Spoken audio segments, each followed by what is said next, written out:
نزدیک است برای ملتت ویران، آزادی پیداست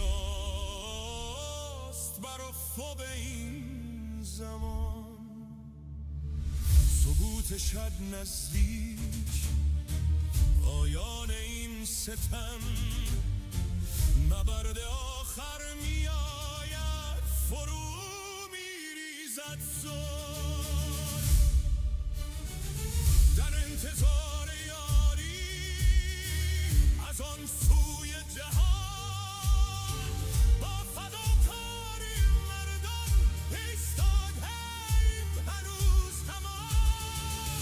پولها به پاس شد اما راه روشن است، بیننده را پیروز است، شکی در آن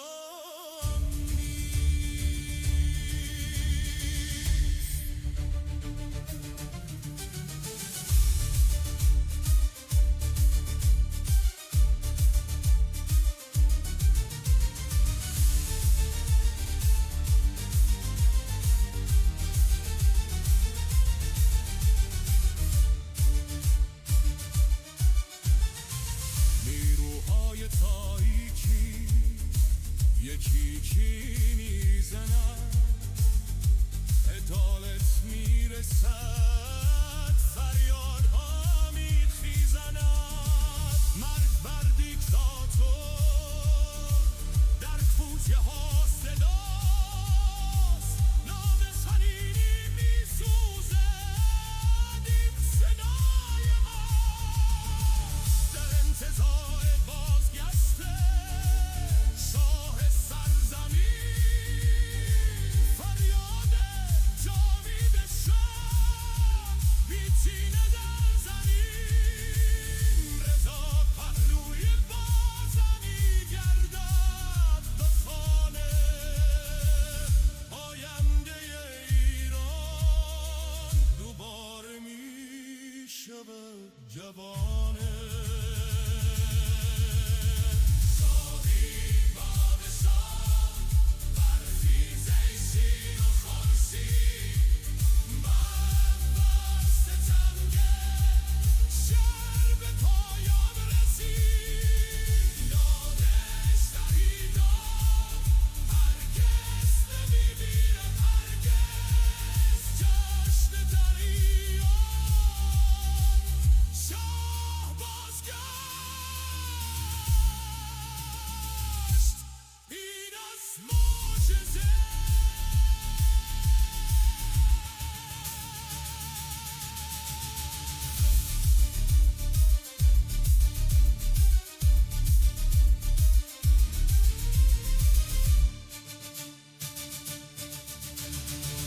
هم پیمانان کنار ما، ایران بزرگ، دست یاری دراز شد، شکست این دو روز.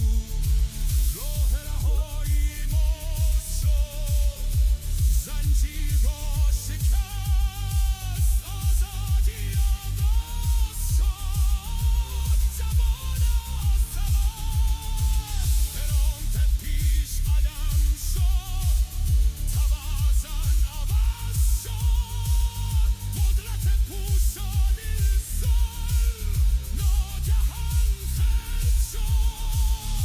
این رژیم سرکوب ضمن خطای آخر، ساعت پایان خورد، فرو می‌ریزد آخر.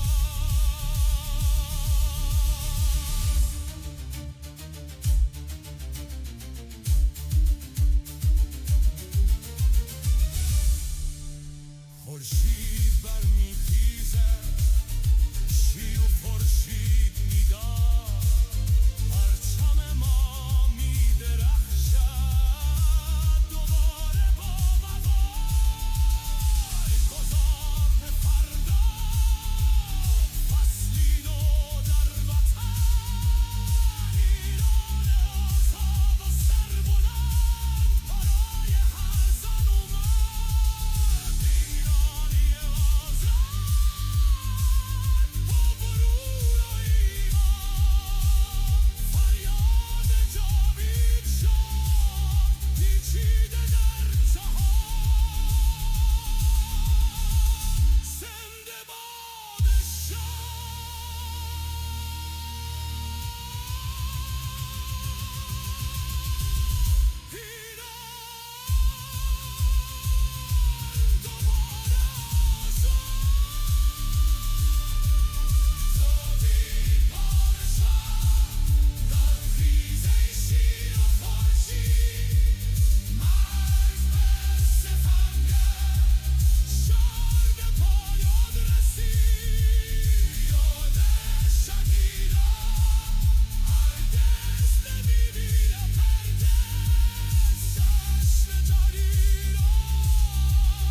and good afternoon, good evening, good morning, wherever you are.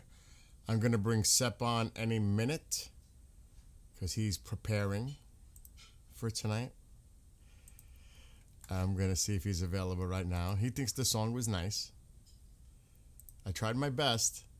I actually have an idea, but I'll wait till he comes on because Galia made me, I hope I said that right, just made me think of another idea for a song to write.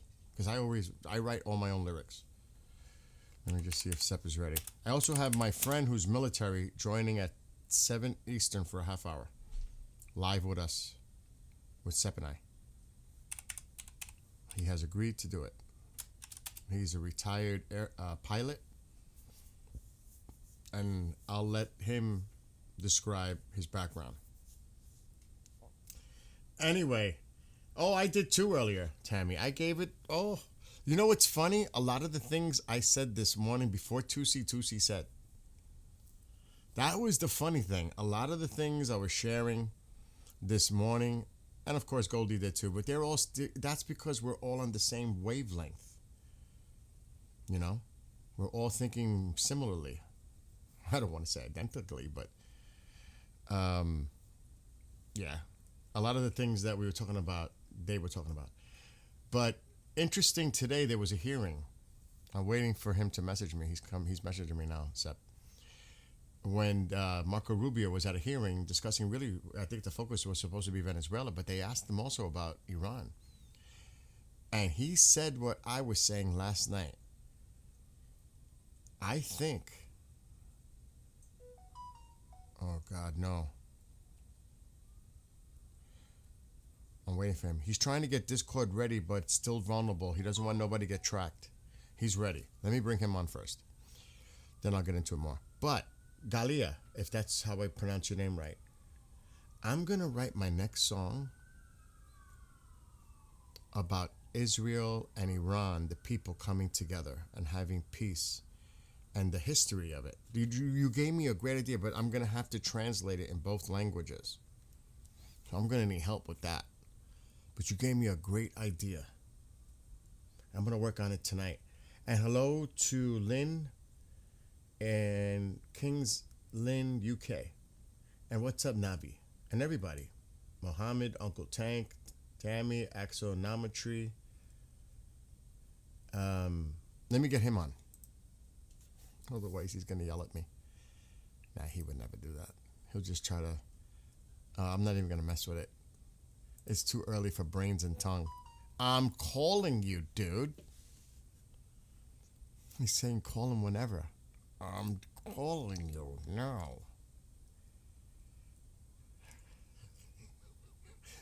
Oh my gosh. He must be watching. And what's up, Dissolve Google? Oh my God, why am I hearing it? Oh, that would help. All right, I know you can't hear me. You probably can't. This happens every time with this. Okay, I should be able to hear you.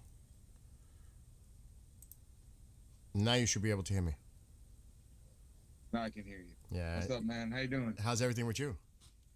I'm doing good, man. Today I'm happier now that the 47 countries see IRGC as a terrorist organization. Finally. I finally feel more proud of Europe than I was before, but It took some arm twisting, good though. stuff. France had to say, oh, we changed our mind.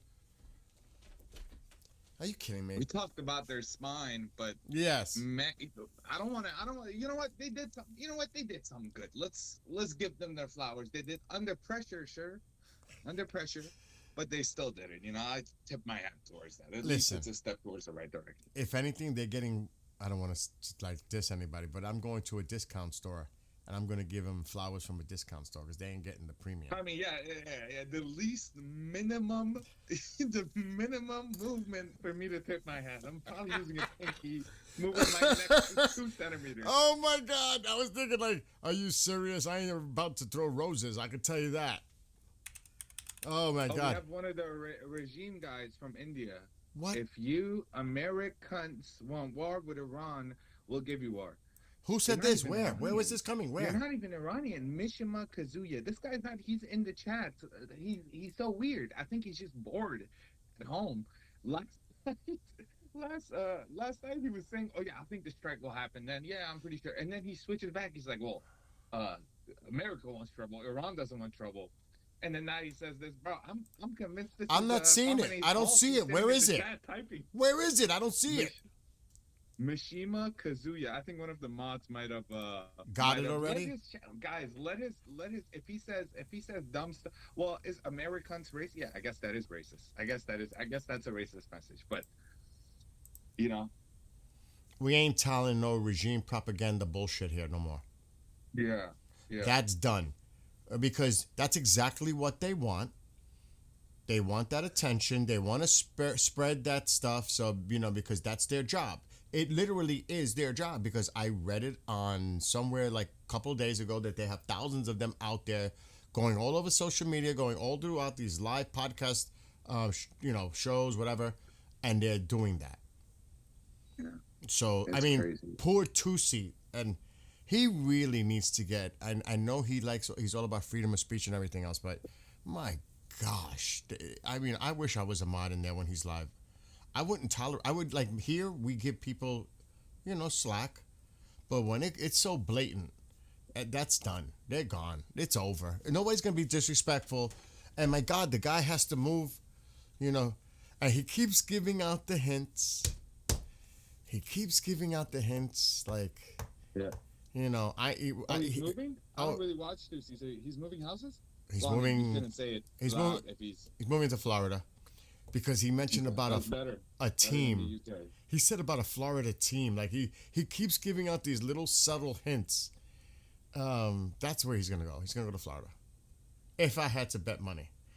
But anyway, Rubio, I was saying before you got on, because I wasn't sure if you were really ready, and we got a bunch of stuff to talk about. And my friend will be joining at 7, so that's in about 2 hours and 40 minutes. He's coming on with us. My military Alright, buddy, perfect. Commander That'll be Cobra. Right around the time where we can like definitively say if anything will Yeah. happen. So it's good to like discuss it. Nothing's happening because I think. Oh, let me show you. Let me show you on the screen because it is something that Tusi brought up, but I was thinking about it too. Let me get it. Let me grab it.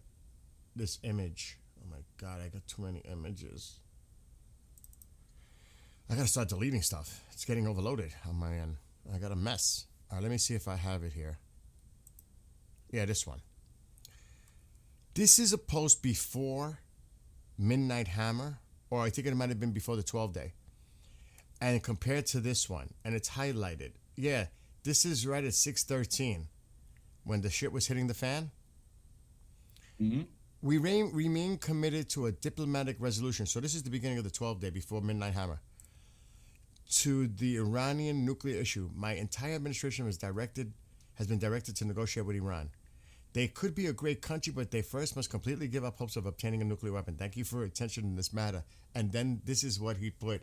I don't know if it was early this morning or late last night. Hopefully, I'm not a skim where it's highlighted.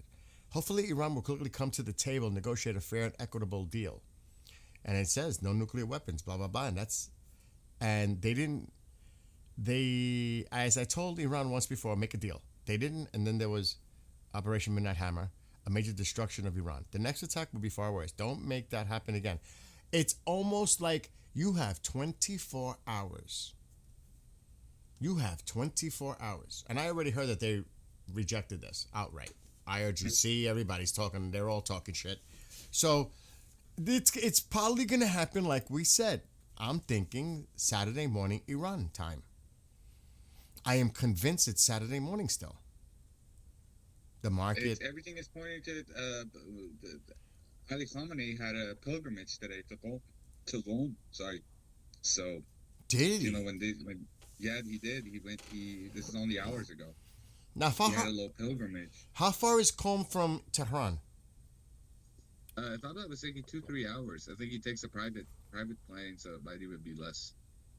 I'm going to pump up the volume. I think I know what happened. I just finished doing a live show for a friend, or actually friends. Sometimes that messes up my audio because it's using StreamYard. Because I see the comments. It might be on my system. I'm going to double check. Otherwise, I could just boost it up on here. So, any other... Oh, Rubio. That's what I was going to say.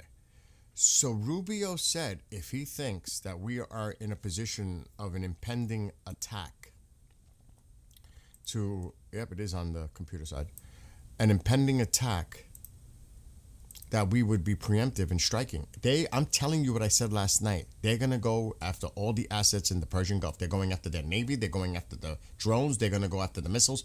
That's going to be a priority area to hit first. I'm telling you, because they keep sending these little drones to check in on the, the Lincoln. Dude, it's coming. They're going to hit. I think we might have to hit them first. Like there, first. To eliminate the threat to the to the fleet and to our vessels and to our personnel. What do you think? You think that might be like the first area that they focus on? I think so.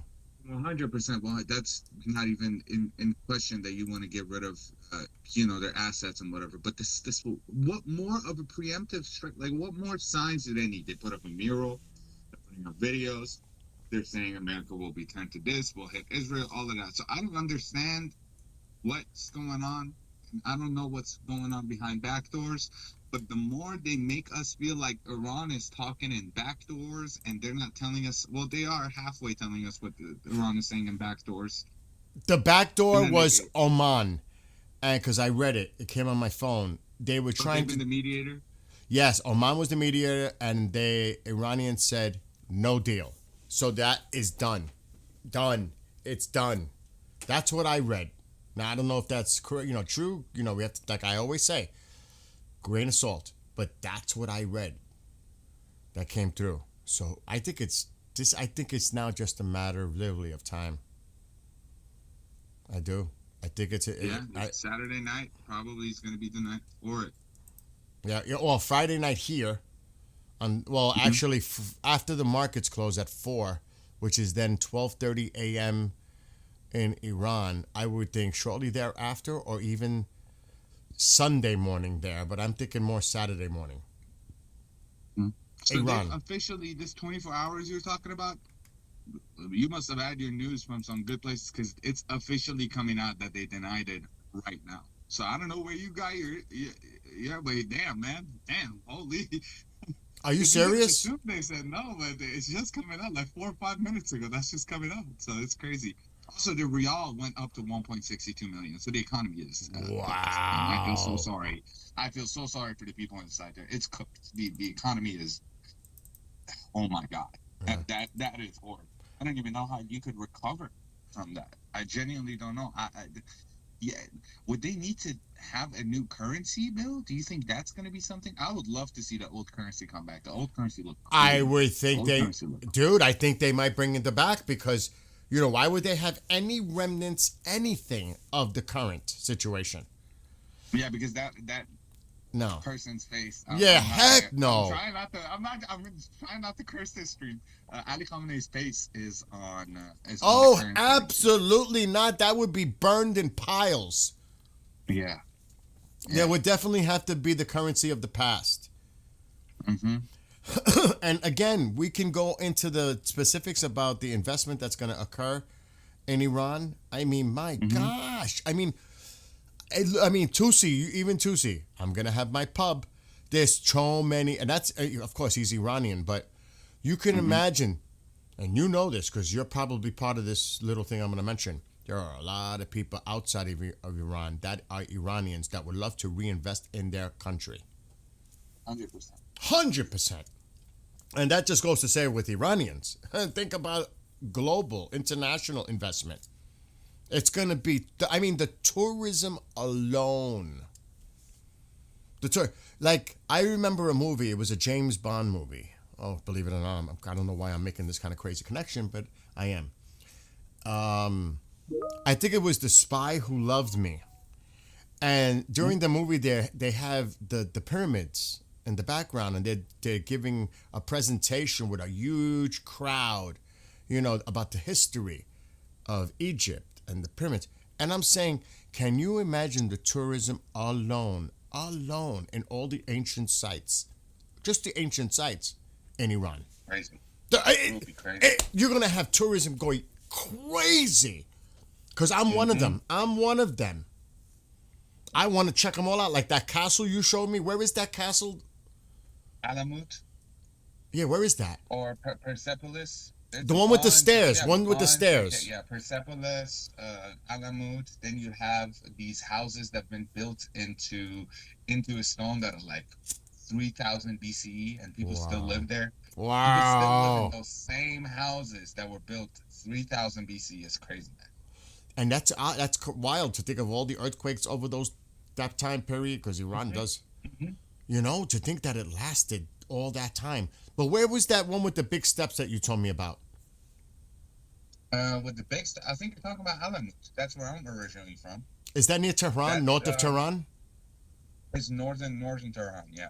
Oh, dude, we got to go there. That place looks just unbelievable. That looks amazing. That whole part of Iran is just green and beautiful, man. Next to the Caspian, close to the Caspian Sea, not really right next to it, but close to the Caspian Sea.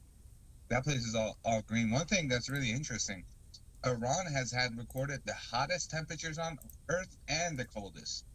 So you got all 7 seasons, everything. You Oh, get to see everything. This dude, by the way, the super galaxy just landed. I think it's just, yep, it did. In Qatar. Yeah. This is a big deal.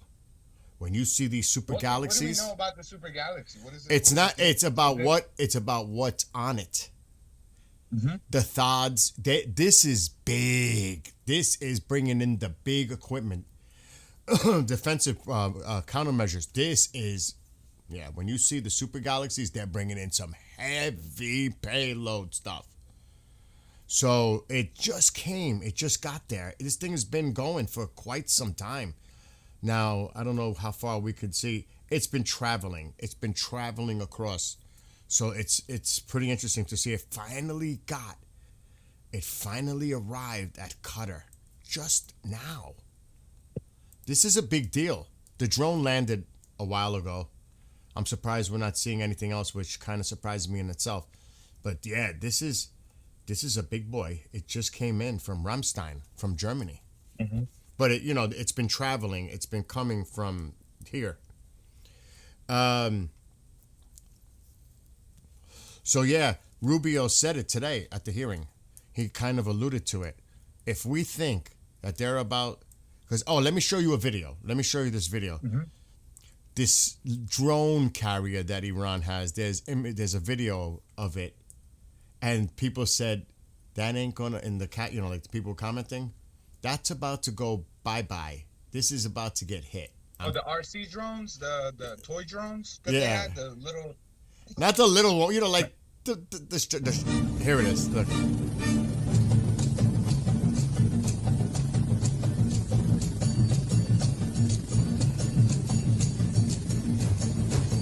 They're getting hit so quick.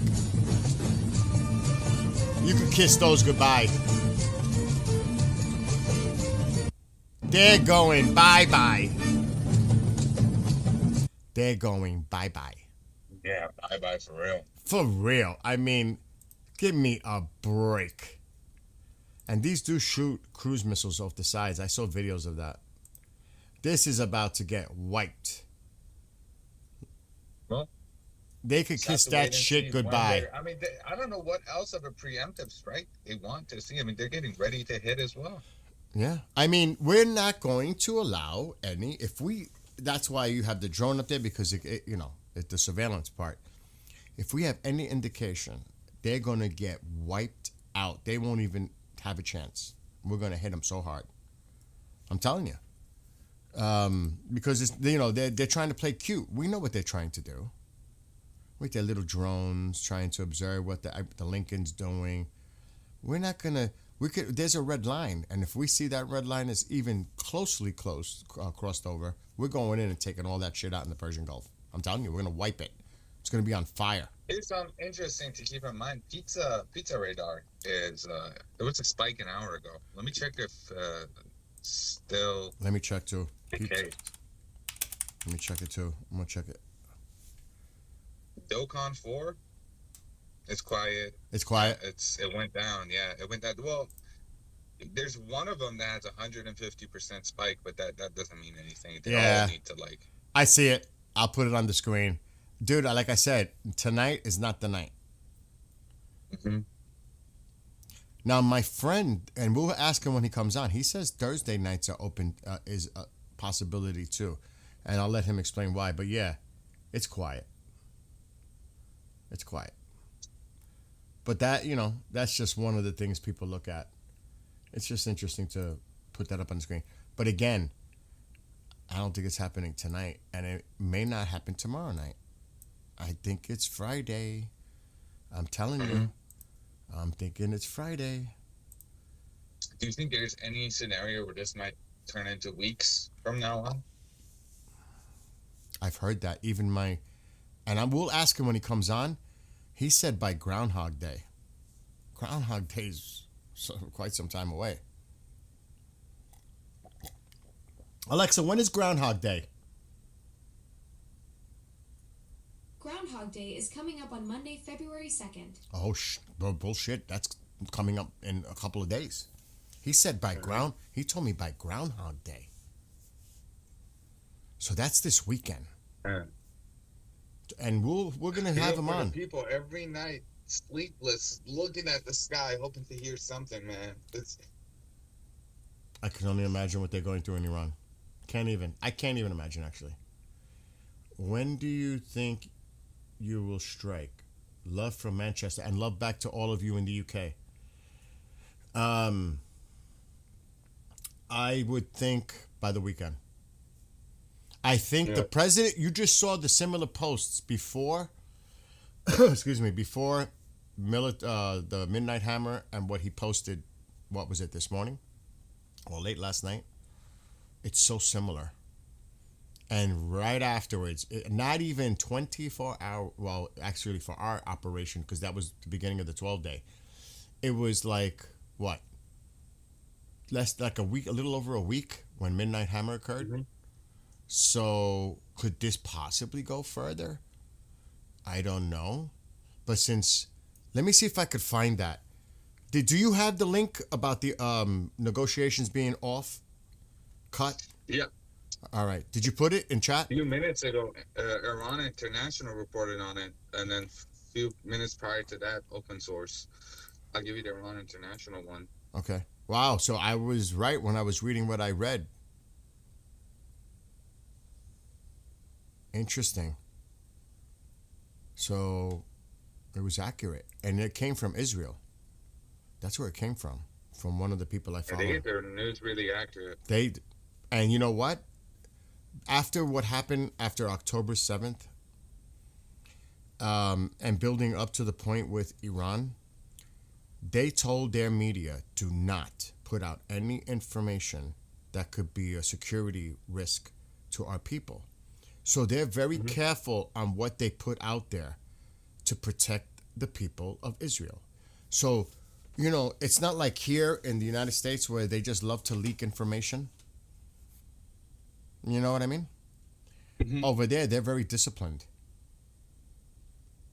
Also one thing to keep in mind is, as much as we know a strike from the U.S. will be inevitable, the preemptive strike from Iran is the one that could throw a wrench in the whole thing. Yes. It could just happen at any time. But that's why I'm not saying that it will happen tonight, but again, we're hearing more and more about this preemptive strike, and I think the quiet part is not being said out loud, which is the dirty bomb. And I feel like that's the reason we're seeing everything thrown at the region. This is the buddy that told me about the dirty bomb three weeks ago.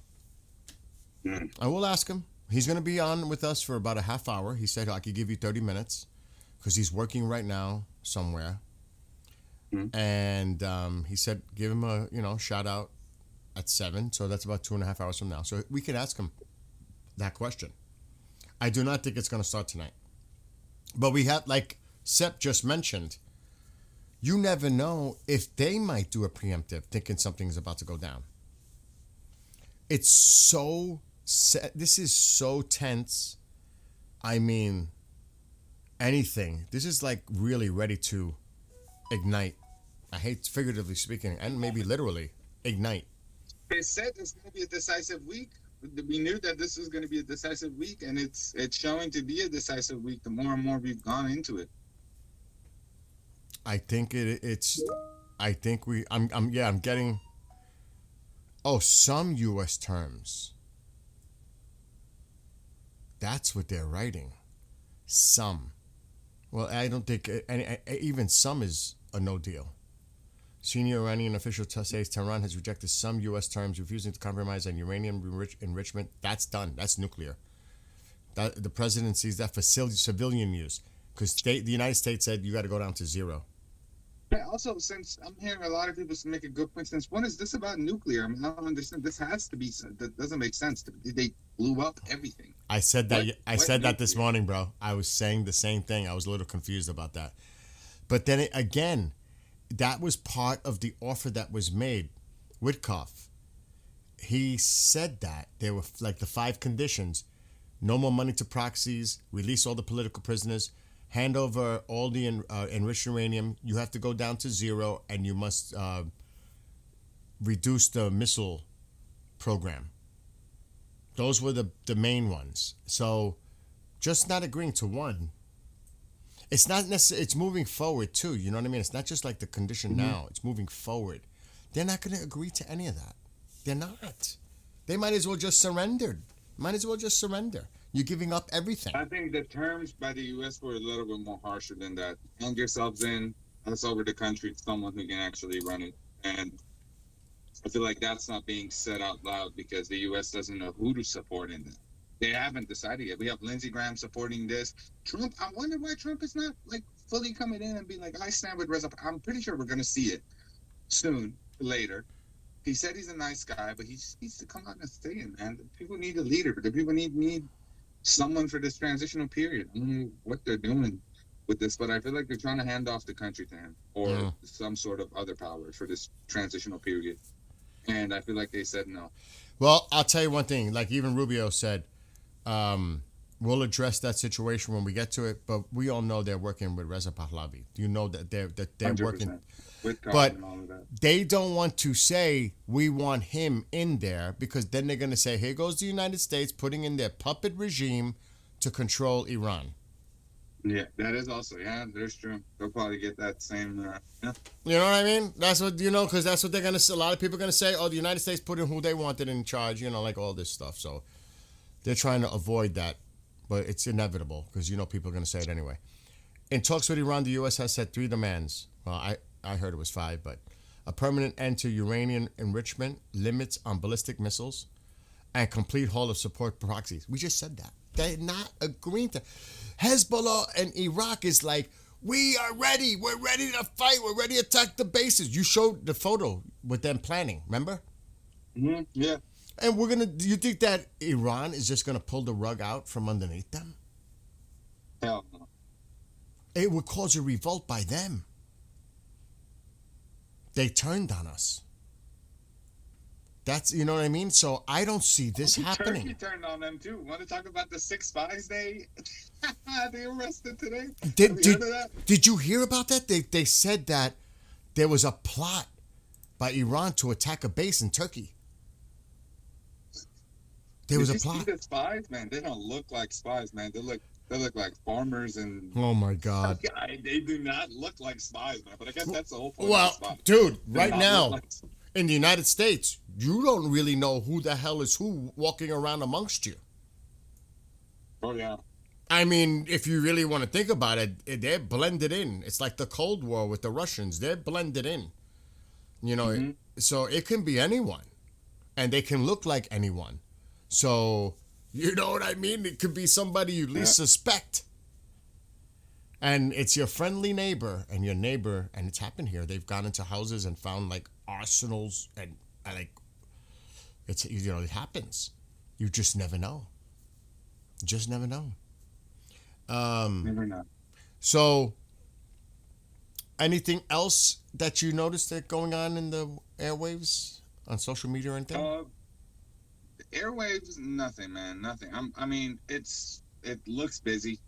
We can't say it looks busy. It always looks like this around this time. It does. Quite literally, exactly. Yeah. And so it's there is. I don't think there's much There's nothing. happening tonight. I put a very, very, very, very low probability tonight, especially with all the chatter that's going back and forth. Like they're trying to see if Iran is willing to make a last minute negotiate, deal. That's not happening. Mm-hmm. It's not happening. Yeah, I don't think so. They're gonna. So if you see that super galaxy that came in, they're still setting up. They're not done. So they're not gonna rush into this. They want to be ready. So it's gonna take. Isn't that gonna take at least days to like fully set up? Well, it's Wednesday, Thursday, Friday, Saturday. I mean, a few days, yeah. The timing just might fall right in place. It may not happen this weekend. It might happen next weekend. We keep saying that. It sounds like a broken record. No, I know, man. I know, but what can we say? People genuinely want to know, and every time they ask that question, they do kind of need that reassurance that it's gonna happen sooner or later. I mean, who do they have besides the outside voice, besides the outside media? They see all this propaganda within their country, and also from what do you call them? I gotta find a new name for BBC, man. That's Oh, God. Yeah, I saw that on Goldie that they were showing that leaked video of the Khomeini compound. Armin has me laughing at times. Oh, my God. The way he responds, he makes me lose it because he can be really funny when he's describing something or she said something and he just cracked up. I forgot what it was, but I was dying too when the Mexican drone music, because it sounds like mariachi when that video when they're in some place and they're displaying the drones and they're playing like mariachi type music in the background. I'm like, what the hell is that? So that's like the big joke now, and he just lost it when she said that, and I was dying, because it's true. That video is so ridiculous. It looks like the video was made in the 70s. oh yeah, the one where someone is like driving to the city and being like, No, "Here's let me something, find you it. Let me find it, dude. It's laughable. It is laughable. this, Oh man. I my haven't God! seen this. Oh, you haven't seen it? And then they I turn. haven't seen it, man. They turn the engine on and you see the like the gust hitting them. I'm like, oh my God. I'm like, this is the most craziest thing I've ever seen. Are you talking about the one on live TV where they're showing drones, or? No. It was like inside a facility and they're all seated around like they're displaying the drones. And it's just hysterical to watch. Let me see if I can find it, because if anybody's got that link, it is hilarious. See? No military is still getting paid. I'll tell you one thing. That's another thing that people are thinking. But the president will find the money to allocate to the military. He can do that. But that the government shutdown, I don't know about that. I mean, if there's going to be some kind of a connection. I need to find this video, dude. It is so funny. I should put propaganda.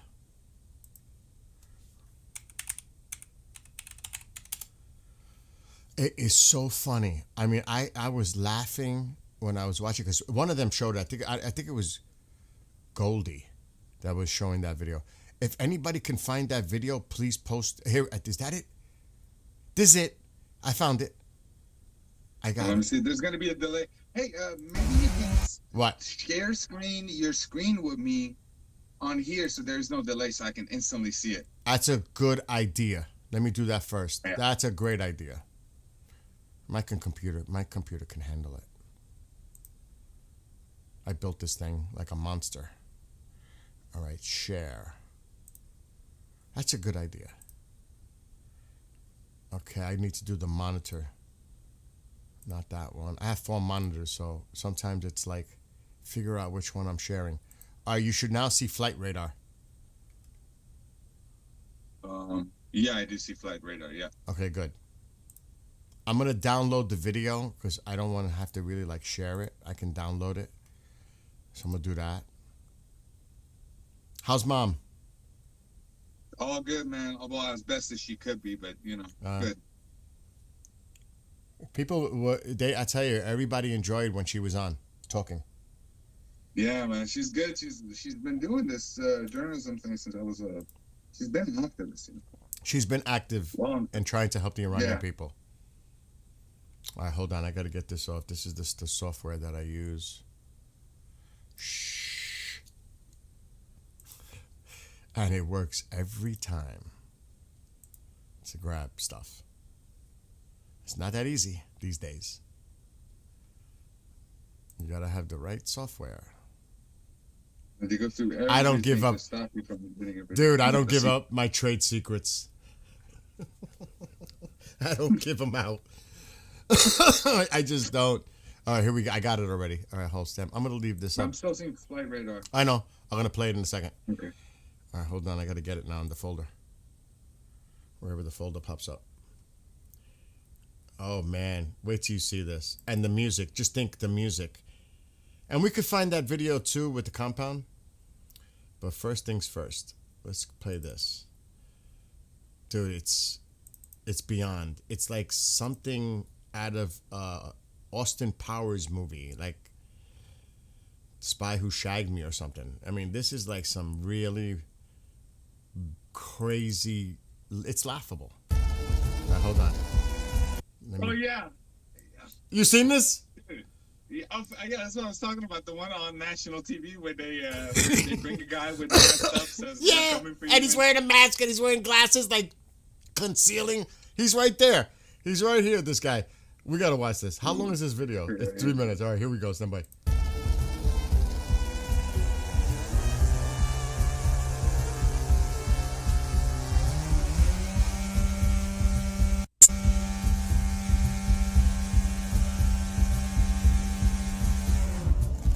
ماشاءالله به ماشاءالله Should it be noisy? I don't think so. های کوتاه رسیدیم به 2000 تا و Damn, that boy loud as 4000 hell. تا Everybody can که hear. داریم عملیات میکنیم.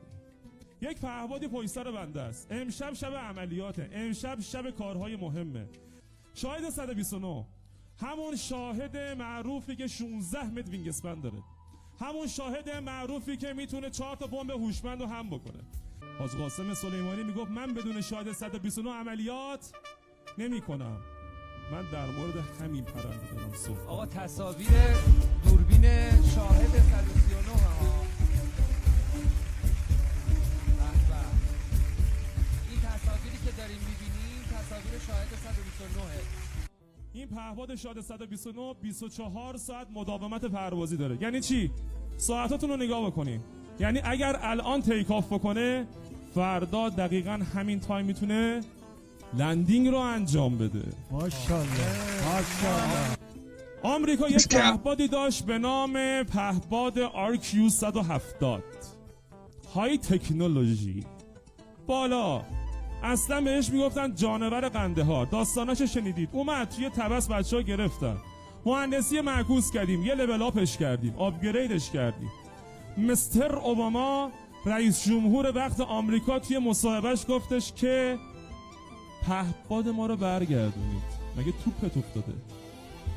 این حرفان نیست. مهندسی معکوس شد شاهد 191. شاهدی که موتور جت داره، شاهدی که 30,000 پا ارتفاع میگیره. شاهد 191 ما ماکتش رو آوردیم اینجا و قرار در مورد شاهد 191 بیشتر صحبت بکنیم. حاجی استارت خورد. یا ماشاءالله.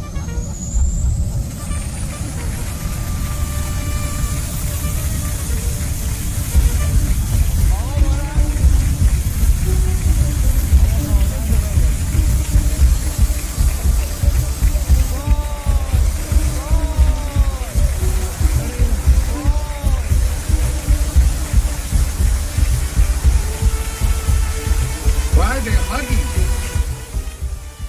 It looks like a game show, like some twisted game show. I don't know why they always say long haul erotic, man. I don't understand it, but hey, man. It looks like a twisted game show, gong show. And you know what's crazy, bro? Come stand behind this drone real quick. You know what's What crazy, is bro? that supposed to show any? And you know what? I guarantee the guts of that has nothing to do with what it was originally designed inside by us.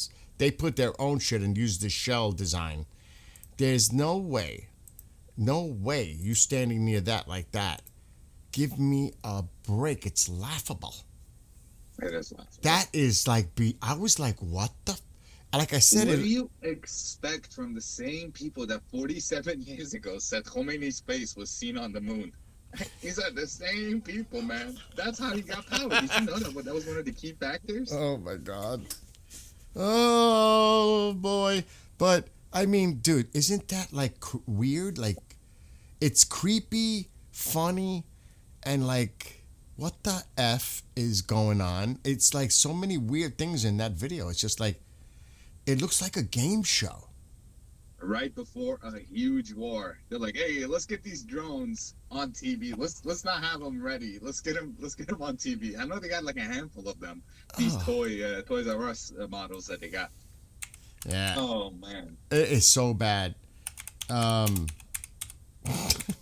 the guy's hat flies off. I'm like, look at that. And then the why Maria. are they standing behind it? I don't understand. Doesn't that show it's actually weak as hell if it doesn't do anything? That's what I'm saying. Just, Oh, that's what I'm saying. There's no way you're gonna stand behind it that close to it. You crazy? It's comedic. It is really comedic. That's supposed to impress. Shit, it did the opposite. It's like, that shit is ridiculous. Okay, I'm gonna download this one. Oh, hold on. This is the one that Goldie, and I'm gonna download it like I just did the other one. Allegedly, this is his compound, and somebody leaked out the video, the footage from within Khomeini's compound. That this was today. I don't know if you've seen it. Goldie was showing it. But dude, that mariachi Mexican music, where is that coming from? Is that anything? Why would they use that? I mean, flamenco had a huge rise during the pre-Shah thing. But that's pre-Shah. Flamenco, this is now the regime. Why are they using? Now, yeah, that's why it's still in the culture. But it's but yeah, I don't understand why they over there playing trumpets. Yeah. Like I said, I'm thinking like of Mexican music, like Goldie says and Armin says. It's like, where's that coming from? These drones are a joke. Am I the only one not laughing? Oh, dude, that's funny. I mean, it is funny to look at it. It's like, really? You're impressed by those things? That looks like somebody here in the United States, we make drones and models like that. I'm not kidding. One thing, Ulysses making the one thing Iran potentially might have a good team of is their hacker and their cyber team, because they're on top of propaganda. And not only are they on top of propaganda, it's also that UAV situation that happened. Yeah, their hackers are pretty good. I'm not gonna lie, their hackers are. But I bet America has better hackers. They're just more ready for, hackers of that extent, that attack, that much of a cyber attack. But yeah, these fuckers are on top of their cyber game. Yeah, I will agree with what just somebody wrote in there. No nonsense grind. The people operating them are funny, but the amount that they have, and they're constantly constructing them. I mean, you see what they've allocated to Russia for Ukraine. I mean, they roll these out. That's something to seriously. That's why I said we have to do a preemptive attack and take it all out. That drone carrier, all the ships. We have to. You're crazy if you think we're waiting for them to fire all those toward our fleet in a drone swarm. We have to be preemptive. We have to hit that first. We got to wipe it out. That's just me. If it's up to me, I'm getting all that shit right now. I'm serious. I'm going for it. I'm going for their Navy. I'm going for all their naval assets. I'm going for everything that has any threat to our fleet. That's just me. I gotta appreciate these Iranian commenters. We've turned the day where we're turning sadness into jokes. They're funny as hell, man. They're funny as there's some really funny people in the chat, man. I love these jokes. I wish I could translate them, but they don't really make sense once translated. All I can say is they're saying some really funny stuff about this regime. These guys are vicious, but Do you blame them though? Do you blame them? What'd you say? You don't blame them though with the jokes because they're No. It's part of the culture. We've been dealing with this Exactly. suffocation and sadness for 47 years. The best we could do is make jokes out of it because jokes was the only way we could get through this. Because we could say, "Oh, it's just a joke." It's right. just a joke. Just a joke. So many comedians operated like that in Iran. So many movies. They made political commentary through jokes. But now the comedians, these past few days, they were coming out and they were saying that the economy is not to a state where we can make movies about and have make jokes about it. 10 years ago, yeah, it was possible.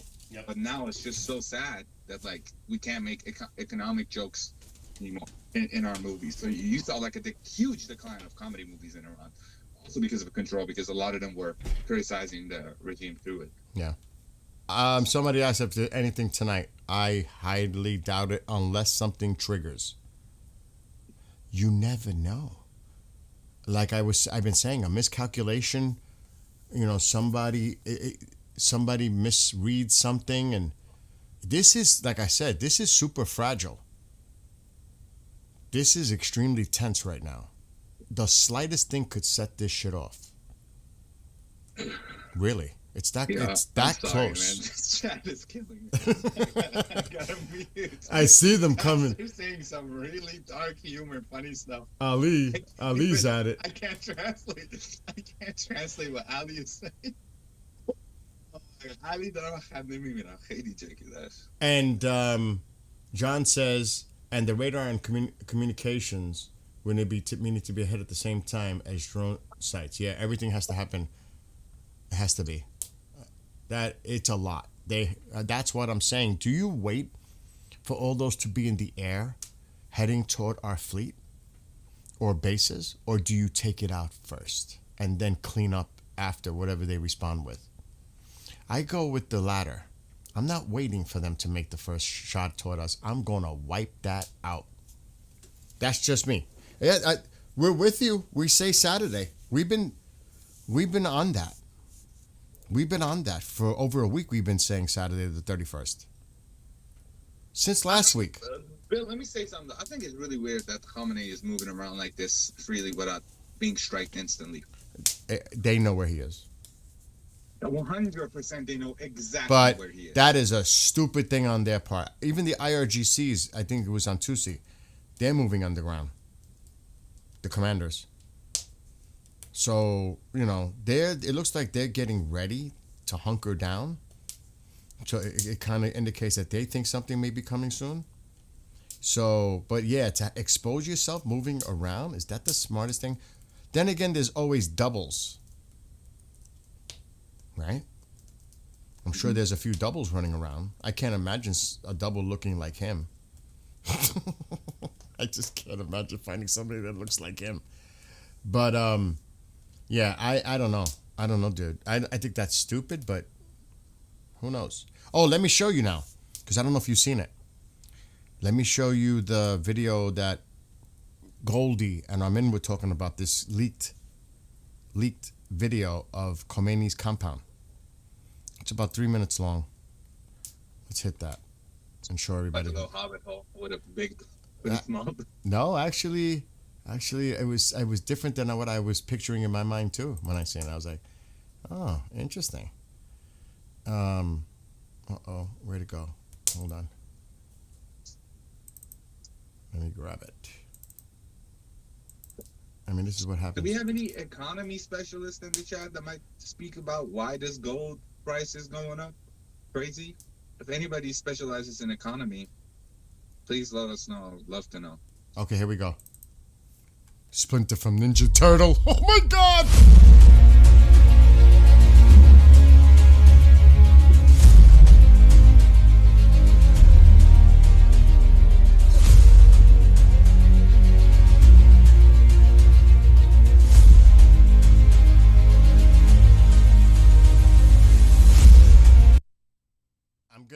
I'm gonna mute the audio because I don't know if that's copyrighted, so I'm not gonna take a chance.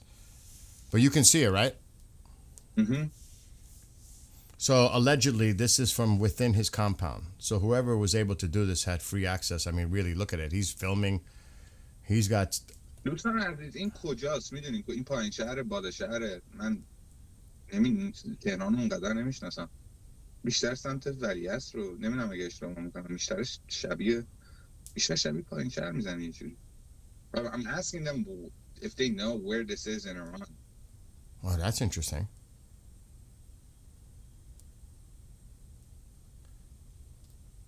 Objects deposit. Entrance of the underground city.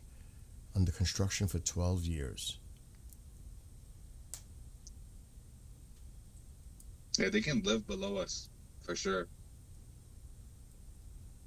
Is this like this Keep looks them like the locked. same video being repeated?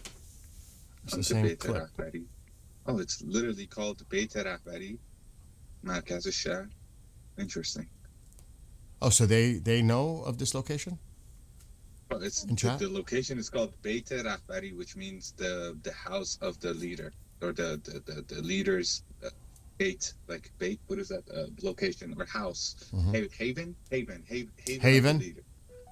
Haven of the leader. Yeah, that's it. Close to Shahr. Oh, you can see the armed presence.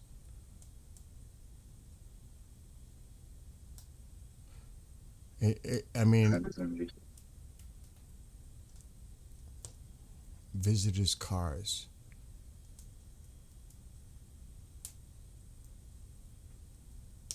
Seems like from the videos you must have. It looks like there's a lot of motorcycles in Iran overall.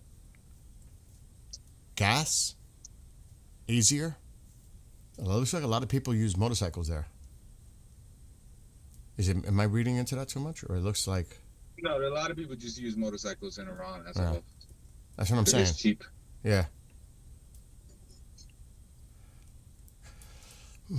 Who was that? Whose house was that? Is that a family member? Hold on. I want to pause that. Murtaba Khomeini's house is at the end of this alley, but the entrance is not here. West entrance. Okay. Who is that? Murtaba Khomeini's house. Who is that? Mujtaba Khomeini, basically, it's the Khomeini's son. Oh, okay. Okay, so that's the end of the video. So that's what came out, and that's what Goldie was talking about earlier today. About that video being put out there.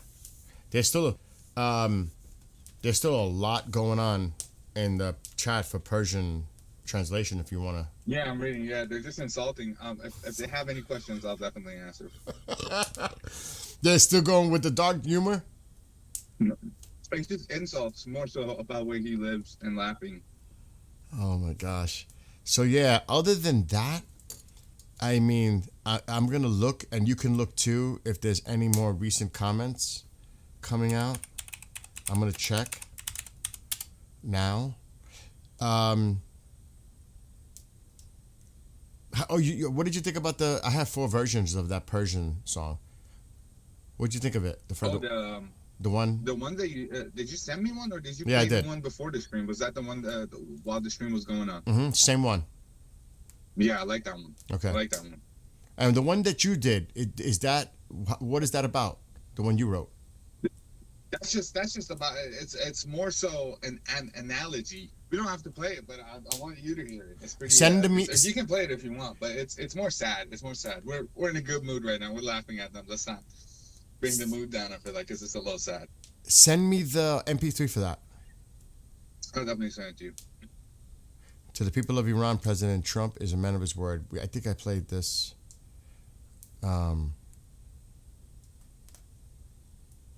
So there's a lot going on. I'm just checking to see if Lindsay put anything, but that's all he said. I'm not going to share it on the screen because he's not saying much.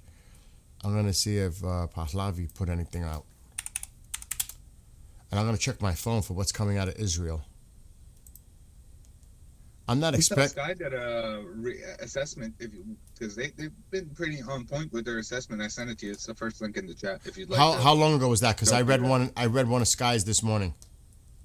Okay. All right. Perfect. How old was it? Let me check. It's probably that one, because it's. Oh no, one just came out 20 minutes ago. So Okay. We got a brand new one. Is that the last link that you posted in chat?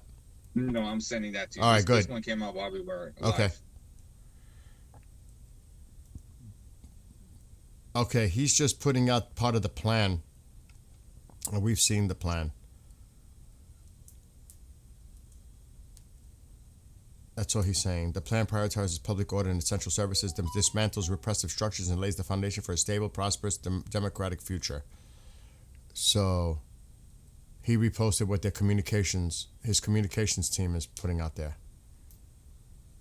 So nothing really new on that end. Let me see if Netanyahu put anything out.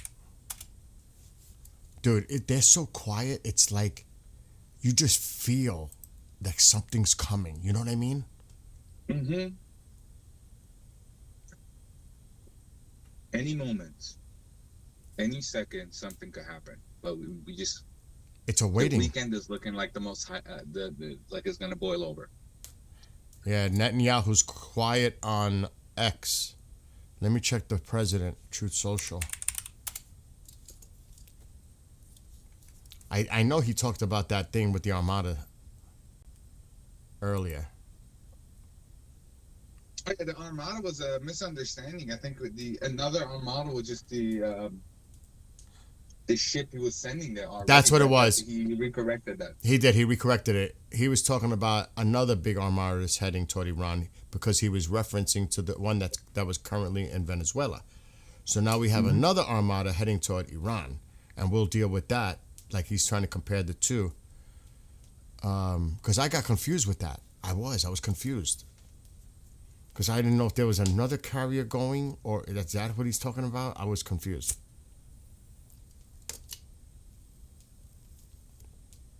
Nothing new since this morning. The Armada comment. So I'm sure a lot of people are already aware of that.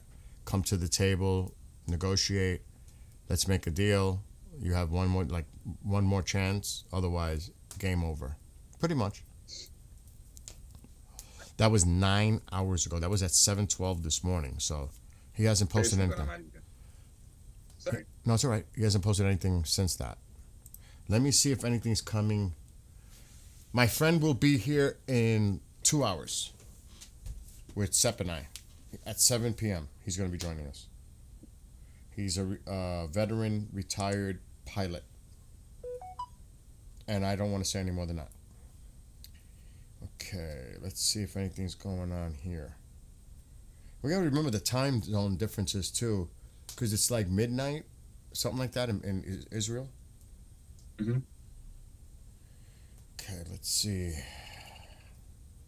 You know that site that you told me, that Telegram, but it's Persian? They put out a lot of stuff, but I just don't know what I'm reading. Mossad in Iran? Or That one, or the Vahid? Tehran, Mossad, Tehran, or whatever it is? Yeah, yeah. Like this is an image they put out. And this is what I was envisioning one day to be seen in Iran. Now, I'm going to make my screen bigger. Oh, you're going to have to watch the stream now. All right. Let me switch over. This one, with the three of them standing together. I could see that happening in the future. I can. With Reza Pahlavi and then Trump on one side and Netanyahu on the other side. Oh, yeah, that definitely. That's probably going to be an image. Yeah. Oh, yeah. I can see that happening. I even envisioned it. I said I could see that. And now there's like people putting images of it out. And that's that Telegram that you told me about. They put out a lot of stuff. Yeah, I'd love to see something like that, man.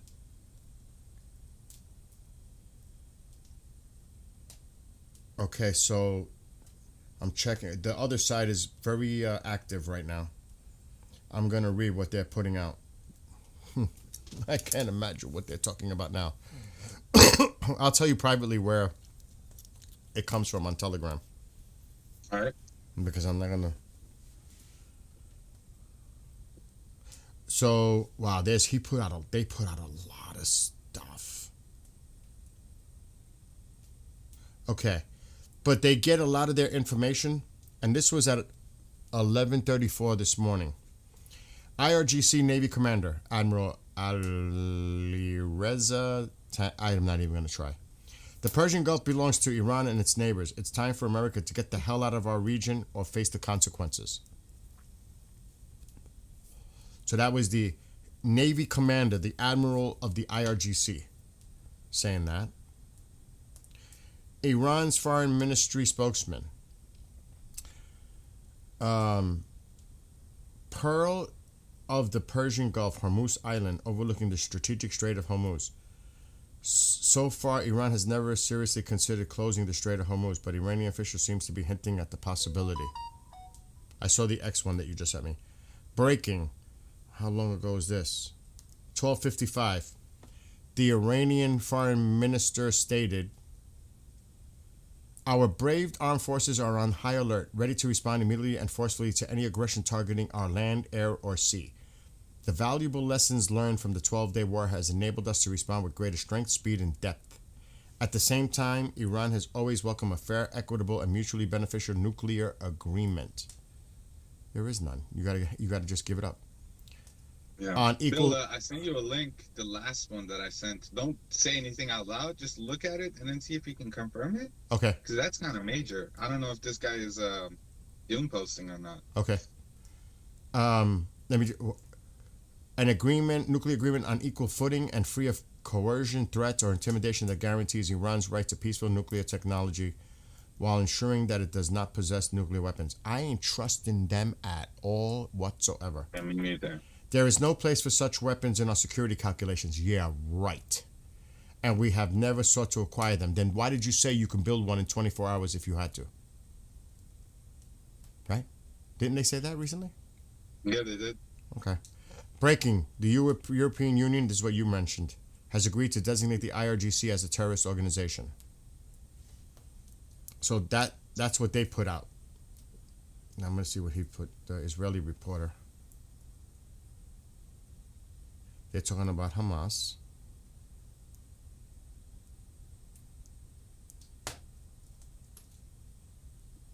Okay.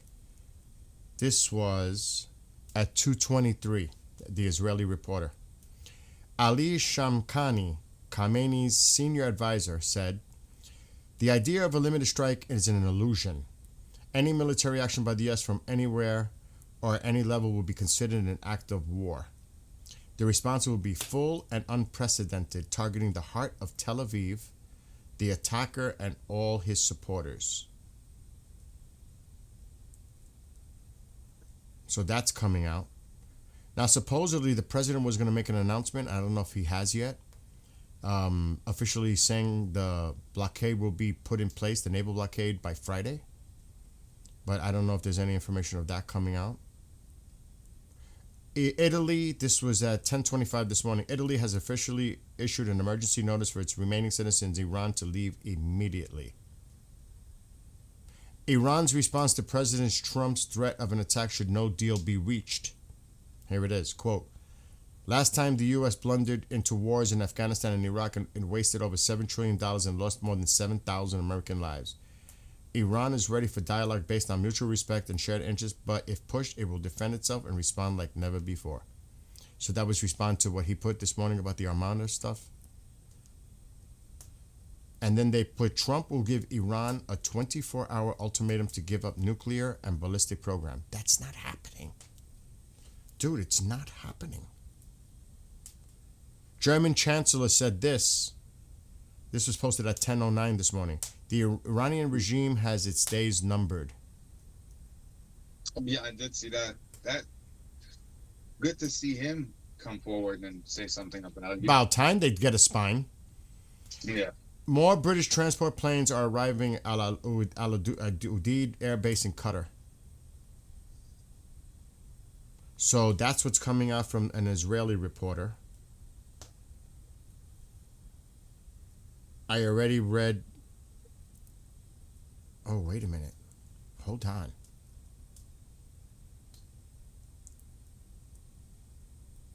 Are you looking at the one I sent you? Not yet. The one I just wrote about the unprecedented response aimed at the aggressor Tel Aviv and its supporters, that one? This is added. Notably, the message was deliberately published in both Hebrew and Russian on X. A rare and calculated move widely seen as an attempt to address Israeli and international audiences directly and intensify psychological pressure amid escalating regional tensions. So there's a lot of mind games going on. A lot. Let me see if there's anything else, and then I'm gonna check your thing. It's all over the place. That same thing is being spread all over what I just read.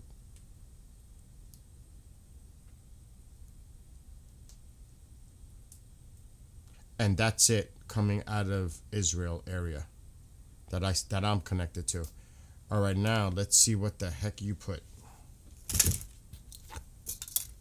I am thinking, what the heck is that? I'm trying to like confirm it myself, but I don't know how. I'll see what it is. Yeah, we're not going to share anything that's... I would have to go on... When was this taken? How long ago? 424? Yeah. Hold on. We're zooming to another area, everyone. And we're going to have to go military. I want to see if I see that. It might be this one. That's a Poseidon.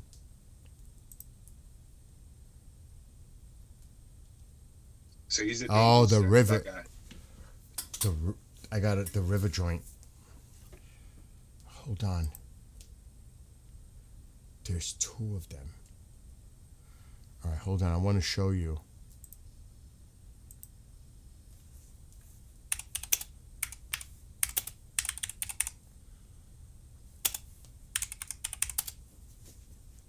Okay, this is probably... It's a large reconnaissance plane to produce theater and national level intelligence with near real-time on-scene collection, analysis, and dissemination capabilities.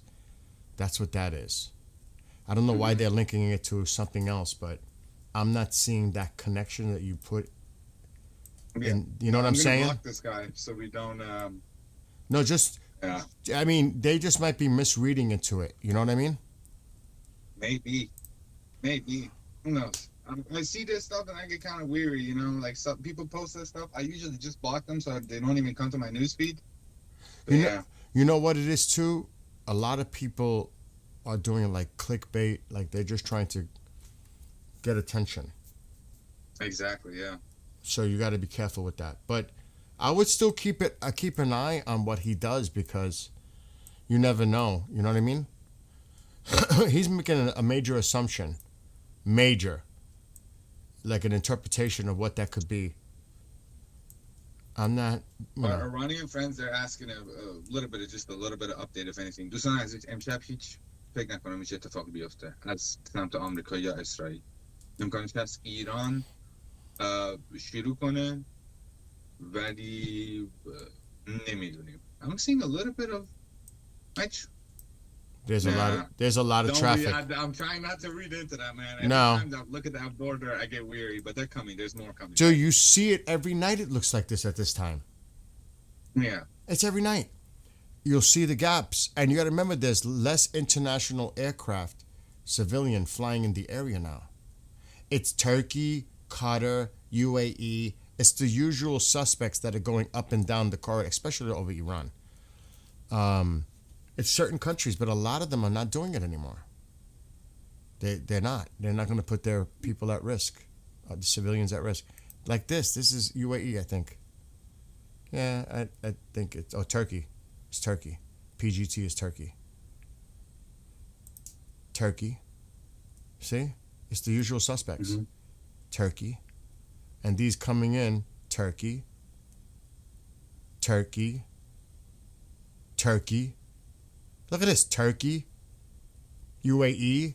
These are all the ones that are coming in. It's UAE and Turkey, the majority of them. But at the same time, we have to keep an eye, because if this shit starts to clear out, something might be going on that we're just not aware of. At one of these nights, that's going to clear out. And Oh, then yeah. We're going to say, it happens all the time around this time, and boom. Yep. So that's why. And what time is it now? It's... Alexa, what time is it in Iran? It's 4:48 a.m. in Tehran, Iran. No, it's not. Are you... That's have not, you... yeah. Have you lost it? Alexa, are you going crazy? It's not 4:48 in Iran. What time is it in Iran? tell you right now. It's You're right. I 1:40 made a now. mistake earlier. It's actually 1:49 a.m. in Tehran, Iran right now. No, that's Would you not. like to know the current Alexa, weather stop. in It's almost 2 a.m. So, Mm-hmm. I guarantee if we took a poll, the majority of the people in chat would say no way tonight. I don't want to say no way, but not because there's no way you could say no way, but I think the chances. I don't think. I'm going with no, but you never know. You never know. You just don't. Because it's so fragile. Manny Tap said a rich 635 in Jordan skies. A what? No, but a rich RCH 635 in Jordan skies.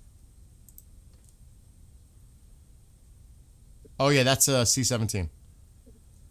Guaranteed. Or Hercules. Actually, yeah, C-17. That's common. You'll see a lot of movement with those. A lot. And there, I don't know what that is. If that's Italian, who is that? Greece. Oh, that makes sense. They're in their neighborhood.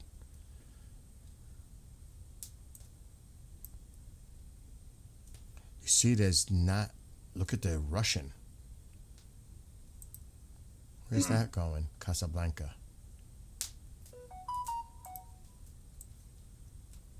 But if you look at it, it's awfully quiet. And this always shows up in Qatar. Always. It's either a Typhoon or F-15. Always. I see it. For weeks and weeks. Right there. There's two of them. Fire. Typhoon. Actually, it's an F-15. Is this a Typhoon? Oh, it's another F-15. They have two F-15s out there right now. It's either Typhoons or F-15s in Qatar. But other than that, it's very quiet and you're not seeing what they don't want you to see. That's the bottom line. But that could be an indication too that, they don't want you to see what's going on right now either. Yeah, if they had their transponders on, I'm sure we'd be at the front of our seats every second, re-assuming a lot of stuff. Thankfully, Could you imagine, like a video game or something? You see all of them moving in. Oh my It would be gosh. crazy, dude. I'll be losing my mind. I don't think I can handle something. It's not made for the civilians. Oh my! And then you start seeing sites disappearing, or little like graphics, like poof, poof, poof, like little mini explosions on the map. Oh my God! And I'm not trying to make light of the situation because it's not a joke, but I'll tell you one thing though. Other than these planes coming in, that airspace is clearing out. Because these planes have landed in Baghdad or are about to take off. This one, of Turkey, of course. These are leaving the area. So really, right now, there's not much air traffic going on. Because this one, let me see if it took off or it's taking off. It's heading to Qatar. So there's one about to take off from Baghdad. Could you imagine that shit doesn't take off and it's grounded? Like, not to take off? You know what I'm saying? Yeah. That it's held? Why? What is going on with the silence tonight? Tonight is a great, nothing besides, let me check. Dude, I gotta be honest. I haven't seen the sky at this time this quiet. This is, really quiet. This is really quiet. But they're not diverting, are they? There's no diversion. No.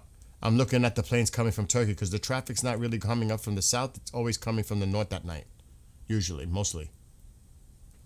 Sorry, I just thought of Aliens, the movie. I don't know why. Let's play back. So let's make a comparison. So we're at 22:15.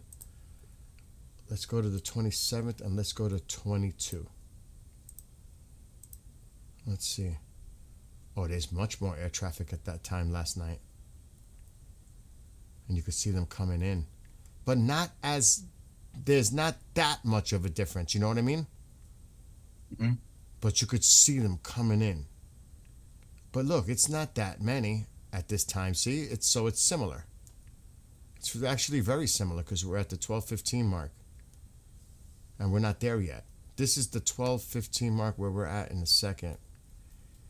We're at 12:22. Okay, hold on. I'm gonna freeze it. Right? It does look very similar. Very similar. Mm-hmm. I'm gonna Is freeze. it that January? Yeah, last night, right? Yeah. All right, stop. So this is last night. And you have these. And you have one actually exiting. It looks almost identical. And you got the few coming in. See? It Yeah. almost looks identical. How's the weather looking tonight? Maybe we could also make an assessment off of that. Let me check. So it's very similar. Not to read nothing into this. Let me check. I'm loading up the radar. I mean satellite. Let me reload it. It's doing the same glitch like last night.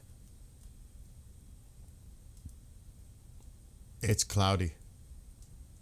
No. Lots of cloud, even thunderstorms. Southwest Iran. Yeah, if it's looking like that, it's definitely not going to be. Yeah, look, there's actually thunderstorms in the area.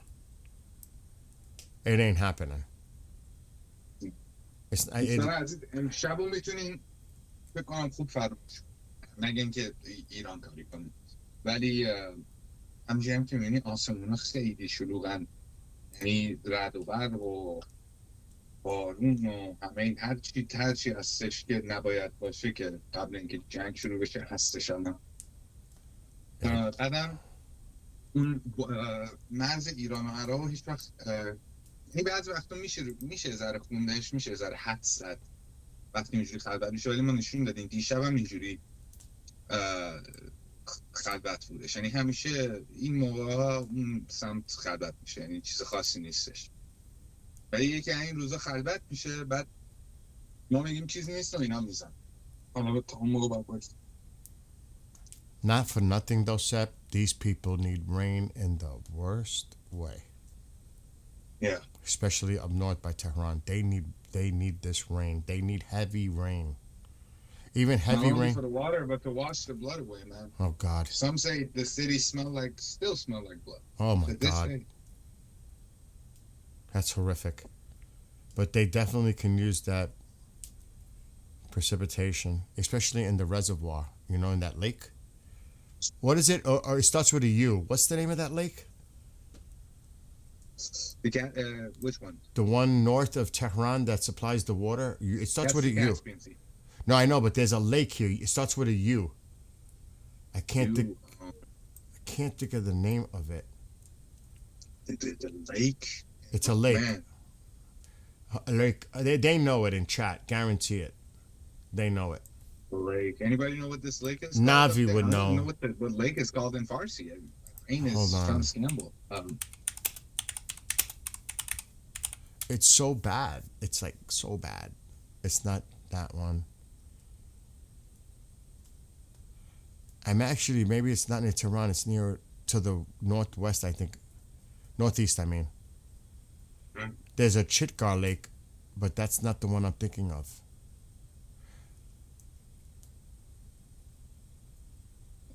Maybe they know. Oh, yeah. There you go. Urumia. Urumia. Oh, the Urumia lake. Where is that? Probably north of north of Tehran, but It is? where exactly I have no clue. Okay, hold on. West Azerbaijan province.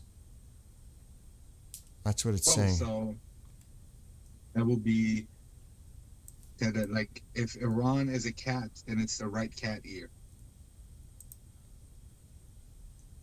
Okay. Urumia is a city, but yeah, that's what I was thinking as well. Is that right? Am I thinking of that? Is that spelled right? What did he say? Urumia. Urumia, yeah. But is that right? That's got to be the lake Yeah, that it is. looks like a yeah. This is the lake that is no longer water. Horribly. Man, a whole lake drying up is crazy. It's practically completely done. There's hardly no water in that lake. Urumia. I'm trying to zoom out to put it in comparison. Wait a minute. Oh, I'm going way too far out. Is this? Oh yeah, there. It's northwest. It's not. It is northwest of Tehran. Wow, man. That's horrible. That is like seriously horrible. Mhm. So they I feel can for those people, man. We got to get them some kind of technology that helps them. Yeah. Yep, no doubt. See how they're all coming in? This is Turkey and UAE. They're all coming in. This is very similar to last night. That's what I'm saying. Don't read into this. This is Yeah. the In a same. few hours, it's gonna fill up. Yep. Fill up like crazy. Yep. علوم یه چیزی نشد، فقط داشتیم دریاچه رو نگاه می‌کردیم که میگفتش کلاً دیگه توش آب نیستش، خیلی کم آب میشه. I'm going to be honest. Where I think I should be paying attention is if you see air traffic like stopping here somewhere, I think this is going to be a powder keg. I think the ship might break out here first. Yeah, I'm thinking too. Persian Gulf is definitely going to be the first clash. That's really an area to keep an eye on, because if they clear the air traffic there, then you know something's going down. Because I think we're not going to sit by and wait for them to hit us. We may have to make the strike first. That's just my opinion. Peace through strength. The American Pentagon publishes Peace through strength. Something's coming. And we're going to call my friend in about 90 minutes. So, yeah. I think you have to pay attention to the entire region, but I am telling you, Sep, I think this is the area of concern seriously right here. Mm-hmm. Because it's a direct threat to that fleet. They're going to We're hearing a annihilate. lot about naval blockade and all of this and all that. The first clash is 100% going to be down there. I mean, I feel like that's a safe prediction to make.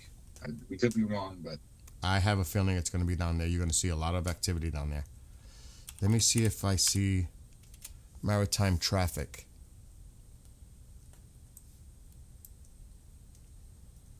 Okay, let's get in there. Now, I only have certain things on the map, but there's a lot more. My God. filled, man. And that's only what I'm showing. In the filters, because there's a lot more. I mean, there's a lot more in there. Ship type. Do you think it takes long for them to clear out? Look at all this. If I fill it in, look at this. Holy. Yes, this is why I had certain filters on, because I was looking for the carrier. But if you fill it all up, look at all the vessels and navigational aids. We don't need those. Look at that. Look how packed it is. Damn. Look at that. There's so much out there. And I like again, there's tankers, cargo vessels, everything, passenger vessels, high speed, tugs, fishing, which I'm not trusting fishing. So yeah, you look at it, it's loaded. Is there a filter for only military on that? That's what I'm saying. I took off cargo. Take all these off. Tugs and special craft stay on. And unspecified ship stays on. This kind of cleans the filter up a little bit. So you can only imagine. And you might see it say it. You might see it say military. I'm just looking. And, you know, they have their shit off too. You know, they turn it off.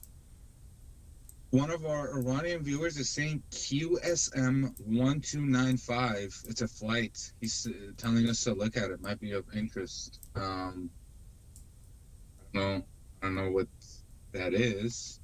All right, let me check. What is it now? Which one is it? QSM 1295. نه قرمزا کشتی جنگی نیستن. اینایی که میبینی یه درصدشون امکانش باشه میلیتری، یعنی نظامی باشن از هر دو طرف. Question Airlines. I see one. Where did it depart from? NA.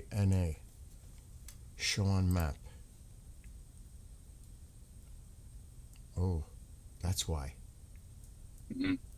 That's why. Oh, is it in the danger area? No, it's a little bit lower, right? Yeah, but it's come. It was destined to come in. It is an Iranian plane, and it just landed in Tehran. I don't know where Gorgan is. Gorgan. I never heard of that. I don't know what that is. Where's? Gorgan is the closest to Iran. It's more Is it? higher up. Oh, so that's like a local. Here's an Iranian Mhm. flight coming out of Tehran. Tehran to Medina. This is Iranian, probably coming into Seeing a Tehran. lot of pilgrimage flights. Medina is holy site, so Turkish down here. I don't know what this NA is. I don't know what Desfil is. It's not tracking. That is Turkish, Iranian. That's heading to Tehran. These are just probably going to some country down south. CNN just came out and said Oh, Speaker of Iran's Parliament, Oh. Ali Baf. Well, now I have to specify, guys. CNN is propaganda. So be Oh, yeah, what are they saying? Please, What are they what saying? world we live in? What are they saying? Speaker of Iranian Parliament, Ghalibaf, clarified that Iran is open to negotiation, but not the kind that Trump administration is interested in. Oh, so He then, believes that the U.S. president only wants to impose his will on the people. Says you. on the people or to the regime? On the people, it says. It's the regime. So they're not going for it. That is a stalling tactic to see if there's still a possibility of an open channel to negotiate. There is no negotiation at this point. The president's terms are clear. Either you agree or you don't. There is no, he's not going to say, okay, he's not giving them that wiggle room anymore. That's over. Mhm. That shit is over. Either you take it or you're done. It's that simple. No more bullshit. No more trying to delay. No. That's done. Either you agree to the terms or you don't. It's that simple at this point. He did it before and he's saying it again. He said it before Midnight Hammer. He said it before Venezuela, and he's saying it again now. He's not playing. He's not playing around. And he knows, he knew, Seth, by putting this out there, that at least he's making an offer, like he's done in the past. And he's telling them, either you take this deal or we're coming in and it's going to be worse than before. This is more of an ultimatum. They can't play with this. It's either they agree to his terms or they don't. There's no wiggle room here. That's done. That's done, in my opinion. It's not going to happen tonight. I mean, I don't think so. So I'm just, with the recent threat Trump gave, it will happen any moment. Being, though, it could. It could. But he did, there's the word, and they're in denial and decided that was a 24-hour window. I think the president is sitting back to see if they bend in any way. He's going to probably give it a day or two. That's why the weekend looks more probable. The weekend looks more probable. Friday night for us here in the United States, for many of us. Saturday morning in Iran. I'm convinced it's the 31st. I may be wrong. We'll find out what my friend says in an hour and 20 minutes when it comes on. What's going on, Angry Otter? What are the Persian comments coming in? They're saying one person said that in Shiraz they're hearing jets. Really, again? Yeah. DJ Sadip is saying that he wants to go to sleep, but our friend talks in a really cool way, and he can't shut off the stream, so he just. He must be talking about I you. understand. He likes your voice. Oh, he's talking about me. I thought he was talking about you. no,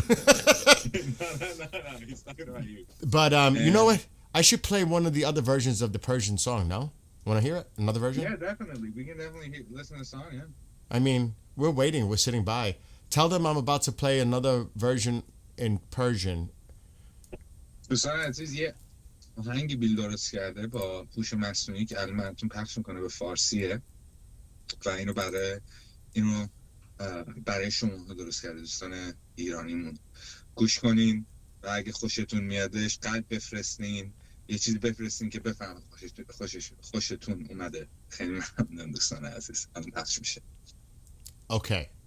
So this one I haven't heard because I wrote the lyrics and I put the music, but I haven't really heard it yet.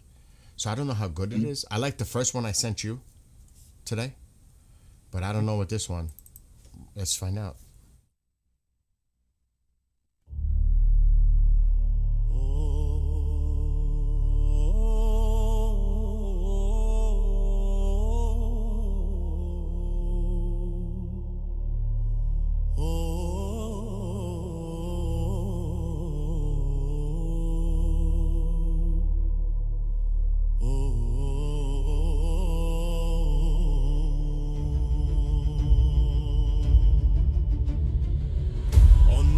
نزدیک است برای ملت ایران، آزادی پیداست بر افق این زمان. سقوط شب نزدیک پایان این ستم، نبرد آخر می آید فرو می ریزد ظلم. در انتظار یاری از آن سوی جهان، با فداکاری مردم ایستادایم هنوز همان. خونا به پا شد اما راه روشن است، این انقلاب پیروز است، شکی در آن نیست. نیروهای تاریکی یکی میریزن، عدالت میرسد، فریاد آمیخیزن. مرگ بر دیکتاتور در کوچه ها صداست، نام خمینی میسوزد، این صدای ماست. در انتظار بازگشت شاه سرزمین، فریاد جاوید شاه پیچیده در زمین. رضا پهلوی بازه میگردد به خانه، آینده ایران دوباره میشدد جوانه.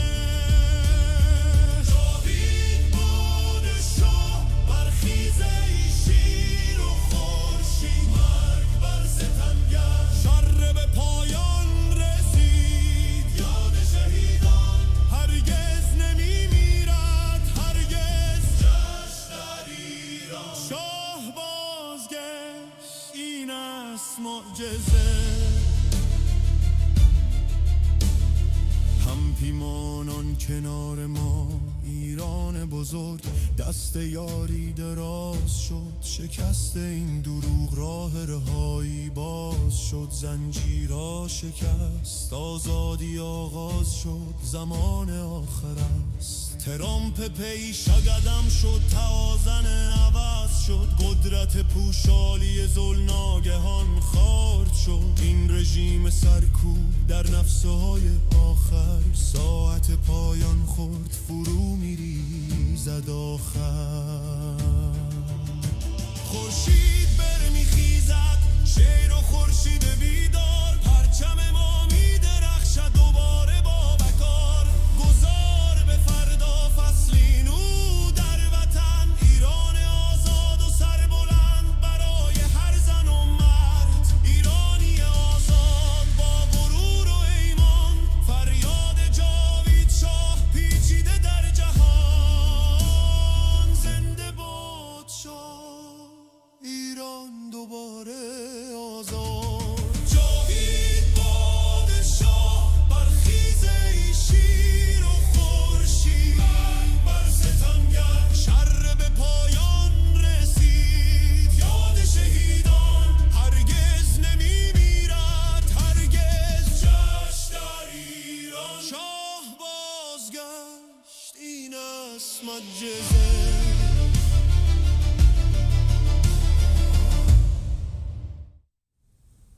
All right. Feedback. What'd you think of this version? Oh shit! I put him low. What I you loved it, man. It was great. you like that one? But do you like the first one or this one better? Comparison, I gotta hear them back to back. If I'm being honest. I gotta hear it back. I sent you my song through the email too. Do you want me to play yours? Do you want me to play yours? Right, sure. It's in the email that we have. It's arrived yet. Oh, but I can play it straight from your link that I have here. Oh yeah, you can also play. Yeah, you can also. So this is Sep's English song. It's in English. And just give us a little background on what your theme is for this song that you wrote. It's more so kind of. There's a lot of analogies in it, but it's about the 47 years. You know, it's Okay. about all those years, everything we've lost, all the people that we've lost, and all the fights that we had to go through, and how hard these 47 years have been. All right, let's play it.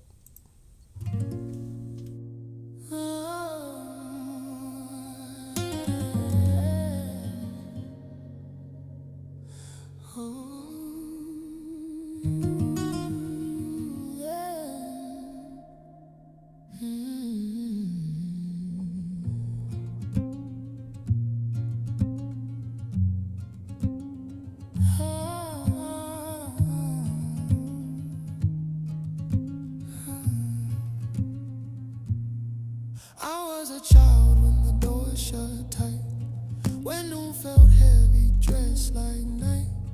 My mother whispered instead of spoke, even our laughter learned to choke. The bread was warm, but it cut like steel. You learn what hunger makes you feel.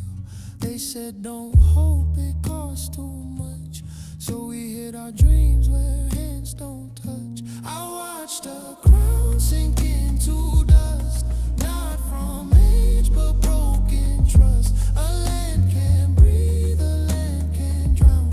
I've learned it dies without a crown.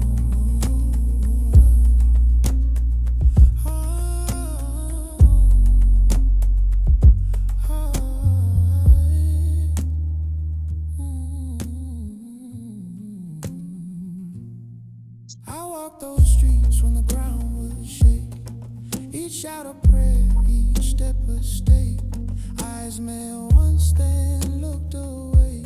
So many brave, so few who stayed. They fell beside me one by one. Sons of no one, daughters of everyone. No last words, no time to plead. Just silence, learning how to bleed. I watched the crown sink into dust, not from age but broken trust. A land can breathe, a land can drown. I've learned it dies without a crown. I watched the crown sink into dust, not from age but broken trust. A land can breathe, a land can drown. I've learned it dies without a crown. I don't want fire, I don't want blame. I'm tired of counting names. I want a scale that doesn't lie, a reason kids don't have to die. 47 years I've carried this weight, like rusted keys to a locked up gate. Every year stole someone dear, every year taught us fear. If the crown comes back, let it come in tears, washed by truth, not bought with fear. Let it kneel before the dead, that's where the lies are finally bled. I've seen what chaos caused from storm, how a home turns cold and turns alone. A nation cries but makes no sound until its law is finally crowned. Finally crowned, finally crowned, finally crowned, finally crowned. Sep, that is awesome. Dude, that Thank you. I is appreciate it. awesome. Oh my gosh, I love it. Thank you, man. Thank you. Took a bit of time writing that. Teared up while I was writing it. Low key. Not gonna lie, but yeah. You got to publish that. One day. Yeah, I definitely will. I definitely will. That is beautiful. I think that is beautiful. Thank you. I feel jealous now. No, so Oh my gosh. But it was moving. I was reading the lyrics. That's why I put the lyrics on the screen so people can understand if if they read it. I'm a metal fan too. Oh, I'm a metal fan. You see the cap? Iron Maiden. Oh yeah, there's Iron Maiden all over the house. But still, I'm a musician. I love all music, so I felt that song. I did. I felt it. So great job, Sep. Keep doing thank you. I Keep. appreciate it. You know what? appreciate Somebody was here from Israel earlier, and they gave me an idea. The next one I write, I'm gonna write about the future with Israel and Iran living side by side in peace, and going back to the history, the culture connection, going back ancient. I'm going to do my research because I always do, and I'm going to take things and put it into the lyrics when I write them. That's gonna be beautiful. Yeah, we got to do that for the people of Got it, man. Israel and, of course, the people of Iran, and showing how they're going to live side by side in peace and prosperity. And all this insanity that's been going on for 47 years is going to end. And because they, if you think of, like, you look at history, Persia and Israel, the Jewish people, they had that connection. They were, Massive. massive. Yeah. So I'm going to write a song about that. Unity. Yeah, we need that. I mean, it's crazy. It's adding up, man. The 47th president, 47 years of this tyranny. It's adding up. Oh my God, could you imagine it happens on the 47th day of the year? That would be crazy. That would be. That would be weeks away. Numerology, man. It's a thing of its own. Yes. I'm from Israel. Oh, many taps is from Israel. So you understand where I'm coming from. I'm telling you, I can envision like the image that was from, and because I follow a lot of the Israeli people in the reporters, and the other ones that are known like IDF and all that. But on Telegram, Amir Sarfati, I follow him. I follow a few. But there was a picture, an image, and I don't know where it is because I was checking them all out. But I shared it on the screen earlier. I can see this happening. There's just no doubt about it. And it was on the phone. I don't know if it was Israel News. I'll look for it. But if you want to address anything in chat right now before, my friend will be here in about an hour. I'm looking at the chat. Someone said dollar is 160 now, so 1.6 millions Oh, in God. Farsi, and just a bunch of supportive messages, man. And Sean said, would United States attack on the day it shuts down? I think it's before that. Yeah, I think it's before that too. Though the president does have powers that he can still make sure that it's funded. So I'm not so concerned about that. Because even back then when the shutdown happened, he made sure that the military got paid. So don't read too much into that. That would be my advice. Don't read too much into that. Oh, right here. This one. Let me put myself bigger on the screen. I see this, Sep, we talked about this earlier. I see this happening in the future. Now, I don't know what the translation is, so. See it? Let's see. I know there's going to be a There's a delay. little bit of a delay on Yeah. the stream. That. I see that Give it happening. a second. I see that happening. Oh, yeah. Yeah, 100%. 3 of them standing next to each other. Yeah. In Tehran, celebrating In Tehran. celebrating freedom together. In the Freedom Square, which would bring a whole new meaning to Freedom Square, man. I could even see them shaking hands and or like Netanyahu and Pahlavi and saying this is the beginning of peace and prosperity between our two nations. And I can tell And the world, man. Yes. This has major. A lot of people make the mistake of, oh, why should we care? Because this only affects Iran. No. This would have major implications for technology. Look at all these scientists or people in university who probably You know, it was an interesting thing that someone probably their only choice is to work for the military because they can't find any more jobs. All these scientists that they have, they will work towards something great for the greater of humanity because Iran is going to be that example that if we get rid of tyrannical leaders and if we get rid of evil, then only light can come from it. I can Only light, and it cannot be compared to Afghanistan or Iraq. It's just culturally, it doesn't make sense. I can see Reza Pahlavi saying in the speech, you know, like because he's definitely going to be of course, the main person speaking at that time. This is all speculation, and I'm assuming, but it kind of I could see this happening, where he says, "Thank you, United States, for assisting and helping us reach this point in time where we regain our freedom.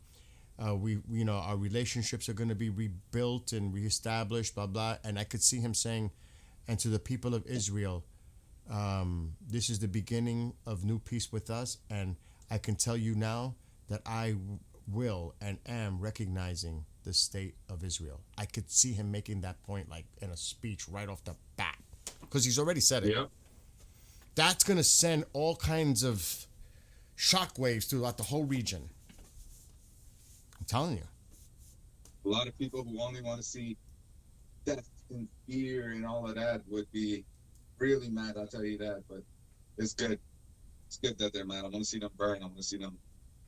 Is your friend the guy who's in the military and would be kind enough to be on stream? He's going to be answering questions. He's only going to be on for a half hour. I got to contact him in 1 hour. And his name, he uses Commander Cobra. That's how he goes. Shout out Commander Cobra, man. Yeah, so he'll be joining us in a little while. I saw some people say the rapper Young Blood showed support for Iran. Yeah, that makes me happy, man. That makes me happy. Shout out Young Blood. It'd be nice if more people... Where's Drake in all of this, man? Drake is Jewish. I was going to Where's say, Drake? they're silent. A lot of these people, you know, but the vast majority, I'm just going to be honest, they're liberals. And Yeah, it sucks. they need to come out. You know who's... I was kind of shocked. I stumbled upon it. Madonna's been very supportive of the Iranian people. I was like, Madonna? She's been saying a Oh, lot. we love Madonna in Iran. Yeah? We love her. Really? Yeah, we love Michael Jackson, Madonna, all of that. They're all part of our childhoods, even us born in the 2000s, man. 'Cause Maybe that's why. Remember, our technology and our media in the 2000s was always 10 years behind. Everything you guys had, we currently 10 years later, it would catch up to us and the pop. Cause there was no internet back then. So she must know about her popularity in Iran. So that's why she's she's doing that. There has to be a connection, because I'm like, I didn't know that. What you just told me, that she's very popular in Iran. Well, it makes sense now, because she's talking to the people of Iran that support her. So she's being reciprocal and saying the same back to the Iranian people. But a lot of people could read into that a little bit too much and saying she's doing it for her own selfish reasons because she knows how popular she is there. Look at how popular Pink Floyd, I'll say was, before this nut job started talking. The bass player, I can't think of his name, and I'm a Floyd fan, Roger Waters, saying that, and then he tried to clear it up and he made it worse. Piers Morgan, when he was on, he just sounded even worse, apologizing to people what he said on Piers Morgan, and I'm like, you just dug a bigger hole. Did he apologize? He made it sound like an apology, but to me he made it worse. He's old and probably senile at this point, so. Oh my gosh. I love Floyd, but he's been saying some really batshit crazy stuff. What? The air traffic is starting to change? Nah, I still see a lot of traffic coming in from Turkey. As long as you see this coming down, that's what I'm watching. Now, another area to keep watching, though, is the Persian Gulf. If this shit starts to clear and they all start to scramble, there's only one way they're scrambling. They're not going toward Iran. They're going to be trying to cut through Saudi Arabia and go head. Now, that could be. But they're going to clear this area, because this is going to be a very volatile area right in here. This is where shit can go off any second. I'm Any second. serious. Any second, because if we think that they're threatening our fleet in any way, we're gonna be proactive and we're hitting their navy. We're hitting everything. I'm telling you, they're not gonna wait for them to launch. We're gonna go after it before that happens. So this is something to definitely keep an eye on. I'm definitely keeping an eye on that. But this is typical for this time of night. And as long as you see these flights coming in from Turkey and coming on down like this, that's common. And you still see air traffic over Iran. And this is common, this amount at this time. We've been doing this for weeks now. Mm-hmm. You know the pattern. Well, at least we know the pattern. So this is not Yeah. unusual. This is not unusual. And then by 4, 5 a.m. local time, you're going to see the traffic go crazy again. Local time. So like in a couple hours, you'll see it fill up again. That's been the pattern. We got clear sky from Israel side. That true? I don't know. I would have to check the radars again. Exactly. They would avoid the whole region.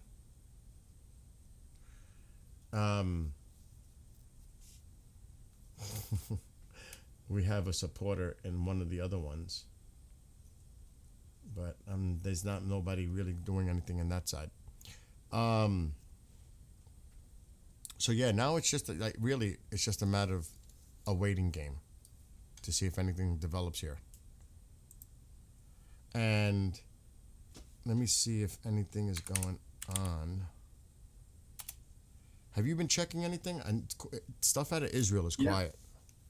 I got Twitter open right now. I'm waiting for something from any reliable sources. I'm seeing a lot of doom posting, man. I'll tell you that. But besides that, Tusi went live a half hour ago. And he says, yeah, I noticed that. IRGC reject Trump deal. And we know how the Iranian drones have been trying to monitor the Lincoln. I'm telling you, they're going to push it and we're going to react. I'm telling you.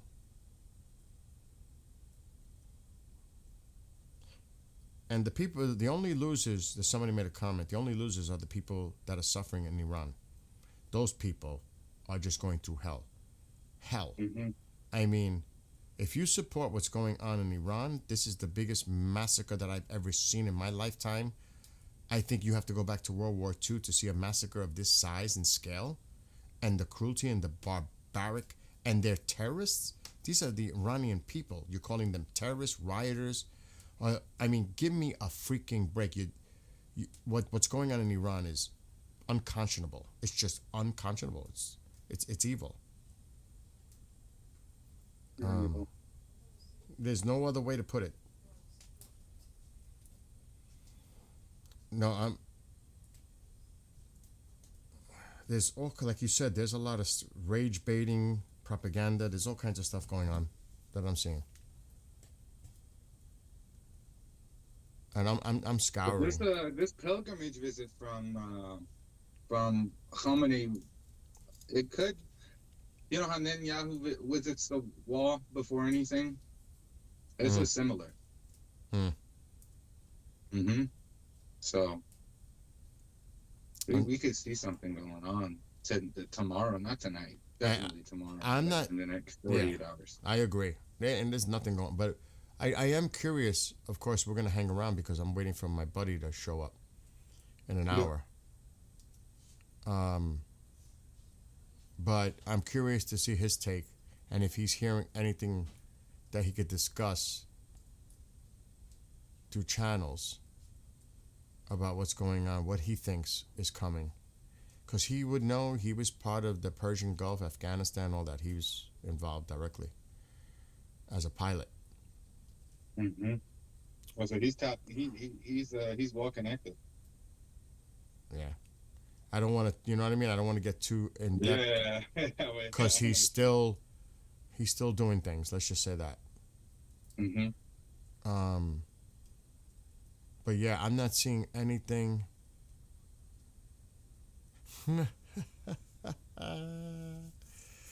Oh, somebody put on a funny clip here. I'm just gonna play it. because I think it's kind of funny and kind of what we were talking about earlier. Remember we were seeing that video with the so-called drones in Iran? Yeah. Somebody put a picture of this.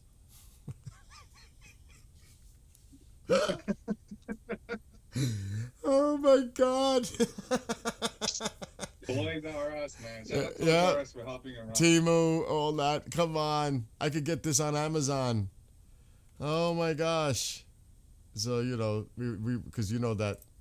ما الان روی نام look. پهپادبر شهید باقری هستیم. اینا پهپادهای جاسم. پهپادهای جاسم چه زیبا.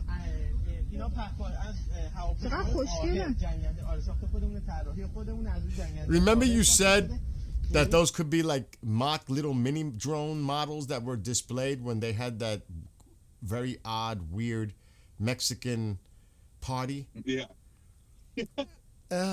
Well, if this is actually on that drone carrier, they look like they're very similar, those models, to the ones we've seen that were being displayed in that bizarre scene. They look like... I mean, I don't put it past them that these are toy drones. I genuinely, I don't put it past them.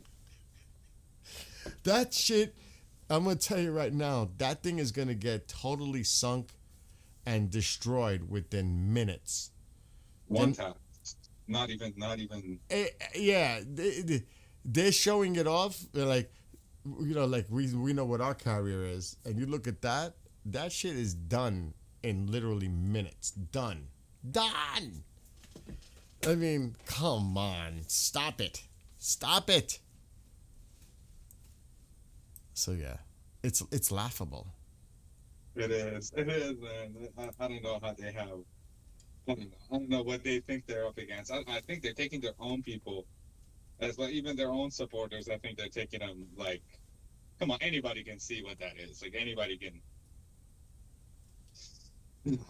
Well, there's like hey, the more they're more, you know.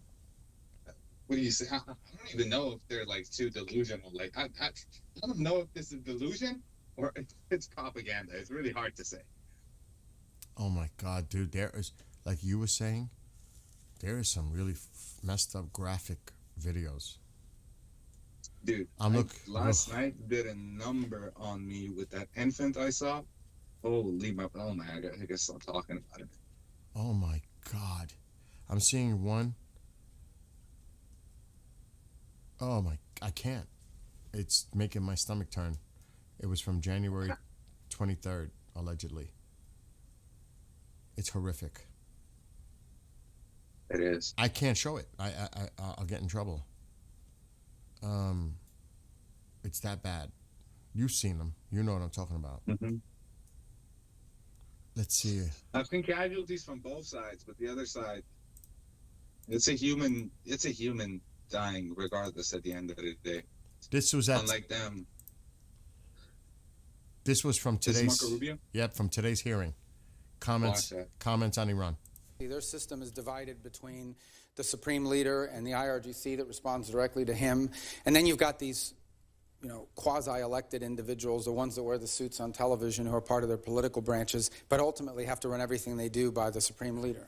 So I don't think anyone can give you a simple answer as to what happens next in Iran if the supreme leader and the regime were to fall, other than the hope that there would be some ability to have somebody within their systems that you could work towards a similar transition. I would imagine it would be even far more complex than the one we're describing now, because you're talking about a regime that's in place for a very long time. So that's going to require a lot of careful thinking if that eventuality ever presents itself. On the issue of our presence in the region, here's the baseline I want to set for everybody. The baseline is this. We have 30 to 40,000 American troops stationed across 8 or 9 facilities in that region. All are within the reach. Theoretically, not theoretically, in reality, all are within the reach of an array of thousands of Iranian one-way UAVs and Iranian short-term ballistic missiles, short-range ballistic missiles that threaten our troop presence. We have to have enough force and power in the region, just on a baseline, to defend against that possibility. That at some point, as a result of something, the Iranian regime decides to strike at our troop presence in the region. The president always reserves the preemptive defensive option. In essence, if we have indications that, in fact, they're going to attack our troops in the region, to defend our personnel in the region. We also have security agreements, the Defense of Israel Plan and others, that require us to have a force posture in the region to defend against that. And so I think it's wise and prudent to have a force posture within the region that could respond and potentially, not necessarily what's going to happen, but if necessary, preemptively prevent the attack against thousands of American servicemen and other facilities in the region and our allies. Notice what he keeps. My heart as an Iranian goes out to all those soldiers and all those military officials and everybody deployed there. And thank you, genuinely thank you. I might not be an American, but thank you for your service. You know, I don't think I need to be an American to say that, but thank you for your service. You're not only doing a service for your country, but you're doing a service to the greater of humanity's goods. And that's something, you know, that's something really beautiful. And look what he emphasized preemptively.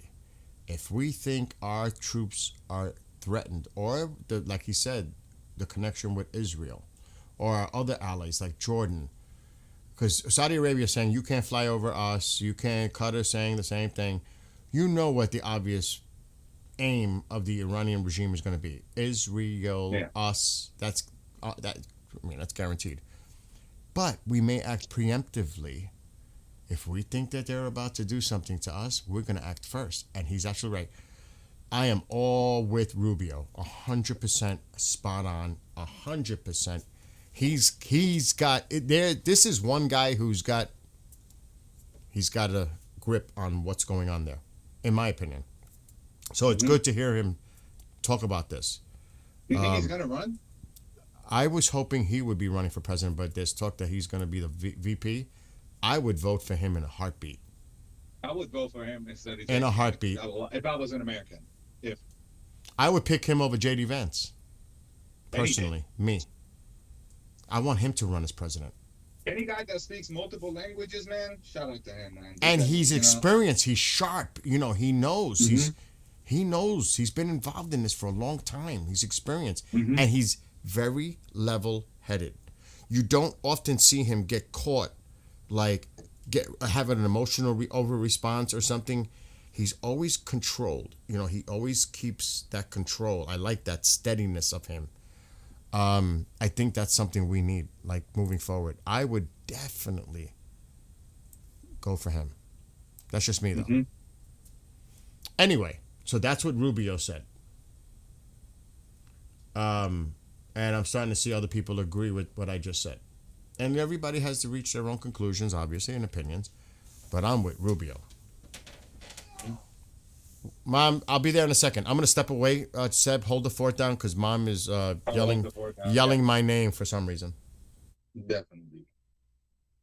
All right. What's up, guys? You guys are with me now again. All right, let's read some of the chat. Tammy said, this is now starting to affect our children, knowing that their dads are deployed in the Middle East. Now asking us, is daddy going to die? Our children know that a war is coming. Yeah. Can't imagine what those people whose family are deployed right now. You know, I have friends who are deployed. You know, I definitely feel weary about it. But I have trust in the American military that they're gonna absolutely do this clean, smooth. But it's gonna be something that we haven't seen before. They've proven it before with Venezuela. That was a wonderful job. That was something crazy. And we just hope that same type of professionalism and the same type of quick get in and get out type of thing, with good results. Obviously with amazing results. We definitely want to see this regime gone. You know, because just of them, you know, being in power and being able to fund all these terrorist organizations and groups, puts a lot of people in the IDF and a lot of other people in danger.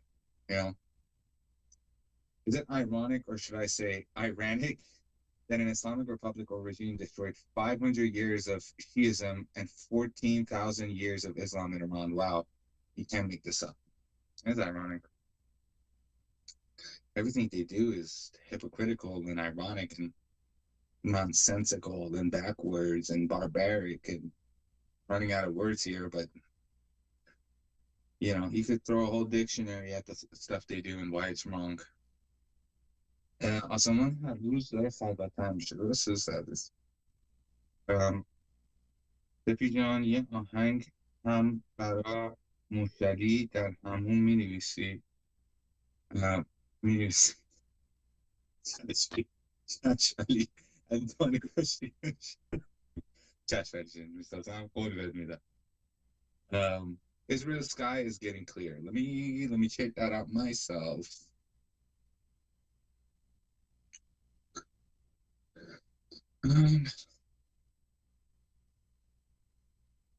I mean, there's still flights inbound to Tel Aviv. No, they're flying over it though. But again, even when we were, there's one coming from Budapest to Tel Aviv. Orban is on it. Joking. Orban is not on that. Viktor Orban, London, Dubai.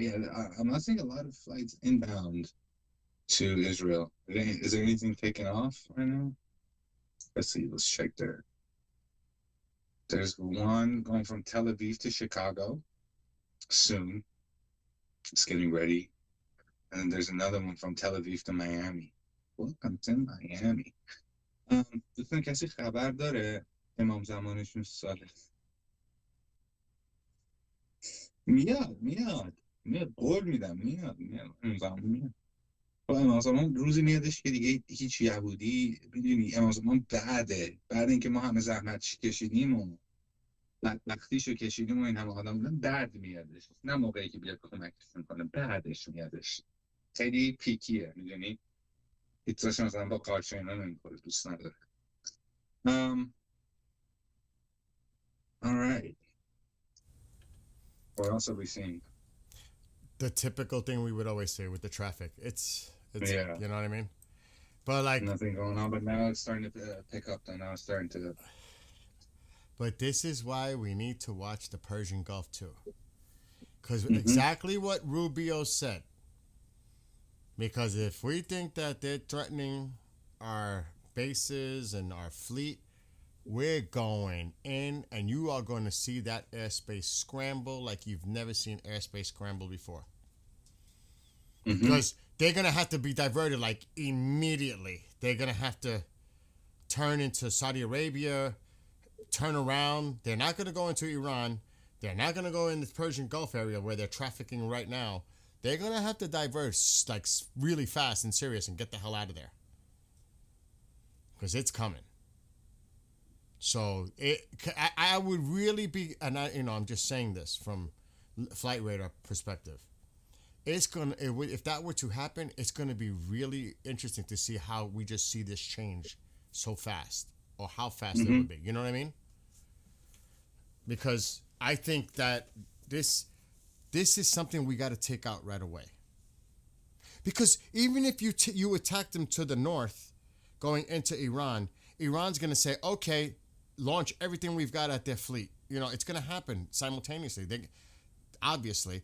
So you have to take this out in the first steps. It has to be on the top priority list to hit those targets. Their naval assets, their drones, that drone ship, the missiles all along that coastline and their islands. This is prioritized. They got to take that out. Because you know they're going to do it. You know? What would happen first? HRS lobby establishing transitional government. Oh my God, Sean. Are you serious? GTA 6, we're going to be waiting till 2028. Yeah, it's getting delayed again. I got insider news. Are you serious? No, don't say that. Oh, come Take on. the last hope away from everybody. Come on. It was supposed to come out in October Yeah, of this year. That game is going to be a good reset for everybody to just like take a. Are you serious? They're talking about delaying it again? No. That was a joke. That was. Oh, don't I start. got you riled up, man. I got you. Oh, it keeps getting pushed. I hope that doesn't happen. No, I heard. Not to like focus on it too much, but I heard it's in final stages. It's done. It's. They were going to finalize it. They were going to get the last pieces of things in place, and now it's called. Remember, guys, the the code name for it was Project America. So that game is just going to be kept built, like it's just going to be built on for years. That's the last GTA we're getting. So Oh, I know that. you're But they'll waiting for something that's going to be the end of all It's just going to continue to go on in the future and the future and the future. It's just always going to be GTA 6. dude, there'll be DLC for many years to come. Mm-hmm. You know that. For many years Yeah. to come. They're putting whatever. They're just putting most of their money in the basket for the RP aspect of it too. All these role play servers that they're gonna do and all of that. You know, that's gonna be a huge money maker. We saw that last one. They made quadruple the amount of money they made on selling copies versus just online purchases. Billions, like money for online. billions of dollars is going to be spent on this. Mm-hmm. Everybody's complaining, but everybody's going to buy it. It costs $2 million. That's as much as the Triton we're seeing, and the Triton is a massive piece of technology. Actually, the Triton is anywhere from 133 million to 135 million. But they said the research and all of that, it costs around $2 billion, right? That's what Alexa was saying last time. Oh, Alexa's never right. True. You know what I mean? They made a mistake on the time a little while Alexa ago. said it's 4 a.m. Yeah, I mean, no, I'm not. That's not a reliable source. Look what Ali's writing, because it's frustrating, dude. Did you ever watch? And I don't want to get too off topic, but why not? We're waiting for my buddy. Did you ever watch the original Halloween movies? Original? You mean like Michael Myers with Jason Voorhees? No, that's Friday the 13th. Michael Myers, the one with Mike. No. I've seen the other one, but not this one. Not the original ones. Are you serious? Yeah, and I'm a movie head, but horror movies, I've always been iffy about them. I mean, I don't know. It's just I like Raimi's perspective on horror movies. That's my favorite. He did Evil Dead. He's done a couple of other projects. But Evil Dead is, to me, one of the best franchise there. So, the first two Halloweens, the original and the second one, are like, to me, the best. The first two. Mm-hmm.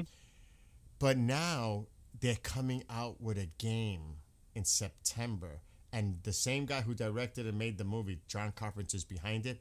I saw the trailer, and I'm like, oh my gosh, I need to buy. Is it going to be a remake of the movie, or going to live through the movie, or is it going to be like an online type of game? Oh, I should turn on my X. Well, you wouldn't know. For those that have like platforms for gaming, check out the trailer for Halloween that's upcoming this year. Oh my god, it's like the movie, dude. It's like the freaking movie, and I'm like, this is a must have. Because Dude, gaming is healing slowly but surely. Gaming is healing. I mean, we hit a downhill state with gaming as a whole. It just felt weird. It turned people off, turned me off. But now it's getting back up there. That's why this game is called Skywatcher. Well, I don't know which channel everybody's mostly on, but I'm gonna show you guys really quick. I know this is way off topic, but I'm the one who brought it up, so I might as well go all the way out with it. Let me make sure I'm on the right thing here. Display capture. Hold on. So I've got so much here. That's the wrong one. I always do that. What the hell is going on? Video capture. Why is that doing that? Maybe the display capture is wrong. Hold on. I might have more sources open. All right, we close that. Dude, I have so many sources. Okay, good. I don't know what the hell that is. Oh, yeah, look, the email for us. Iran Freedom. I don't know why it looks like that, but I'm going to get it off. People, you can contact us there, actually. Iran. You got anything from the inside, any message you want to relay while keeping your identity safe, hit us up. Don't ask me why it looks like that. There we go. Yeah, that's where you can find us. All right, hold on. Let me put the game on. So I have a lot of games, 200 and something games. Too many. Way too many. Yeah. But let me show you this trailer. What the hell was that light thing? Check this out. You got to. And you've never seen the movie. Shame, shame, shame, shame. You got to watch this movie, Halloween. I'll watch it probably tonight, honestly. Dude, gotta watch it. But this is the one I'm waiting for too, because I love the original. There it is. Check this out. I'm gonna put the sound. Okay. Here, it's not currently available because it hasn't come out yet. Check this out, everybody. Check this out. If you like Halloween, look what's coming out in September.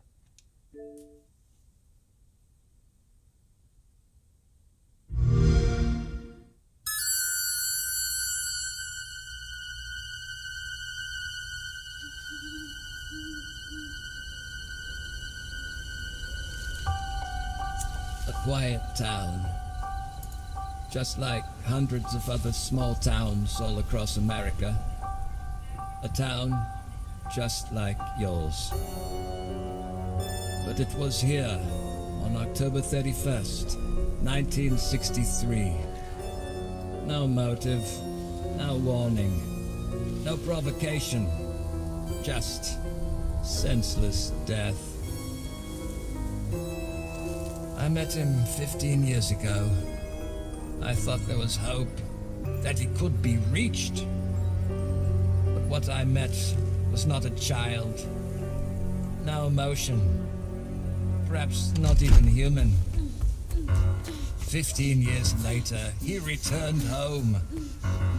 But what happened that night was only the beginning. It wasn't just a killing spree. It was Yes, a Ron. reckoning. Whoa, whoa, whoa, calm down. He was going to reach it. Come on, What was come on. that? We have It's a short trailer, so it'll be over in a second. No, no. You can't stop him. You can't reason with him. You can't kill the boogeyman.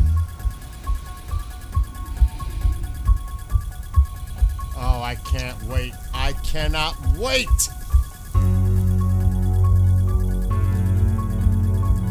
Multiplayer horror.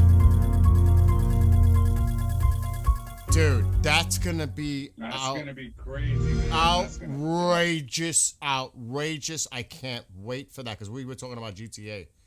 But that game, I am like, I can't wait for that game. Do you like horror games, or like is it just like something you just this? I love the movie. I do have a few horror games, but I love that movie. So this is like, dude, I can tell you a story. Like I've scared people with that, dressing up like that in my house during parties and stuff.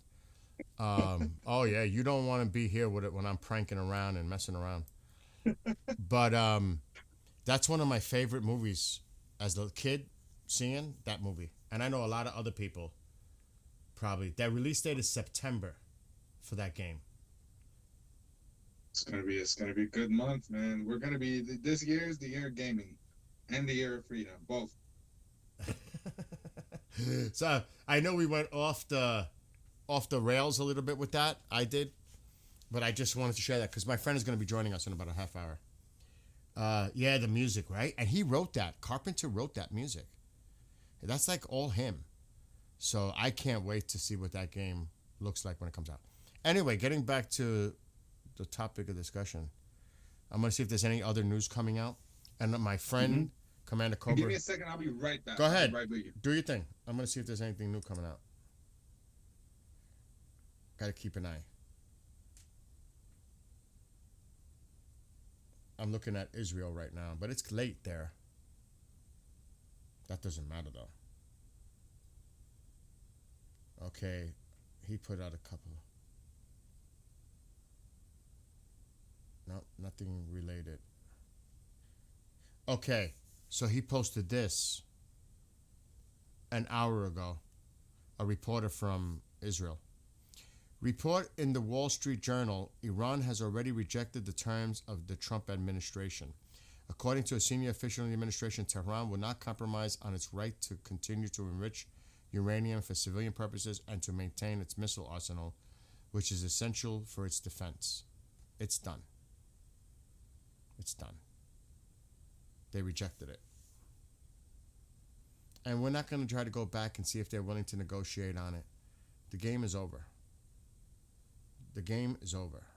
The back and forth, it's over. I'm telling you. I don't know what you all think about it, but I think it's over.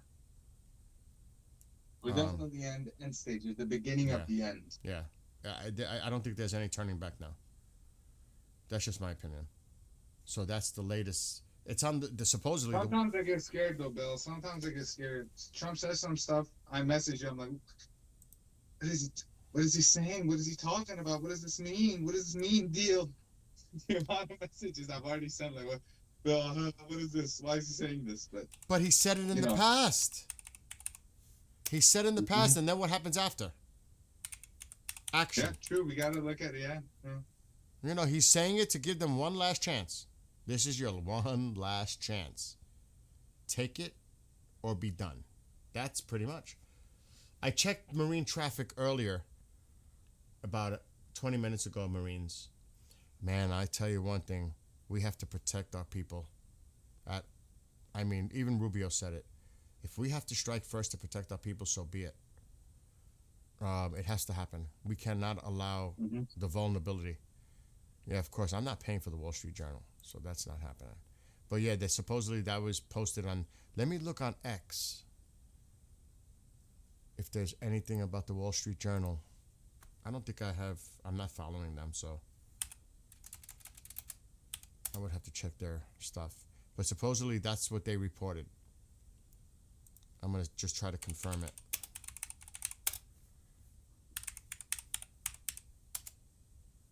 Dude, there's going to be some long nights ahead, you know that, for us, for all of us. Yeah.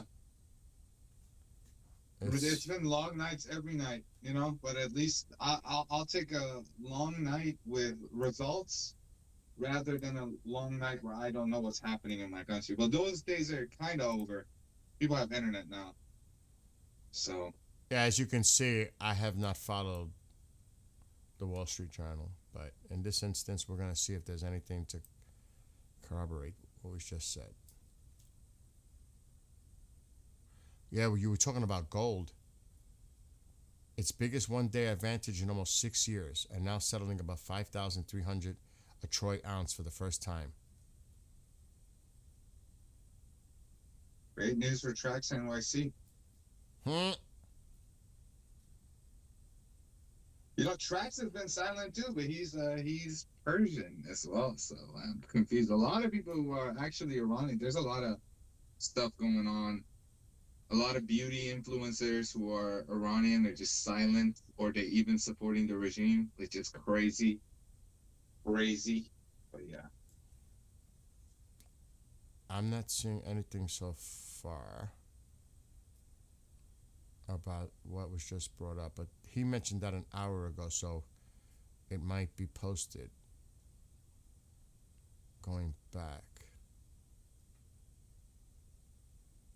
And somebody mentioned about Netanyahu in there.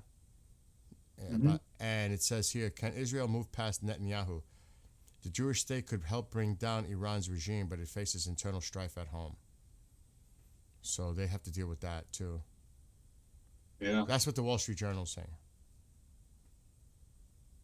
And a lot of people, you know, they say, "Oh, Israel is also a dictatorship." Man, like look at Netanyahu. He's going to court for everything. They hold their leaders accountable compared to Iran. That's what a real democracy is like. You know, we don't see this in Iran, and they like to push this agenda, but it's just not true.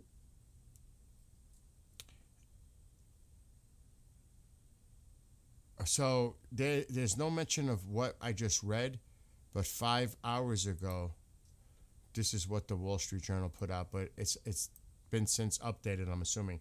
Trump's ultimatum to Iran to negotiate away its nuclear program or face a possible attack leaves Tehran with a daunting dilemma. Well, based on the latest information that's coming out, they rejected it. They were given 24 hours to answer that, right? And they insta-rejected it, so... That's the rumor, that there was a 24-hour window, but some are denying that it's a 24-hour. So I don't know. You know what I mean? You take it, like I said, take it with what it's worth. Hard to say. Yeah. So no, I'm not seeing anything updating telling me on Wall Street Journal that that's something new developed as far as that. But we did hear it from other sources. the rejection. I'm gonna go look, and I don't like to do this. I want to see what the other side is saying. The propaganda arms. It's always telling. It's always It telling. is. That's why, let's just see what they're putting out there. And I follow them just to keep track of what they're doing. Mm-hmm. Okay. What?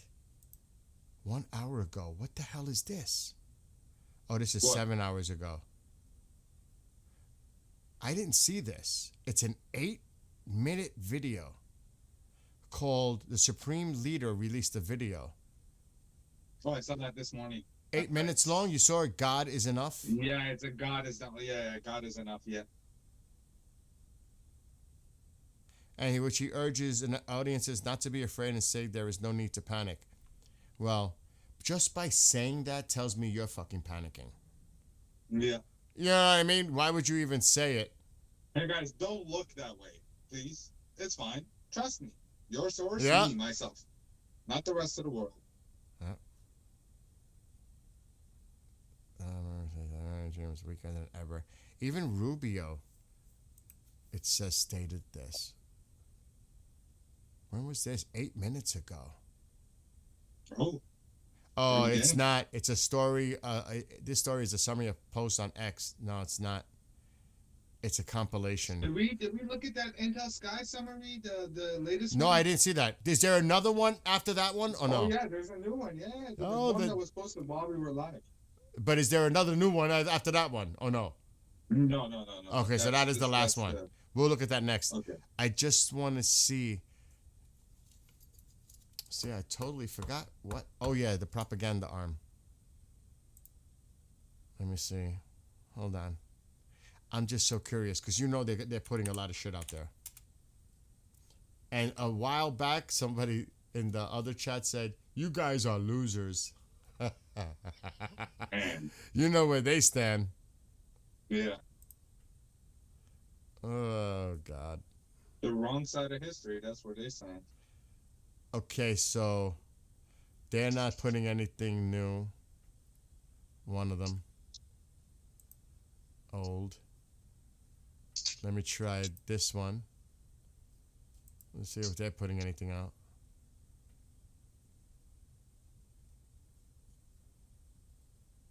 Something about, like what you said. It's saying here, Russian sources reported that the Su-34 crashed in the Kursk region due to a technical malfunction, while there are also reports of an Su-30 SM crashing into the Black Sea. Wonder what the hell's going on over there. Mm. And like you said, the supreme leader of Iran visited the mosque in Qom. Oh yeah. He goes there before making an important decision. This is what the other side is saying. Then What is remember, that decision? The tie in news for himself? remember, this is coming from the other side. And remember we were talking about earlier about the super galaxy coming into Qatar? Yeah. Well, there's a super galaxy 3 hours ago over Saudi Arabia going the direction towards Qatar. We saw it land. Remember? Mm-hmm. This is 3 hours ago. Reports of extensive flights of Iranian Sukhoi fighters near the Persian Gulf over Iran. Now that That is interesting. I'm telling you, got to keep an eye on this freaking Persian Gulf. I'm telling you, it's going to be a miscalculation. Some guy is going to make a mistake, and it's not going to be us. It's going to be them, and we're going to mess them up. I'm telling you. It's that fragile right now. So you can see, like, look, that was what we just talked. Well, that's the New York Times reports that the backdoor negotiations with Iran have completely failed. Iran has refused to accept any of the American proposals. So it's coming out on other outlets. They're sourcing the New York Times as for that. Oh, look at that. According to current reports, military aircraft from Italy, Germany, and the UK and Spain are currently pouring into the region to evacuate their diplomatic delegations from the Middle East. They know something's coming. Mm-hmm. Russia already. I don't know if this again, this is with how preemptive, Marco Rubio's words, preemptive and all that. This can happen in the morning, at night.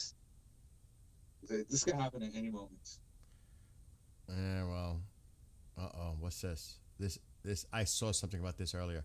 Iran's Supreme Leader Advisor, Ali, whatever his name is, warned that any U.S. strike would trigger an all-out war, promising an immediate full-scale response while threatening central areas of Tel Aviv. This is what I mean, dude. It's so weird that they'll say, "Hey, if you hit us, we're gonna hit Israel," even though Israel has nothing to do with this. It's like a big bully. Like, Trump used a really good analogy. These guys operate like bullies, like mobsters. Okay, so Axios was the reporter that said that Trump has given Iran 24 hours. So that's where it was coming from, Axios. Mm-hmm. That's where everybody was getting it from. But did the Axios reporter actually say that? That's another question. You know what I mean? I'm going to have to look at Axios to see if that's true. Let's see what the other one is saying now. That one was pretty... Again, they're sharing the same thing the other one just said. Supreme Leader of Iran visited the mosque. He goes there to make it before he makes an important decision. See, they're sharing the same thing on here. This is 6 hours ago, so this is getting old. Oh, shit. I wonder if he's gonna stay in Rome, or if it might have been a deterrent of fake news by them to tell the whereabouts of the Ayatollah. You know what I mean? Because they know they're trying to kill him. Maybe he never left. Maybe he's still in the bunker, and this is just them sending out something. I'm gonna call my buddy in a few minutes. But yeah, they're kind of doing the same rinse repeat thing going on. So that's the narrative coming from there. And the rest of it is pretty old. Oh God, I'm not showing that. This was yesterday. Or no, this was this morning. Iran has just executed a top Mossad agent who planned to sabotage missile production facilities. Rest in peace to that guy. Man. Now, I don't know if that, take that for what it's worth, but that's a little concerning right there. Not a little. Yeah, if they're already starting to, we've known, but they're going out public and saying it, they don't care anymore. Exactly. What are you going to do about it?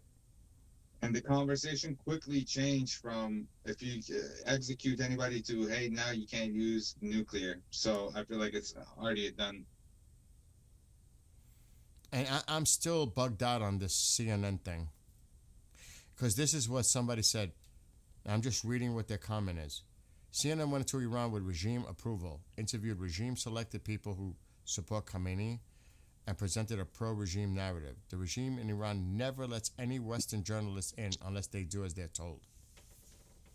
Yeah, we saw the same thing with the 12-Day War. It's interesting they didn't let any international news media come in when the riots were going on, but only after. Only after they've done all their killings and cleaned up. And CNN, like a good boy, listened. It's crazy. Yeah, I mean, let me see if my buddy... Yeah, for real. Unleash our troops. Let's just... I'm not waiting. I'm telling you, we got to watch that Persian Gulf. I know we got to watch the entire area, but I am telling you, I really think shit's going to pop off here. Mm-hmm. I'm going to give my buddy a call. Airspace is... Dude, this airspace is so weird, man. You can't read into it anymore. It's... Well, let me see if he's ready.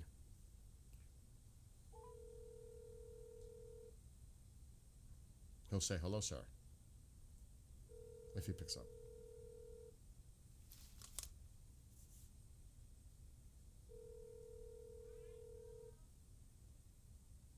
Oh, well. I'm going to have to hang up. He'll call me. I'll hang up because I don't want his number or any information coming up. I'll just keep my phone in view. He'll call me back. He just got home from work. Let's see what's going on in the. Check it, please, Bill. What am I checking? Up to. What? What's he saying? What am I checking? Up to 10 people at least. What does that mean? Let me see. Let me go back. Hi, do you guys know how many airplanes went from the U.S. from Tel Aviv in the past 2 hours? To the Why is U.S. To the U.S. From the U.S. to Tel Aviv. From the U.S. to Tel Aviv. Is that what he said? Let me see. Oh, from Tel Aviv. Went to U.S. from Tel Aviv. A lot. When I was checking it, there was like 3 flights ready. One to Miami, one to Chicago. Oh, really? That was just the ones that I checked. Well, this one's going to Boston. It just took off. That one just took off and it's going to Boston. New York.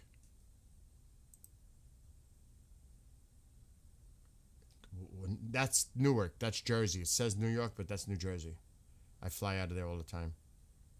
I don't like taking the Chicago, like you said. Miami. Paytux released something. Says I'll send you the link actually. Yeah, do that. I'll read it. So there's a lot of flights coming to the States. Where's this one going? L.A. Wow, that's a long flight. Oh my gosh. Yeah. And they just took off. Oh my God, that is a long flight. Oh my. They have direct flights to LA like that. Oh my God. I think this one. Okay, that just landed. What is this NA? Could that be? Not available. Private? I wonder if that's on standby. I don't know. It says NA. Tel Aviv to where? This could be on standby to get out of Dodge. I'm assuming. You know what I mean? Mm-hmm. They look like they've got one on standby. Like I said, I'm assuming. It's all speculation on my part. And there's definitely some coming in. Sophia. That's UAE. That one's going out. This one's coming in. From Rome. So yeah, you see there's still quite a bit of flights coming in. There's another one back here, I think. In between here. Yeah, that one. Come on, don't do that. Okay, so that says Doha. Why is that? I'm hitting the wrong plane? I am hitting the wrong plane. It's this one. Wow. So yeah, there's still flights inbound and outbound from Tel Aviv. Yeah. But again, we compared to the 12-day war, you know, there was flight coming in and out. Even when it started, even when the stuff cleared on that side, flight was still coming in to Tel Aviv, if I'm not mistaken. But in this case, in this scenario, you know what I mean? Yeah. They're going to definitely clear the airspace out immediately. Because you got to remember, hypersonics, they have literally, I mean, they have to. But look at all the traffic lining up to come in. Nothing's going on tonight. No way. No way. I am totally convinced, and I said that an hour ago, nothing's going to happen tonight. Unless something goes off in the Persian Gulf. Yeah, unless it's from Iranian side, we're not seeing anything. Exactly. That's my concern. If they show any indication, any signs that sets us off, we're going in, like Rubio said. And I agree with Rubio 100%. 100%. We have to protect our troops, personnel. We have to do that. That's no-brainer. So, got to watch this area. Look at all that air traffic down there. So, no, do I think anything's going to happen tonight? No, unless somebody else decides to set this off. Let's look at the military filter. That drone or a Poseidon should be flying in that area. They might be, and they got their transponders off, which is another sign. They don't want to be seen. That is crazy, crazy quiet. Because you know they're monitoring that 24/7 now. Yeah, they 100% got drones up. No doubt there is craft in the air, but we're just not seeing it. There's no way it's that quiet. It's impossible. Impossible. With the current situation going on, impossible. Give me a second. I'm getting a call from Iran. I'm here. I'll be just. Go, do your thing. Go. Hello?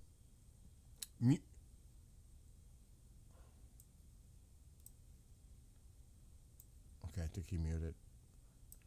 Where is that Russian plane going?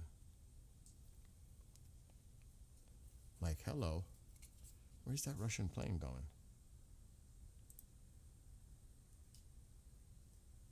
Casablanca.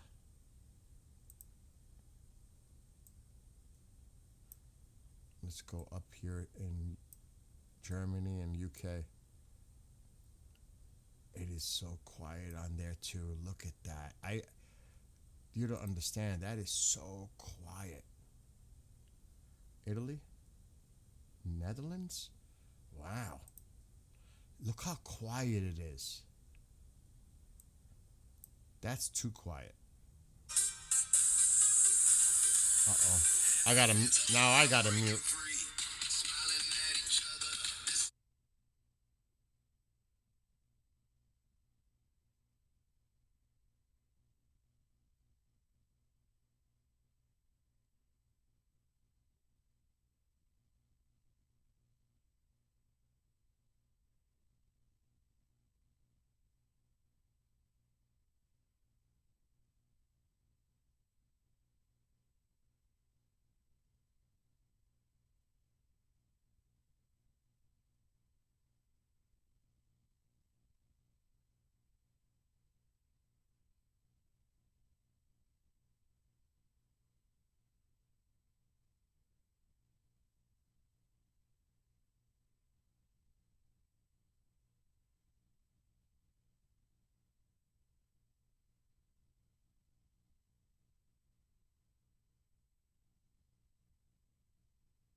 I apologize, but that was business. Like he's on business, I'm on business. We just happen to get the calls at the same time. That's the way it is, because, you know, we do work, you know. Right now, I'm in a lull because I'm in a transitional period, but that lull will soon stop. So daytimes I'll always have free, but night times, that's the work time. And I got to do a lot of pre-records. It goes on and on. Anyway. Wow, look at all the military. What's that coming this? What is this? Heading out. Mercury.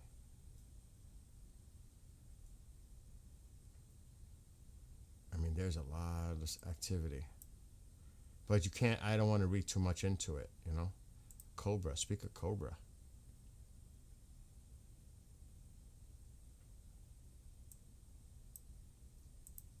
Sometimes when you see refuelers doing like loops, it's something to keep an eye on. Pegasus. Another Mercury. Who is this?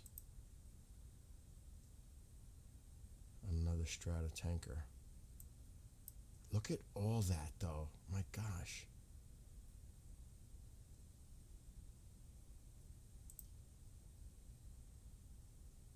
Oh, I hit the base. Airport. Stop it. Stop it! There's some big boys here. Pegasus. Another tanker. I'm not trying to read too much into this, but...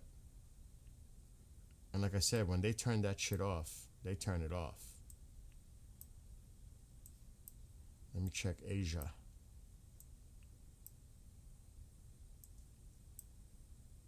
Oh, there's a drone over here. That's interesting. They put the other one here. That's a Triton. Oh yeah, there's a Triton over here checking this area out. They're keeping an eye on Taiwan.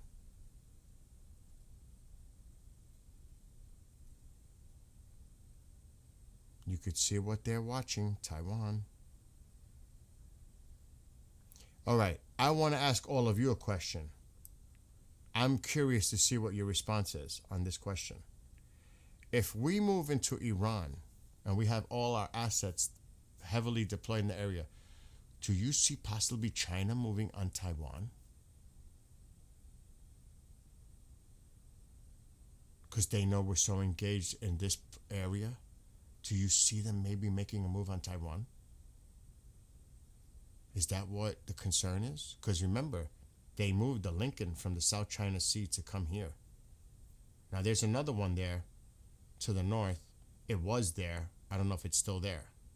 A carrier near the Black Sea. I don't know. It's a good question. Would China make a move on Taiwan if this goes down? Because they know. I did say that too. I thought it'd be that they would take Taiwan in 2026 too. Eventually, but right now we are in the region. But something to think about. Because we're gonna, if this goes down, this is prolonged. This is gonna go on for quite some time. It's not like it's gonna be one strike and leave. Kevin says, wouldn't pass it. China's serious internal problems. They won't move on Taiwan, in my humble opinion. I'm really interested to what you all say. I mean, and they do have serious internal issues. There's even people saying there was like a coup possibly going on. That would be a tactical bad idea for China. Look where Iran is in conjunction with Iran, and how easy it would be just to skip over the border and give China two fronts to fight. Oh, here's Commander. What's going on? I am live. People can hear you. Are you ready? Yeah. How you going to bring me in? Go on Teams, and I'm going to add you to the existing call. Okay. Where is that? You have Teams. Yeah, but I don't think my Teams on the computer is going to match up with you. Okay. Let me try to message you. What do you mean? You don't think you're going to be able to go on audio on Teams?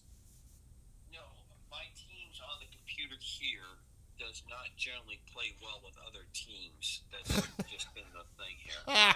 What if I just hold you up to the phone, and my friend and I, everybody could hear you, because you're only going to stay on for a few minutes. I can always put you up close to the phone where people could hear you. All right, so you don't have a StreamYard or anything like that, right? No, I'm using my OBS. All right, hold on 1 second. Maybe I could try to call you. Wait a minute. I might be able to add you as a contact on Teams and call your phone number. Right, just can you block my number so it can't be seen? Well, nobody's going to see it. Right, so go ahead and call me on Teams. So no video tonight. Absolutely not. I want you to stay incognito. Got it.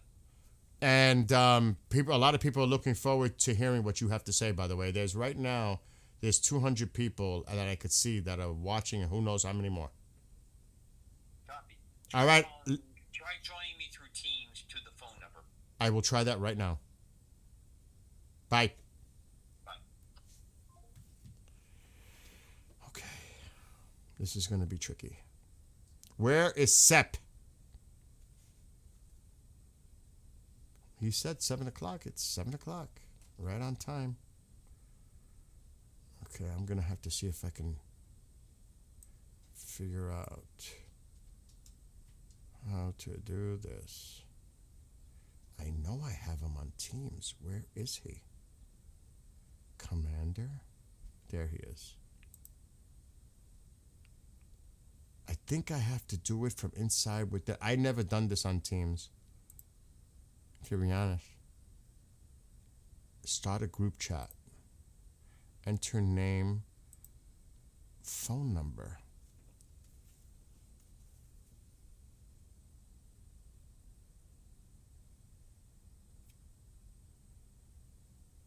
Oh my God. This is what, this is the scary part of life when you have reading glasses and you're starting to get a little older. That's the sign. Oh my gosh.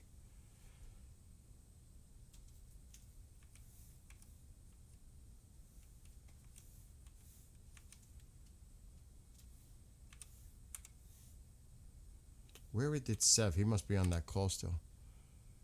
Okay, invite.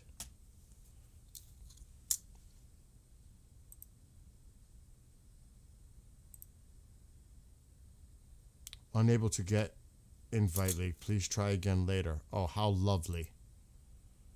Let me try to put his name.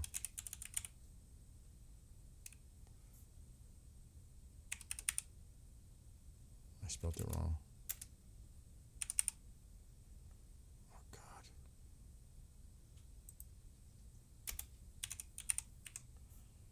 Here it is. 207.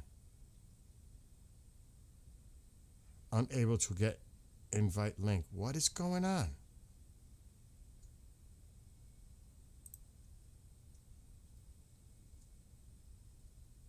This is a group chat. Audio call. Oh God, how do I do this? I've never done it. If I do that, it's going to block. Let me not do that.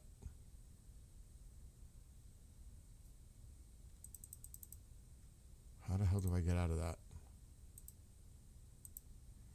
No. I'm trying to think of an alternative way to do this.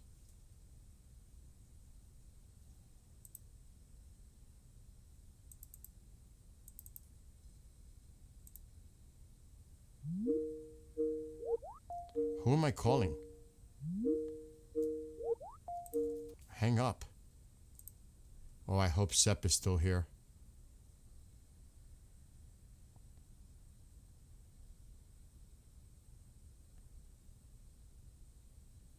People.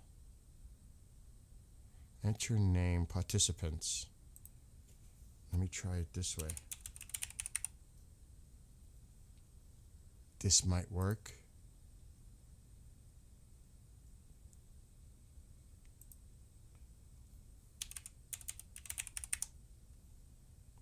Shit. Oh, he just popped up on the screen. Oh my God, I don't know what just happened. My screen's going crazy.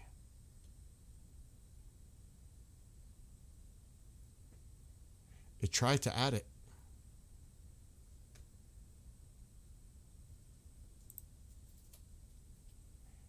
People added to this chat. Request to join. He's leaving. Shit.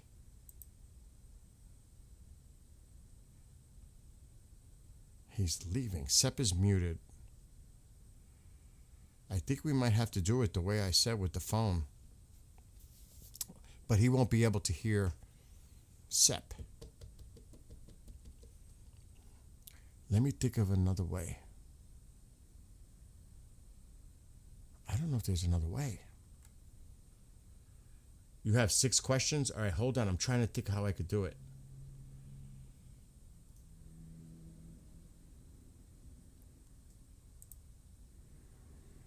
Two participants. Enter name, phone number. Let me try. It's trying to add his phone. Request to join.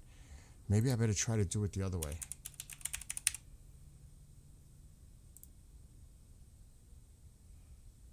No response.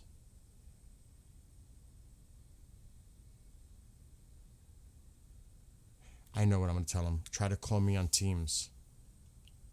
I could always add Sep.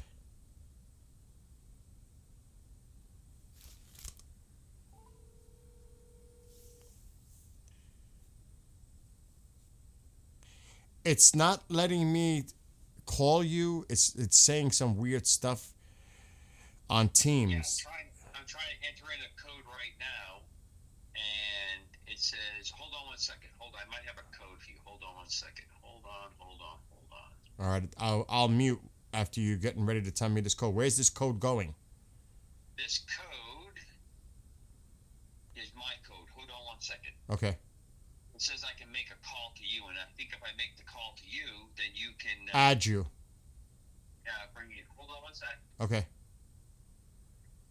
Sorry, I thought we were doing this by StreamYard, so I was a little bit late getting to you, but I've got it. 3, 6. Give me one sec. See if this works.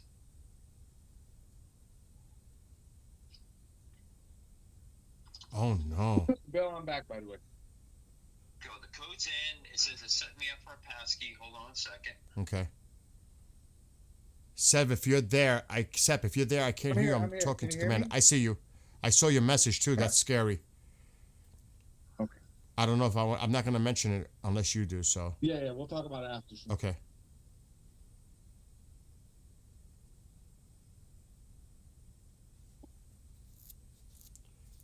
I don't take much to what CNN mentions. Somebody said, after the failure of talks between Tehran and Washington, President Trump is considering launching a broad attack on Iran. Take that with a heavy grain of salt. That's all I'll say on that. Like a pile of salt.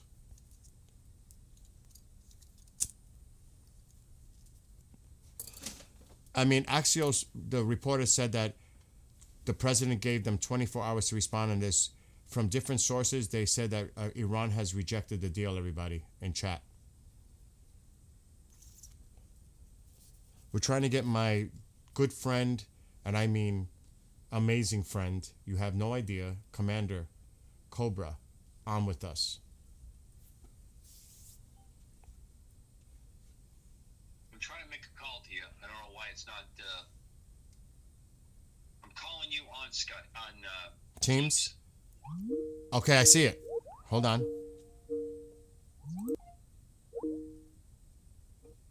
I just answered it. Yeah, it says it's declined. I tried again. All right, I didn't decline it. Maybe I hit the wrong button. Let me put my phone down. I saw it coming in. I did. I hit the wrong button. What the heck is going on now? All right, I see. Sounds like you're on. I'm gonna hang up the phone. All right, time. All right, Commander, can you hear us? I'm on Teams with you. All right, I think we lost Sep, but I can add him. No, I'm still here. Yeah, add him. Oh, to good. this call. Perfect. It worked. Yeah. So this is my good friend. I've known him for many years. I can't say enough about the individual who's on with us right now. Commander Cobra. Commander, welcome. Sep is here as well. He's in Austria, but he's Iranian. Yes, Sep- I heard Hello, Sep Commander. the other night when I was listening to your live broadcast. So before we Can you begin, hear me? yeah, we can hear you. All right. Before we begin, Commander, just give the folks a little bit of background. And I'll just say this before he goes into it. If you ever seen Bad Boys 2, the Coast Guard helicopters, he's one of the pilots of those helicopters, just so you all know. Yeah, so Oh, the particular scene he's talking about halfway through the movie, there's a scene where the helicopters chase the drug boat and disable it with fire from the helicopters. That was my last flying unit in the Coast Guard. Retired military aviator, and since I retired in the early 2000s, have been working as a government contractor, mainly to the Department of Defense and Department of War. And like as Bill has said, longtime friend of Skywatcher. Yes. All right, Commander, because I don't want to keep you too long. And Sep, there may be a few questions. They got them lined up in the chat waiting for you, Commander. They've been prepping for you like all day.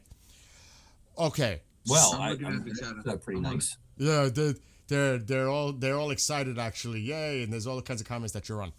All right. So, give us with your background, your assessment on what you think could possibly happen in the days and weeks ahead regarding Iran. So, give me 1 second. I have your screen up so I can see on YouTube. Yep, I have the shared screen on. You should be. I don't know if I have it shared with you, but go ahead. Look the Yes, YouTube. don't worry about it. I've got your screen up. So, here's what I think is up. Everything is up against. When you take everything in total that's happening, now that the Lincoln Carrier Group is in position, and when we say in position, it's down at the very end of depending on what part of the world you're referring to, either the Arabian Gulf or the Persian Gulf. The Arabian side of the Gulf likes that to be referred to by that name. The Iranians obviously prefer to be the Persian Gulf. They're probably going to stay south of the Straits of Hormuz. And the reason for that is that is a very, very difficult piece of water to navigate. If you go where that really big concentration of airplanes is over the open water, almost straight up from where your cursor is, keep going up. No, keep going up a little bit further, straight up. We'll do the Etch-a-Sketch. Go up. I'm on a delay with you. You're seeing it on YouTube, so I'm zooming at the mouth of the Persian Gulf, the strait. Yeah. The strait is that little hook that's right at the top of where UAE and Iran meet, a little bit to the right of where you're going. Yeah. Right in there. There's a little notch. Mm-hmm. And no further up, that to the left of where you're at. That is a very tight waterway left. Yeah, I'm doing it. I'm already there. It's just the delay. Yeah, it's west. It's west of the position you're on. Mm-hmm. And that area in there is covered by silkworm missiles and others. Yeah, that's the very spot. It's a very, very difficult spot to navigate, plus civilian ships.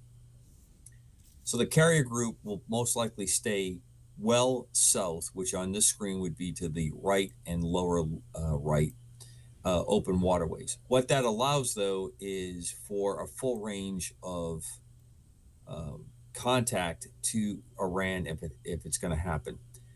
And I don't think the if is very high. I think the if is very much when. I agree. Now, when you look over to the left of your screen, just underneath the box, well, you're moving it, but to the left of that screen was Qatar, and that area has been closed out, or at least it is being publicly said that it's closed out.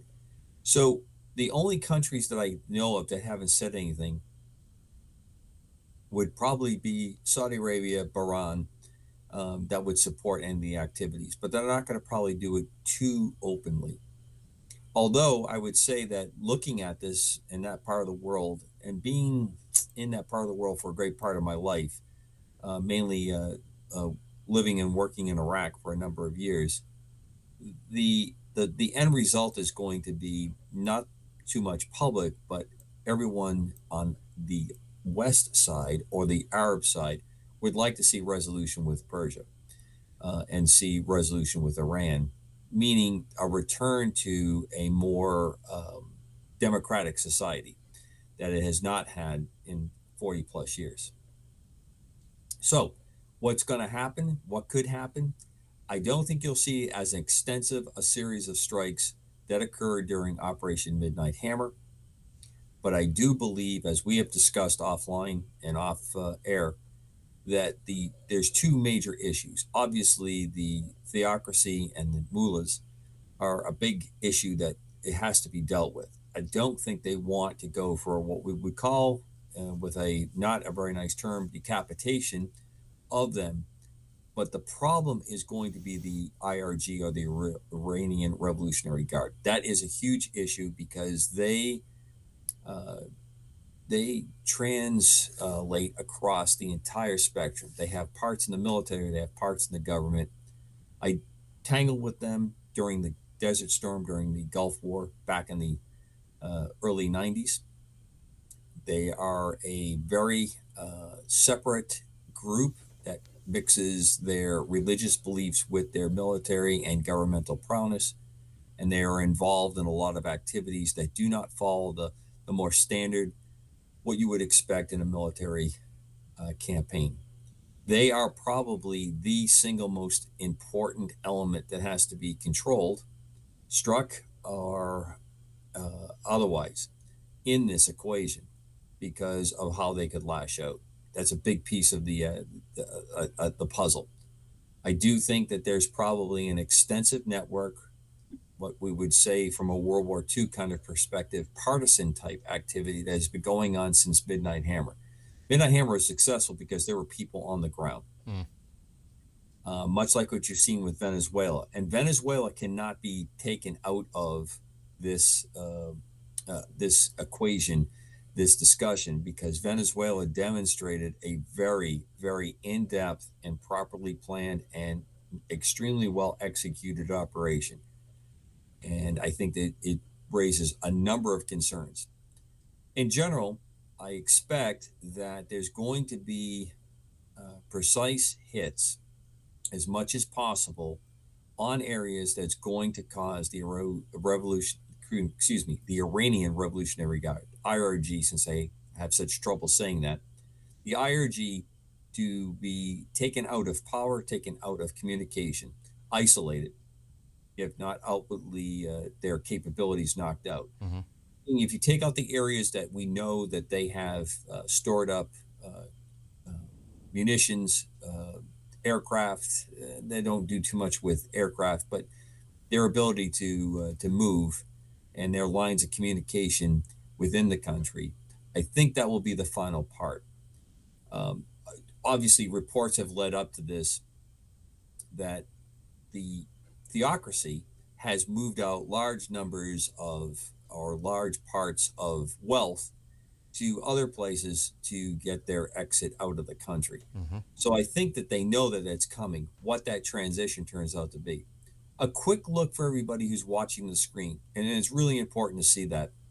You can see where airspace has been closed out, and you can see transit routes from along the the Persian or Arabian Gulf that's moving up and down. You see the transit areas, which are pretty standard going across the Saudi Peninsula. And then you see a really vacant area within Iran itself. Only to the most eastern part of Iran do you see air traffic, very little air traffic showing up over the country itself. So that tells you that these blocks that are activity that are going on in the various nations that have closed airspace. I don't want to take anything away from what is said publicly, but I think most of your audience is pretty sophisticated, as most of the world is now, that you will see countries say one thing while they're doing another. I think they're making public statements on that. And I think that's what you're dealing with. You're seeing that happen. I will say Marco Rubio earlier said today during the hearing that we must protect our military assets, our personnel, etc., and we may have to take preemptive action, especially to the threat to our bases and our fleet. So, do you think that that would be one of the top priority targets, is to take out that drone carrier, the drones themselves, everything that can be launched from that coastal area in Iran and some of those islands and ships and their little subs and their whatever they have? Do you think that's going to be something that we may have to definitely take out and do preemptive action because of the threat that it causes toward us? I think yes, but I'm going to qualify that a little bit. So their drone carrier and their ability to strike, I don't know what they have. I don't know what's left after all the attacks earlier, I should say last year, that went towards Israel and what they have sent out. So their ability to easily operate with that is not there anymore. They took a devastating blow, and I mean devastating blow, during Operation Midnight Hammer. Not only were the nuke sites brought to rubble and probably taken down, if not completely destroyed, they were absolutely set back deeply, and not an easy way to recover with the sensitivity of the gear. Plus the way they had set them up, and rightfully so for what they were trying to do with their protections, they had a vulnerability where, you go deep underground, your entry points are closed out. So yes, those activities will probably happen very quickly, but I don't think with the ranging and the way that they're doing it, we're not parking our capabilities easily within range for them to do that. I don't know of any carrier that's in the Gulf, Arabian/Persian Gulf right now. I know that it's south of there, and it allows them to go forward. Of course, we have forces in lots of locations in the Middle East, in the Arab nations, so that there is possibilities there.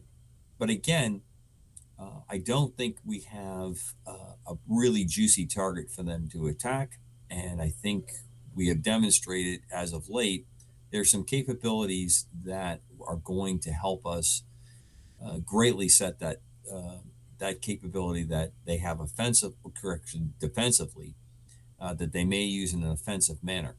I hope that doesn't sound like double talk, but what I mean by that is, if you are cornered, you may feel the need to do an offensive strike first. But the problem with that is they are dealing with a huge part of the population that is not supportive to this and hasn't been for a number of years. And now here we are. You are at this point, you've had the president pledge support, and even the smallest, what I would call pinprick type of strike, will demonstrate to the Iranian people that if this is the time, there is no other time to do this. And that is probably the biggest difference. So you may have, and I am positive of this, as we saw with Venezuela, I would imagine there are a number of folks that have made deals, however good or bad they are, to survive this, to be supportive of this, and as in the case with Venezuela, give vital information, vital locations. Realize, of course, that Midnight Hammer really needs to be studied deeply by folks to understand this. And I don't mean a deep penetration into tactics, but a deep understanding across the spectrum how it was employed, how things were done, gathering people into target areas because they were completely spoofed into believing that there was a meeting in those locations to absolutely isolate and take out large parts of the command structure. And I think the same thing is possibly happening here, as well as some perfected capabilities.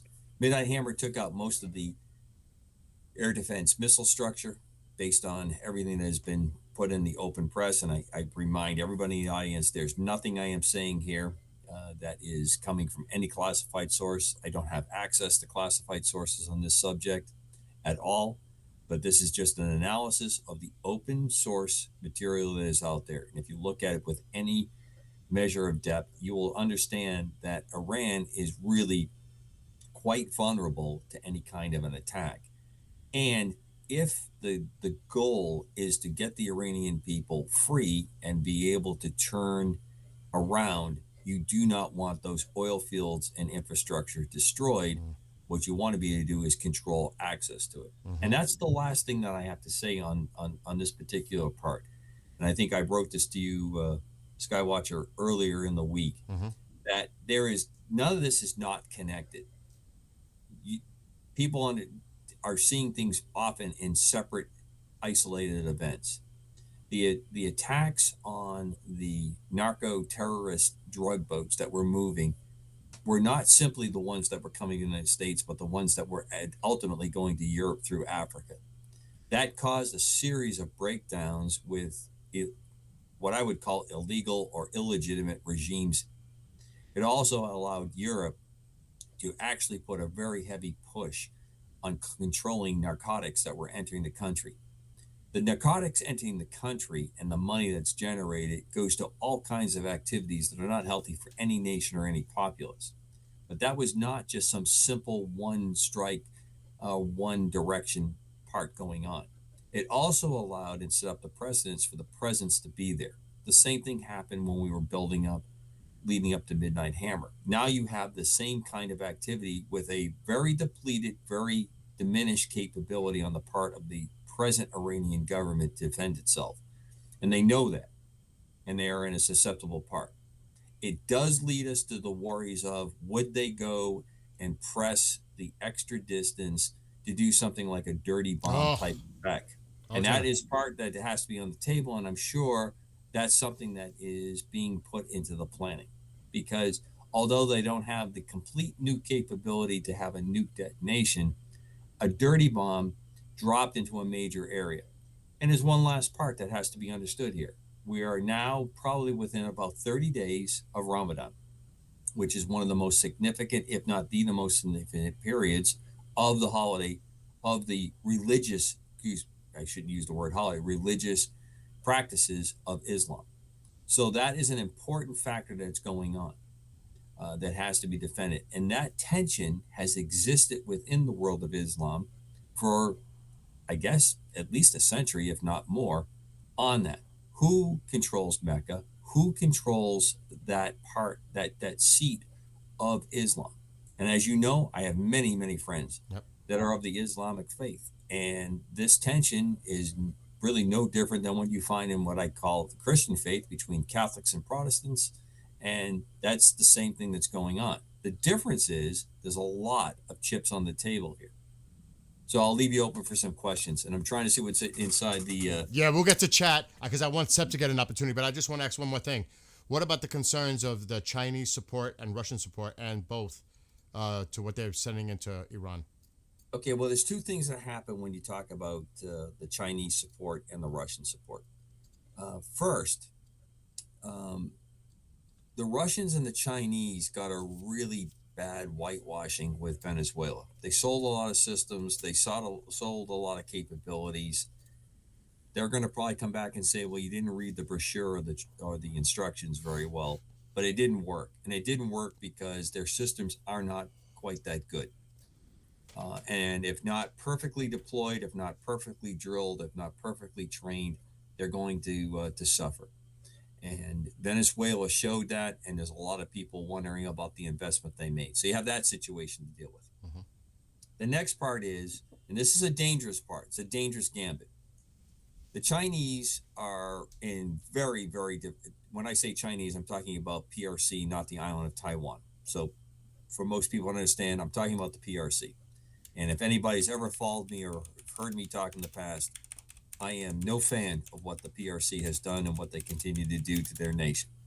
That said, what you have is a unstable and insecure domestic situation. Xi Jinping supposedly just thwarted a coup in the last 48 to 72 hours. I heard that. And when we say that, what we're talking about is a long career of very much what you saw in the then Soviet Union of power struggles within the palace, and that's in quotations, trying to maintain control. And I think you have one of the most unstable situations for the PRC because they have a mix of a capitalistic free market as well as a centrally controlled communist government. That's a very interesting mess that they're trying to manage. Now, since we've had a change in the White House and a policy that does not appease these situations, it's put extreme pressure on them to maintain any kind of control. So that's going on. They had inroads into Venezuela. The PRC, inroads into the Western Hemisphere. That has been greatly set back. So now their need for oil comes down to two locations: Iran as well as Russia. And Russia, with the pressures they're under and what they're trying to do with Europe, doesn't make them a reliable ally to the PRC. And if the Iranian government, as it stands today, falls or is greatly altered, there's going to be a very similar change to what you saw in Venezuela. Doesn't mean they're not going to get the oil, but they're not going to get the oil under the capabilities or for trade for military might, military goods that they had worked out with other nations. This is going to be a real big issue for them. So, do I expect China to be, PRC, to be pulling activities in there? Yes, but they're also very smart, and the coup is very important to understand here. You can't risk too many of the markers for the PRC in Iran because it was a decisive hit in Midnight Hammer. So if they suffer losses there, not only are we losing face, and losing face is a big deal in the Asian, in the Middle Eastern world, and quite frankly, it's a big deal for the rest of the globe too. No one likes to look bad. No one likes to look like they've made the wrong call, that they backed the wrong horse, etc. That situation is going on as well. We can only guess to the kinds of high-level remarks and conversations that are going on by people that are the heads of government all around the globe. But I'm telling you that their pressure is also very, very marked pressure. They're trying to bet on the best outcome. And everything changed with the outcome of Venezuela. That operation completely changed everything, how people are functioning right now and probably for the next 6 to 9 months. Seth, you have any questions for Commander? I do. Thank you for your time, Commander. I'm just going to ask a simple question. This is going to help the people of Iran in case an attack does happen, which, we're just kind of waiting for it to happen, to shed some light on some stuff that I think it will be helpful for them to take back the country. So would you, based on your assessment, would you happen to know which specific targets? So Skywatcher, you'll have to tell me what he's saying because I'm isolated in conversation just with you. Oh, really? You can't hear him? I cannot. Wow. Okay, I can give you the question. I wrote it down. All right, write the question down and send it to me in chat and Teams. There you go. All right, he's going to. Teams. Unfortunately, he can't hear you. We'll figure this out in the future. Maybe we'll use StreamYard to do this in a future call with him. Hold on, I'm looking at StreamYard. Okay. Not seeing it in this one. So I had to chat up in both, and I'm going back and forth between both of them. Yeah, I'm not seeing his question for some reason. I sent it to you on Teams. I know, I'm not seeing it. What? Mm-hmm. I might be Can I read it to you and then you can ask him? Oh, yeah, let's do that. Let's do it slowly. I'll ask him slowly. I was just going to ask, would he happen to know which specific targets are going to be, prioritized in that first, limited first wave that they're going to eventually hit? He wants to know how that would imply the overall scope of, the planned operation. All right, so he's saying, what do you think the initial targets, the primary targets would be if they were to strike, like precision strikes within Iran? And what was the rest of the question, Sep? And how that would imply the overall scope of the planned mission. Is it going to be hitting the heads of the IRGC, or is it just going to be getting rid of their infrastructure and assets? Is it going to be getting rid of the regime, the infrastructure, or assets? How do you think you see this going down?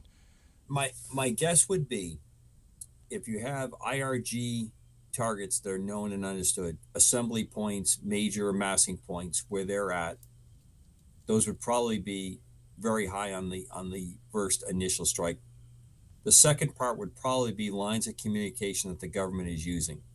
So it's obvious that they've pulled back to secured bunker areas.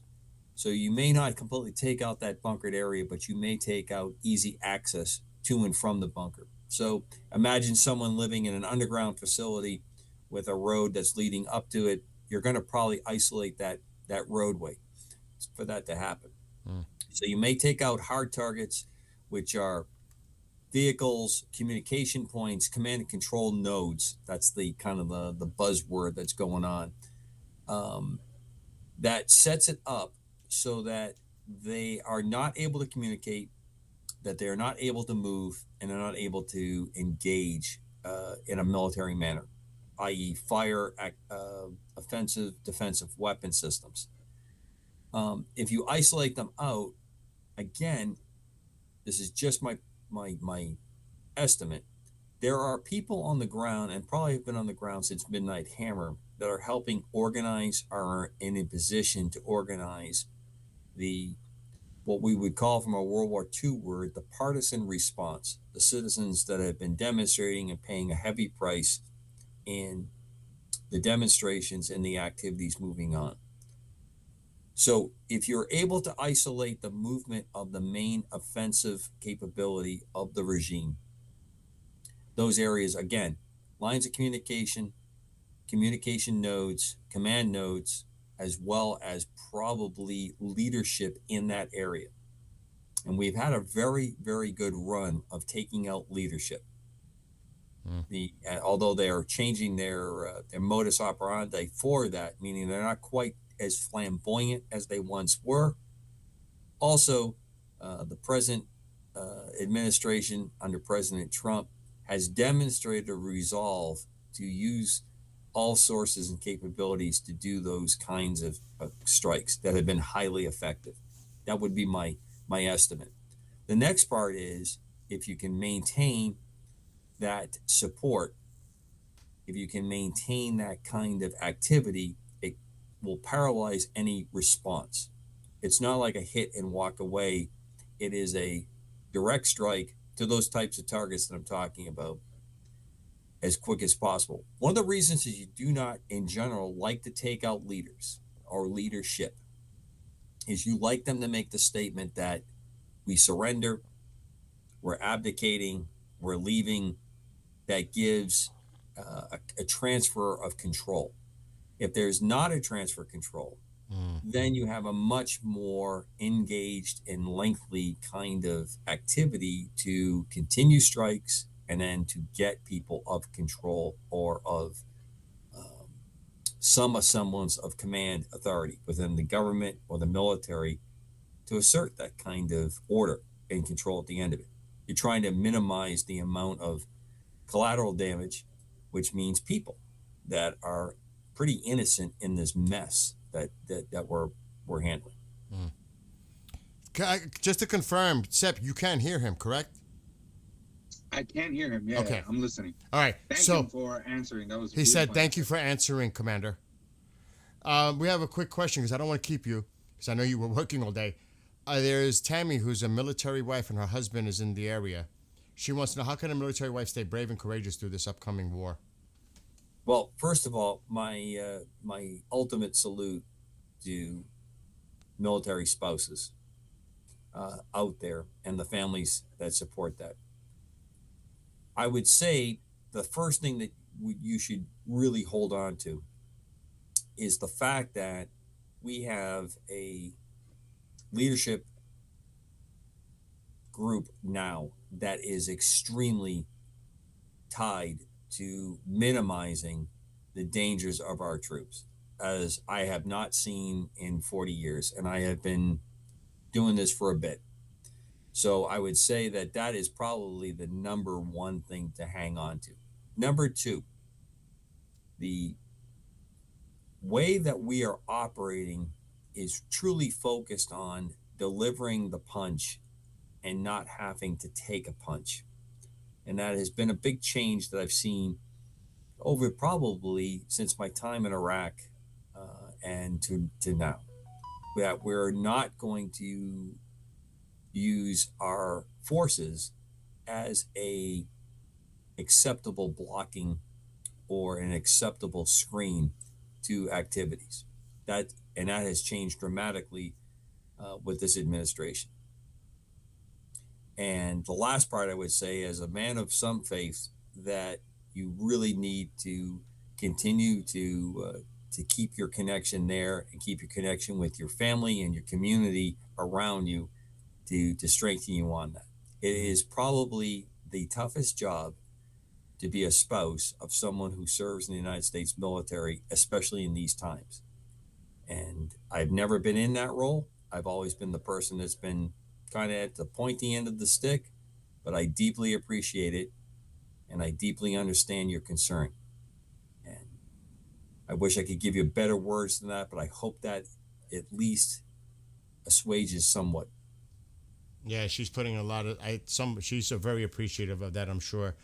And just a couple of quick things before we wrap this, because I don't want to keep you, but Commander, hopefully if we hear anything, because we've been covering this, you and I are always engaged. If anything goes down, I'll definitely be in comms with you. I know you're working a lot of hours and, you're very busy, but definitely would love your input moving forward in the future when things I'm glad happen. to. Skywatcher, I'll tell you one part. We've talked about this, and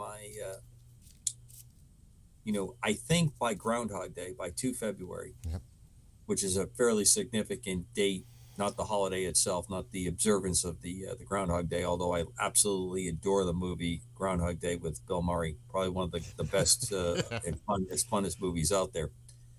I think you'll see some action by then. Really? I do. I think by 2 February, we're going to have this. Without any direct activity in that region right now, I haven't been in the region for a few months. I'm headed back that way in the not too distant future.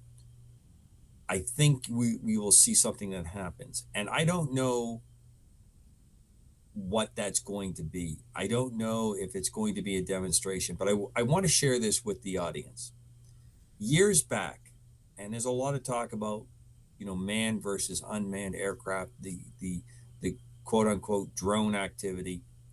There was a demonstration over Tehran using F-35s. I'll leave it vague to who did what to whom, but those airplanes flew into the airspace. They were undetected, and they made themselves visibly seen by people on the ground, and then basically disappeared again back into the sky and went forward. And that's many years back before this happened. It did cause behavioral changes by the Iranian government, and it did cause changes that the Iranian Revolutionary Guard did. And then when time went by, they were convinced they had the upper hand or they could pull it off. With the change in loss of money, with the change in loss of what occurred during Midnight Hammer, what has happened with the demonstration worldwide, that is a worldwide lesson, what happened with Venezuela. There may be a very, this is not the right word to use, but I'm at a loss, a very bloodless change here that may go on. There may be such a demonstration and such pressure that they will fold and skirt off into the darkness.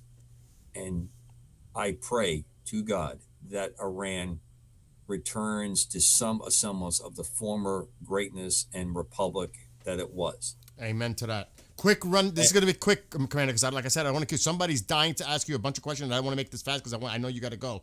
No, I got time. Go ahead. Okay, so this is Sean. He's in Iran. I believe he's in Iran. This is quick, so if you just a quick follow-up on the reply to what I'm going to ask you. What was Iran's presence in Afghanistan and Iraq? How much were they a pain in the ass? They were a huge pain in the ass. I dealt with them extensively when I was working out of the Kirkuk area. In fact, I dealt with them constantly, running into their activities and their engagement, taking out U.S. forces, taking out Kurdish people as well. Okay. How has the military changed since Trump took over? I think it's more focused on a warrior type focus to engage and be lethal, and much more a return to the the warrior ethos of our job is to be able to deliver decisive engagement and firepower. It's been a fairly dramatic change in a very, very short amount of time. I'm not trying to get in any kind of political statement here, but I am saying that the focus is really on the ability to be lethal and to be capable.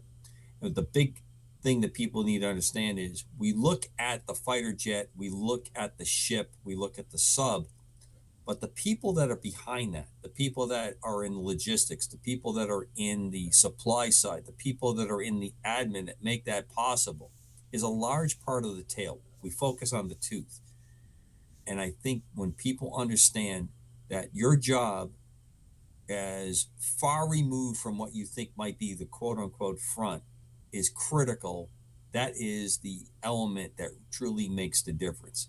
And I see a very, very strong return to that. Okay, quick. I've got time, Bill, so continue. Oh, okay. With what you want. And I definitely want Sep to get a part in this too. And we'll figure out the audio issues moving forward, Sep. We'll make sure when we start a I group. got one more question, so whenever you're ready. Okay, stand by. How much percentage of military assets has the USA shown to the world? In other words, technology that we're not unaware of. In your best guesstimate, how much you think that we've actually seen? I think that it's not, first of all, I'm going to tell you, it's not a linear description I'm going to give there. And there's a remark in here about the brutality of the Shah, and I want to answer that. I saw that from Rob Farrell. Yeah. I want to address that. It's not a linear type of, if I say 10%, when I say 10 or 15% is not shown, 20%, let's go all the way to a full 25% is not shown. It does not mean that is equal to the remaining part that is known or understood. We are kind of a victim of our own success and failures, so that when you are used to a certain way of doing business, and Skywatcher knows we've talked about this, I believe that we have the ability for advanced power systems, advanced capabilities, but because the prevailing wisdom is that we cannot upset our markets, we can't upset the way that we're doing business, that we're not capable of having these rapid accelerations. And there may be some truth to that we move very slowly, but those capabilities are broken through. So when you talk about that remaining 25, 15, 10% of advanced capabilities, some of those activities, some of those capabilities come at high cost to how they're working, high cost to how they're employed, are so disruptive that they can't be used frequently or in great frequency, because they're so disruptive. You may force a nation to resort to the ultimate black card, which is to do a nuke strike because they know that they are completely powerless or so far behind that they can't allow it. And this is the only card they have left to play. So hopefully that answer isn't too screwed up, but I think we are seeing probably about 80% of what we're capable of doing is pretty open. We're very careful how we describe what we can do. We do not give away a lot of details, and that there is some on the extreme end capability that is awe-inspiring and of sci-fi type nature capabilities. Let me quickly talk about the Shah. Yeah. I agree that the Shah was very brutal in many aspects. I'm not going to try to defend anything the Shah did, but my early college years with a number of Iranian students here in the United States in the late 70s, when I was in college, and they were there when the Shah fell, and they were trapped for the vast majority of them. And I would say that whatever the Shah has done and was brutal about does not compare to what has happened to the Iranian people. Some of the most talented, some of the smartest, some of the most cultured people on the face of this planet since the Shah has fallen. What they have gone through, what they are living through is not acceptable. I'm not going to try to say one against the other. I'm not going to say that any person, because every man, every woman is flawed. There's no doubt about it. There's very rare cases where you find people that are like that. But I cannot give any quarter or shelter that anyone can tell me that the last 40 years since the Shah has fallen, that this is an acceptable way for a country to run. And I would say the same thing about the PRC and list it on. How do you think we clean them up as they're scrambling and they're exiting? Because that's another concern. You're going to still have all these factions across the globe. What do we do with these Islamic extremists that are like pretty much spread out throughout everywhere? Well, there's two things that are going to happen and are happening. And one is, quite frankly, and I would say with very little reservation. If they don't have money, their activities come to an end. Pretty much, yeah. You cut it. Done. So that's a big piece of it. It is. And I think that's a big part of what is going to change this. And they've had a run. They know they've had a run. And that is really the end of what's going to happen to them on their ability to pull this off. Sepp, you had a question, you said? Yeah. So let me bring it up. So this is just like for us, because we're monitoring every day. In his opinion, what open source or like observable action do we need to like look out for to be able to really like best tell a real-time indicator of like an imminent strike in these next few days? He's saying what credible open source or other areas that we should be focused on to try to get some kind of a credible indication that something is imminent that's going to happen. What would you recommend, like what we should be, because we've been covering this now for weeks. So is there any advice you can give to us on where we should source out information? Is there anything that... Well, I rotate through a lot of sites. The Intercept is a really good one to take a look at. I would say even very traditional ones like Fox News, although I kind of throw up my mouth a little bit when I say Fox News. Your traditional media sources are good places to look at. And then take a bigger or deeper dive into what I would call the number of blogs that are out there. Just scan Iran strike or Iran military and see what's popped up. See what's popped up in the last 12 hours from the time that you've looked, and roll those down. And you'd be surprised what comes up. Also, don't be surprised that if a source that you went to that you liked, for whatever reason, they had a viewpoint or a presentation that kind of agreed or aligned up with your beliefs, if it disappears. One of the things that's happening is that you have on both sides or all sides, because this is probably a multifaceted jewel of engagement, people putting stuff into the sphere here, trying to force change, to force an outcome. We're doing it. The United States is doing it. All the countries in Europe are doing it. Obviously, the Russians and Chinese have made it an art form of what they do. Our sources putting out. There isn't one that I go to in particular that I would say is better than all the others, because anything I like seems to disappear pretty quickly. I don't know if it's because my handle gets seen and that's what closes it out, or if I'm amongst a group of folks that look at it. There are a number of good websites out there. We've talked in the past and back in our day when we were doing different shows together. Warzone, yeah. The Warzone's great. They have a lot of good insights.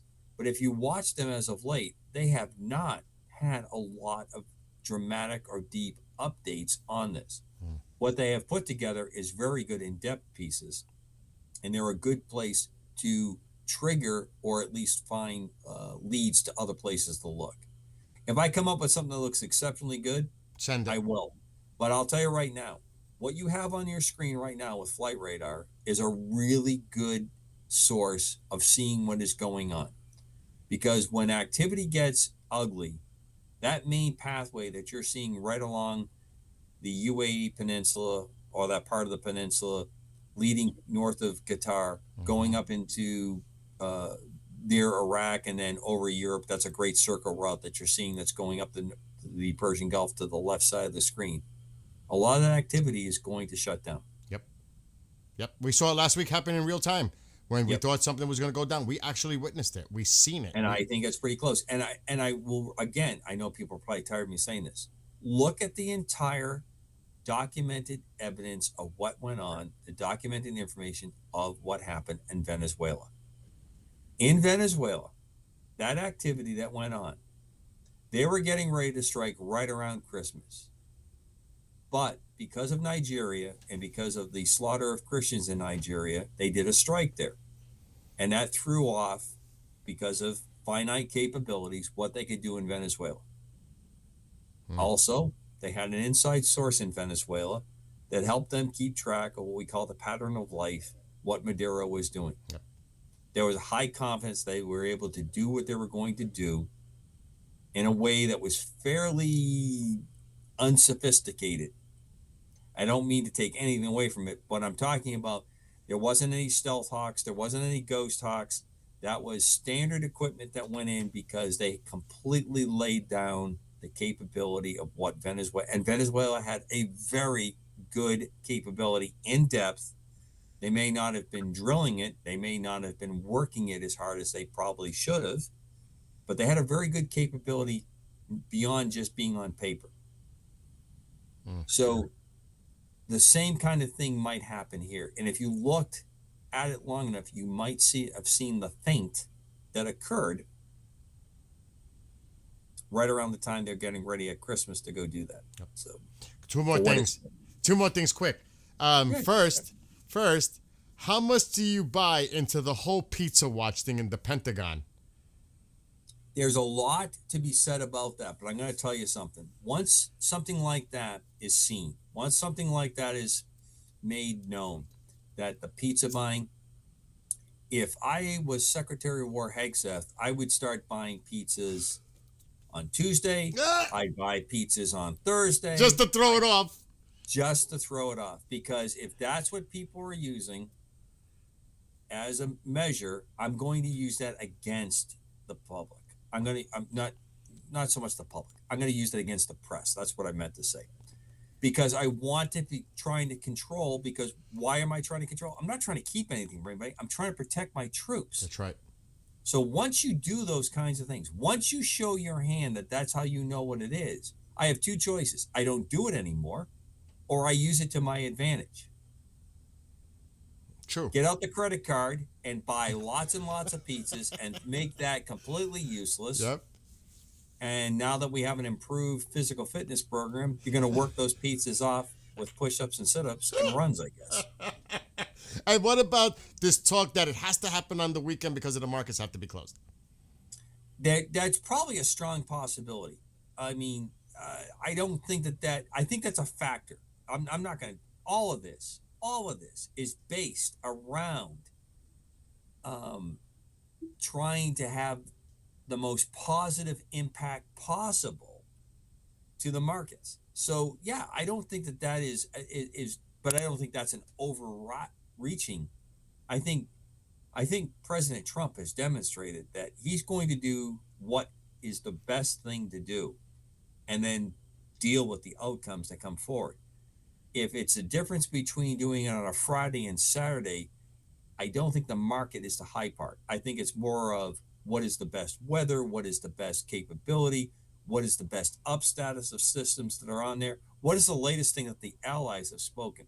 And I cannot emphasize this more. Never, ever has the United States and the Middle East been as closely aligned as they are right now in a most positive manner. And I pray to God, please save the Persians, save the Iranian people, get them off their knees. They deserve it.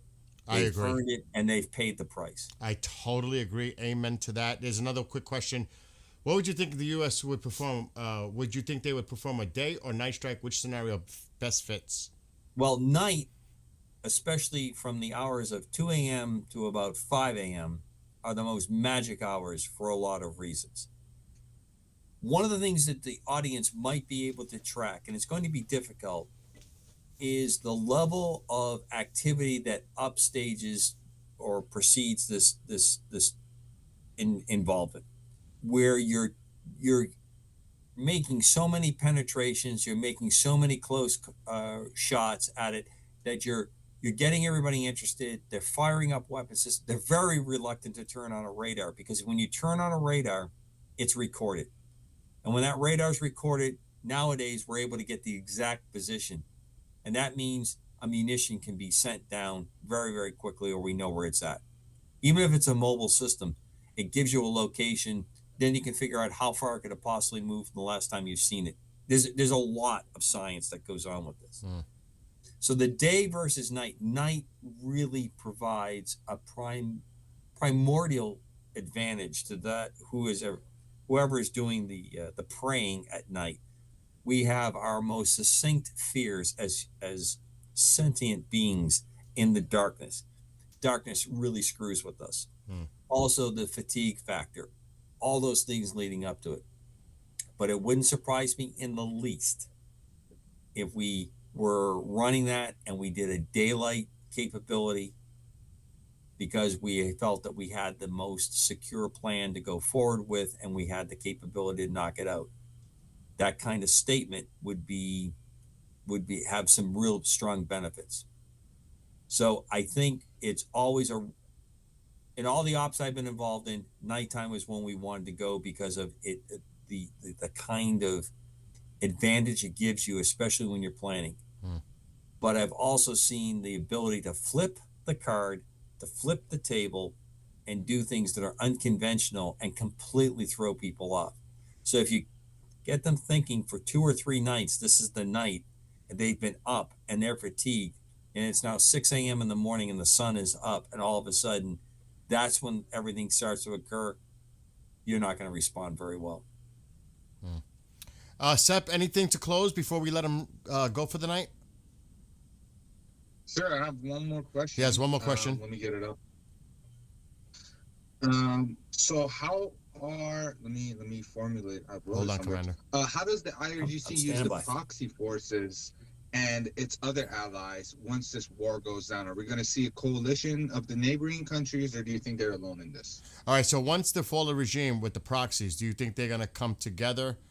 Or what was it? Say it again, Sepp, quick. I said, how is the IRGC going to use this proxy forces? How is the IRGC going to use their proxy to make forces the situation more complicating and their other forces to complicate this more? Well, as Iraq has shown us, there is a strong or a very demanding tribal, and it's just not Iraq, it's just not Iran. This extends all around the world. This is nothing that is just restricted to this part of the world or this particular group. So if you're able to break the leadership of the IRG and they are scattered, you're dealing with factions within the Persian culture, much like we dealt with in in Iraq. So how that's handled, how that goes forward, I don't know. It's a very difficult part of it, because once the yoke is thrown, now you're dealing with all these pent up and lengthy regional or tribal kind of lines that are there. Persia does seem to have, the Iranian people seem to have a much more homogenous cultural linkage that might make it possible for like a north versus south or an east versus west kind of capability. At least that's what they had. It's been 40 years since they've been able to probably have that work in a functional area. So that's always the difficult part. But I think one of the things that has been demonstrated is if you're willing to put a key central government that at least is saying we're going to run our own internal affairs and this is how we want to engage with the rest of the world, I think they have a very, very good chance. So I'm going to ask the audience to look up the Simurgh, Simurgh. It is the head of a dog, wings of an eagle, body of a lion. And if anybody remembers my days of Griffin, Task Force Griffin, and it's another one of the mythical animals. It's the one that comes from Persia that follows the same pattern of a combination of mammal and eagles.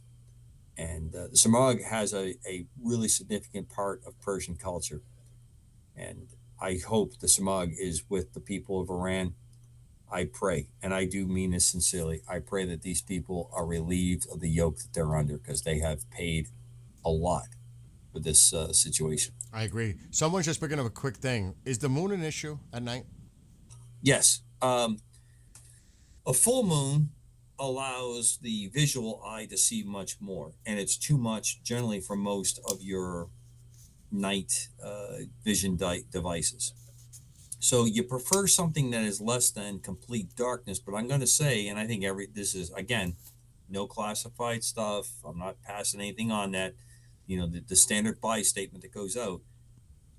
We're at the position now, we're at the capability now with a composite of IR and night vision type technology. The darker, the better for us. And if you're not a sophisticated, not a well-equipped military, the night terrifies you, and the night terrifies you even more when you're hearing sounds that you don't have the ability to associate with a visual relationship. You can hear jet engines, you can hear rotor blades, you can hear things. And of course, if you go back to Vietnam, they were actually sending out audio messages in the dark telling people that, spirits and ghosts, and this is what's going to happen to you. Those all have effect. And quite honestly, it would have the same effect in the United States. We like to think that we're really sophisticated in North America and Europe and all this other stuff. You get to some pretty base capabilities. Skywatcher, you and I have cracked up about this. You walk into the deep woods at night when it's dark. If you're not sure where you're at, if you're not sure what your capabilities are, every sound can either be terrorizing or comforting. And right now, I don't think any sound is making the IRG, and I hope the mullahs, is any comfort to them. Any sound should be terrorizing these a-holes. And I don't think they should feel so comfortable in what they think is their protected bunkers either. I agree. And you got to believe that they're probably got shovels and they're digging a little bit deeper right now as we speak, considering what happened to their very well prepared sites for the nuke program, which are no longer operating. So I'll say this, Commander. You and I will always be in constant touch. I admire you so much. It's an honor to have you as a friend. You know how much you mean to me in so many ways. And thank you for your service and all the other servicemen and women, past and present. I know Tammy's husband's there. She's concerned. But maybe when this happens, afterwards, maybe you can come back and give us your summary of how you think it went down, what comes next, because it's not going to be a one-day thing. This is going to be prolonged, in my opinion. As a matter of fact, let me ask you that. What do you think? Days, weeks, campaign? Depends? What? I think I'm betting on a much shorter engagement, very precise, very hard-hitting to key areas. But the campaign part that you're talking about is that once the cat is declawed here, once that is gone, that's where the real hard stuff is going to happen. Yep. You're going to take out key capabilities. I would like to think, and I have no knowledge of this, that arms and the proper kinds of materials that are needed, which is mainly communication devices. Although I heard last night when I was listening to your show, and I checked, that the internet had returned to Iran, that they had capabilities show back up again. So communication is the other key part of it, because no longer taking control of the radio station or the TV station, which in my day was one of the key elements of the psyop of the control part, because you want to be able to send a message out to the populace that your quote unquote dictator has been taken out, and this is the new part, and your nation is now free, and you go forward.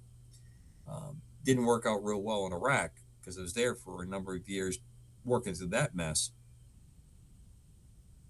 The only thing I'm really concerned about too is, the areas where civilians are populated. You can see what they're doing already. The typical, you know how they do it: the schools, the mosques, the hospitals, etc. Using those sites. I know we can do precision strikes. We've seen the Israelis do it as well, where there's a vehicle and there could be a vehicle right next to it, but that one vehicle is taken out, the other vehicle is still intact. I think we're facing a really difficult future here to clean up the actual streets, because I think Skywatch, the big difference here is the Iranian people are ready to reclaim their rightful place from this absolute crap that they've had to deal with.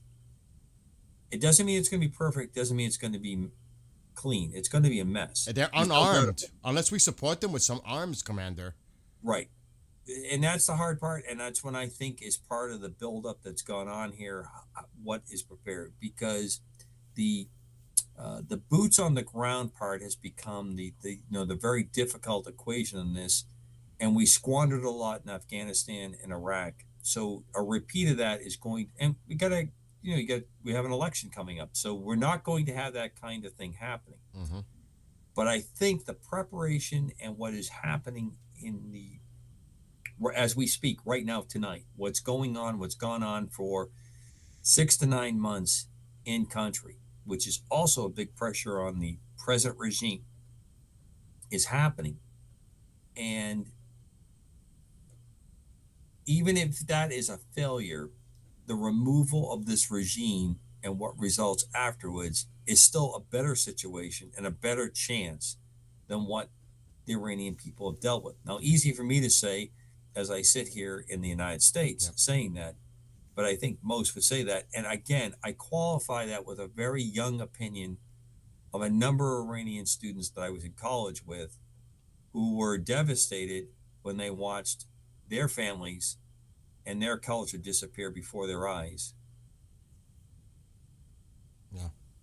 I think it's like you said Groundhog Day. Sepp and I have been saying this for a week. We think Saturday morning local time in Iran. Well, we'll see. We'll see. Well, Commander, thank you so much for joining us. You're welcome so much. It was great to talk to you guys tonight, and I'm honored that you guys think that any musings of an old aviator and a guy who spent a big part of his life doing this stuff means anything. For what it's worth, and I'll keep pumping you with intel and observations when I get them. If you ever want to come on, just let me know, and we'll bring you on, even if it's 15 minutes, just to give us any kind of insight, update, anything that you find that is credible to come on and discuss it. And definitely, when it happens, we may want you to come on just to give you your, a summary, your opinion on what was done. Okay. You know what I mean? Anyway, Commander.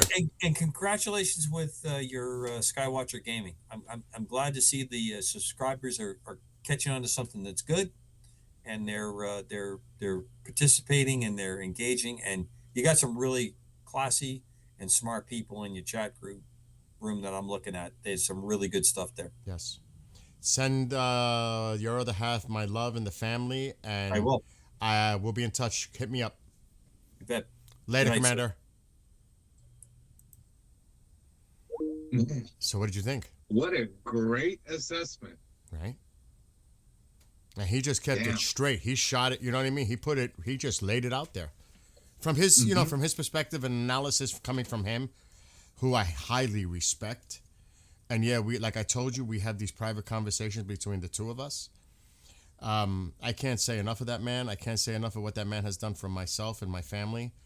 He is a really true friend. I can't even tell you when I say that. I don't say that lightly whatsoever.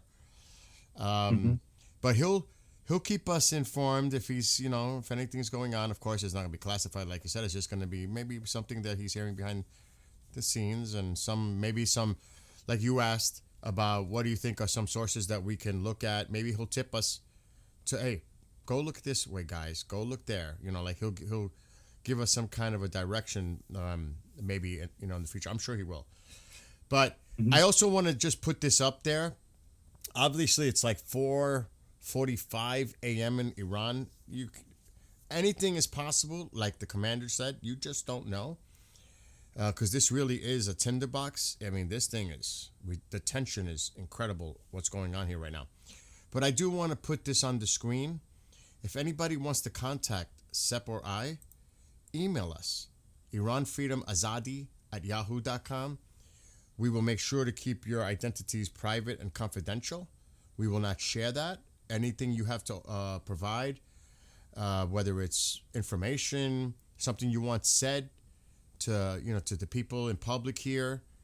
Also, any images, video, because now that the internet is starting to open up a little bit, it would be great to get some information coming from within on the ground in Iran, especially what's going to happen in probably the next few days.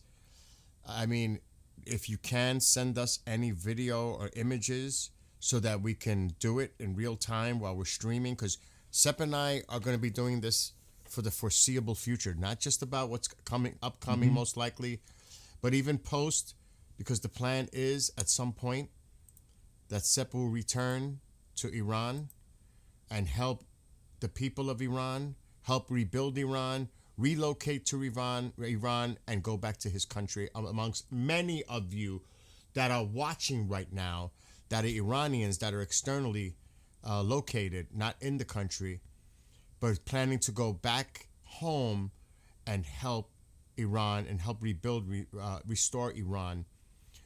And my prayers, my thoughts, I can't say enough to the people that are in Iran, but I think I am highly confident that you're going to see freedom soon. That's just my opinion. I'm praying for it, and I love you all, and hopefully one day I'll get to see some of you in Iran myself. But awesome. I will say it again. I'm going to do it. However it is, on bread, sandwich, whatever, I'm going to eat it. I'm going to do it. You know what I'm talking about. The minced meat, whatever. Well, I don't even know if you want to call it meat, but. Yeah. Oh, yeah. Yeah. Yeah, man. I'll Dude, sneak it in. we're going to do video of that. We're going to make sure that, I'm going to be sitting with Sep. I'll make a prediction. The sentence that's going to come out of your mouth is going to be haze. It's pretty good. Actually, pretty good. Yeah. And I look forward to meeting some of the people that we're seeing right now here in Iran at some point in the future, of getting to sit down. We're all together, and we're going to look back at this period and say, oh my gosh, remember when this was going on? And look, and it's going to be like, well, look where we are now. And I want to share that with all the Iranian people. I want to be there, because it's one thing to be in these terrible times, the horrific things that are going on, the evil that is going on, and like, it's almost like if I was going, because I've gone through surgeries and all kinds of stuff. It sucks when you're going through it, but then when you're in that period in the future, when you look back at it, you're like, remember all that? Remember what the hell was going on? And look where we are now. And never forget the brave people, the courageous people who sacrificed themselves to make freedom possible. That they shall never be forgotten. And I'm sure the Iranian people will never forget all the people that have sacrificed and been massacred and slaughtered by this fucking regime. I have to curse. Those people will never be forgotten. Never. Especially by the Iranian people. I know that.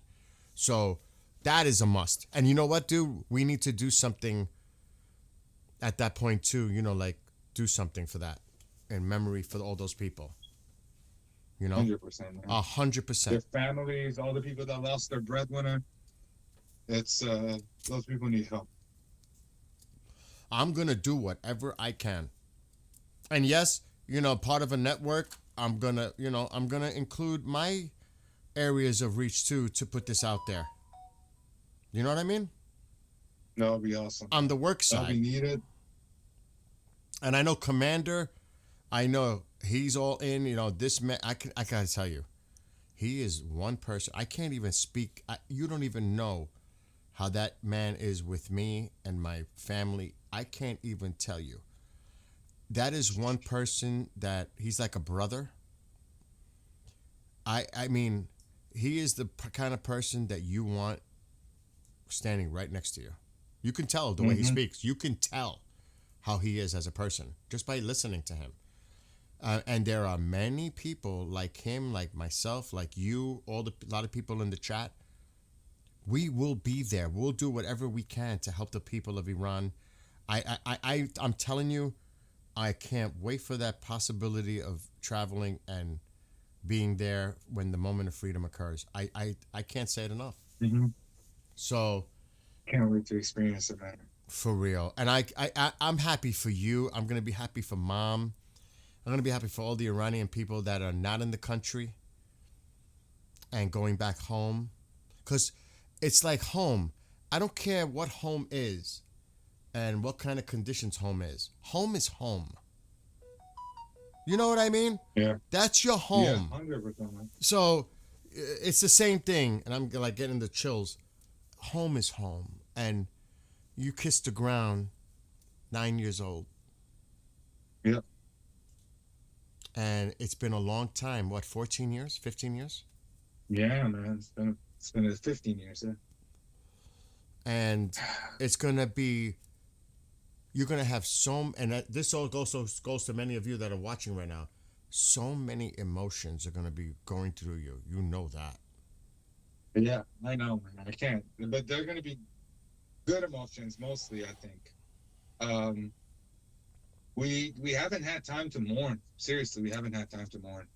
It'll be a long time of us mourning, but those first few days of freedom, we owe it to those people who we've lost in a way to celebrate, because they fought for that exact purpose. They fought so that we could have that freedom. I hope to, and I might be too much of an optimistic here person, too much optimism. It would be great to see a global community there in support of the Iranian people also. You know what I mean? Yeah.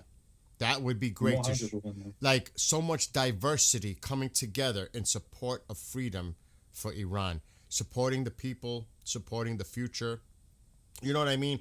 I think that's important to show a global community coming together for this. Like I said, I'm getting the chills just talking about it. Because I know there'll be, I don't know about so many Americans, because they're still going to be a little apprehensive about certain concerns. But I'm sure there are Israelis that are ready to go there and share the moment. I definitely, speaking for myself, I would love to share that moment. I'm sure there are people from all over the world that would want to take part of history in seeing this go down. I'm just saying. Canada is with you. There's so many people that, you know, it's going to be bittersweet. It is. It will be bittersweet, Bean. It will be.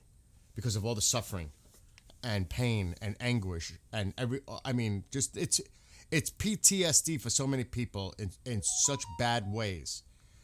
So like you said, there's going to be a lot of things going on, but the main thing is really they've been waiting 47 years for the moment of freedom. That's going to be the emphasis. Everybody's going to have that shared experience of joy. You're going to see it visually on the streets of Iran. You're going to see it. And of course, there are some that are not going to be too happy. That goes without saying. But the vast majority, I believe, of the people of Iran will be expressing joy, all the positive, all the positive attributes that go along with it. And of course, they will find the time to mourn. And that's out of respect for them. That's definitely a part of it as well. So, everybody's saying, They look forward to visit to a free Iran as an Israeli to visit friends. Look at that. That would be awesome, man. That would be awesome. And I just want to give a thank you to all the Israeli people who've been with us throughout all of this. I was talking to an Israeli person, and when he said this, it literally shook me to my core. He said he wouldn't mind going into a bomb shelter for months on end, even just so the Iranian people are free. And when I hear that, you know, the idea of borders and nations and ethnicity and different beliefs gets thrown out the window, because I see how beautiful humanity can be. Yes. And I hope to see that more. And it gives hope. Because everything seems so dark in so many corners. It's like, it seems like there's so much darkness. We need the light. We need balance. We need to bring the light. Do you know what I mean? Because, you know, and there's so many things that are going on. But I want to just read some of the comments. I'm going to scroll up a little, because I know Navi. We've realized that the Islamic Republic of Iran might set up shelters and lock people in them. Oh, my God. Like what China did during the coronavirus, or detonate a nuclear bomb and then blame America for it.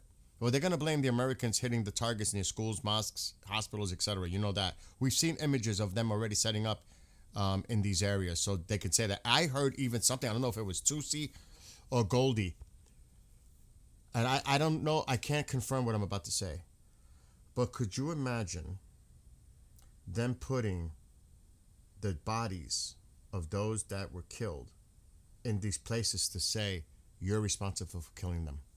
Now, autopsies would prove otherwise of, you know, the time, you know, the cause of death, the time, date, etc. But I would not be surprised they do that. As horrific as that freaking sounds, I would not pass it by them. You know what I'm saying? Not past them, man. The Shia militia in Iran was the one that put the idea of suicide bombers into the Middle East. They put the idea out to their proxies, and that's why they did it. Nothing is past these people when it comes to horrible tactics. Oh my God! So we need to keep that in mind. My heart bleeds like the commander had a great friend. He was being trained by the U.S. Navy. Carter expelled them. He couldn't go back to Iran. Last time we spoke, he was heading for the Mexican border. Oh my God! And that was in 1980. Chaos says, I look forward to visiting. I said that he's an Israeli that wants to go visit friends. I know it'll make my husband life to see his country, his home, because our husband's Iranian and he's serving in our military. But I also know the few he had are likely no longer with us, but they died martyrs.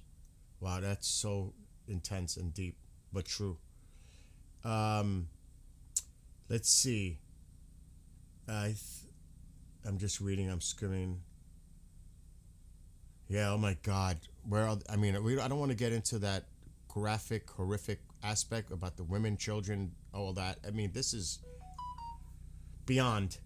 And Bean says, never put anything past these people. The moment you underestimate them is the very moment they hit you the hardest. You can never underestimate. Look how brutal and evil. You can never underestimate that. It's absolute pure evil. It is good versus evil. It's to me it is. Yes, and the current Ayatollah was always one of the worst. And that's horrible. It's horrible, you know. But you could see the air traffic, and you see why nighttime is more favorable. Lack of moonlight, darker the better. But he did say, like we've been saying, don't be surprised. You never know. You never know. Anything could happen at any given time, but nighttime is definitely preferable from his perspective. Mm-hmm. So it is like it's like 5 a.m. now. Is it? Alexa, what time is it in Iran? Mm-hmm. It's 4:57 a.m. in Tehran right now. It's Iran. It's 5 a.m. So it's late. And look at all that air traffic loading up. So I don't know if what Axios reporter is correct, 24-hour window for them to respond for the deal, but it's already been confirmed in other places that there is no deal. They're saying there's no deal, but that doesn't mean what they're saying publicly is not something different going on behind the scenes. But I don't see a deal happening, but I keep thinking, Sep, you and I, and a lot of people in the chat, Saturday, Yeah, I'm here. Saturday, bro. I something about Saturday. Yeah. You heard the commander before Groundhog Day. That's the second. Everything is pointing towards 34 surpass that. Yep. So tomorrow night we're gonna end up going through the same thing. We're gonna be monitoring.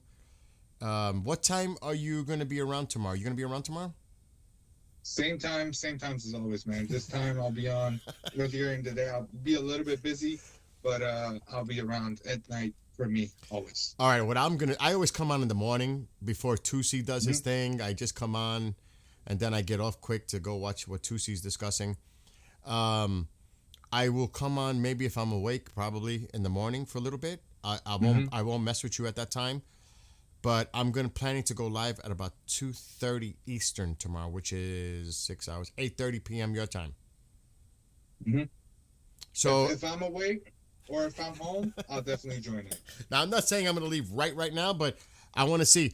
Check if there's anything going on. I'm going to give it a last check because I'm not going to waste everyone's time here. Yeah, I'll check too. I'm going to just do a quick check on Telegram and other places to see if there's any info coming in. And it's very quiet coming out of Israel. I could tell you that. I mean, this is super quiet. I'm usually getting a bunch. Nothing. But then again, it's early in the morning. They got to get All I'm hearing is that the U.S. is planning to move one or more two THAAD missiles into the Middle East. So we might see that develop. That also points that we're going to see this in a few days and not I'll show you anytime soon. That one that came in earlier that was traveling from Ramstein, I'm going to see if I can pull it up. We should be able to. Well, I don't know what. That's a tanker, probably, but I'll show you. They're already doing it, and they're still doing it. Yeah, that's a tanker. Let me show you what landed. One or two. That was probably the first one. We'll probably see more. The Super Galaxy landed earlier. I don't know if they're going to show it. Here, this one out of Ramstein. This is carrying some heavy equipment. This one, the Super Galaxy. Is that capable of carrying THAAD missiles? Oh, yes.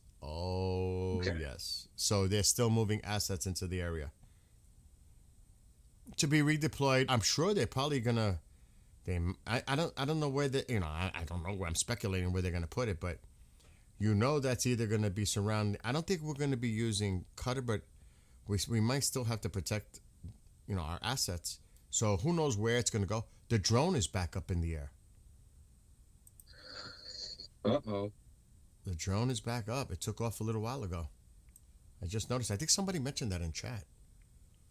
But the Triton is back up. It's time for it to go up if it hasn't been up the whole day. But they probably had the Poseidon or something else monitoring. But they are. Yeah, with the trackers off, yeah. They are keeping a close eye on the Persian Gulf and the Strait. They are watching them very closely. You know that. This is, like I said, this could pop off, not because when we plan, but if we think the Iranians are planning something, then we're going to act. So you can't even put a timetable really necessarily on this, because if we think they're up to something, like Rubio said earlier, we may be proactive and preemptive and decide to hit them before they have a chance to strike us. So that's how things are so tense right now.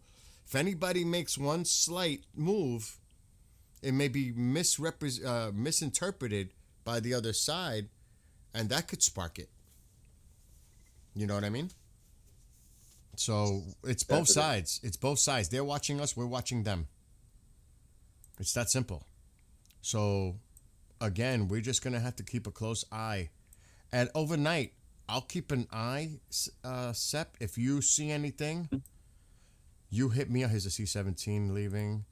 There's that Russian plane that's been traveling. That is definitely a C-17. And other than that, everything is pretty quiet. That is crazy how quiet that looks with no transponders. That is quiet. They're not showing. They're not revealing. They're not showing. Other than this, because they always show the tankers, C-17s, and the drone, the Poseidon, all the Hercules, all that. But it's what we don't see. that's interesting. And there's a lot not being seen right now. I'm just saying. But there's a lot. Look at all that air traffic now. By 4 a.m., 4:30 a.m., we said it a little while ago. Look how all this air traffic just filled in. Crazy air traffic. Anyway, Sep, I think we should call it. Because there's really, you know what I mean? It's that time. And like I said, I don't want to have everybody sitting here when I personally don't think, it's my opinion, nothing's going to go down now. And I'm sure you probably agree with that, right?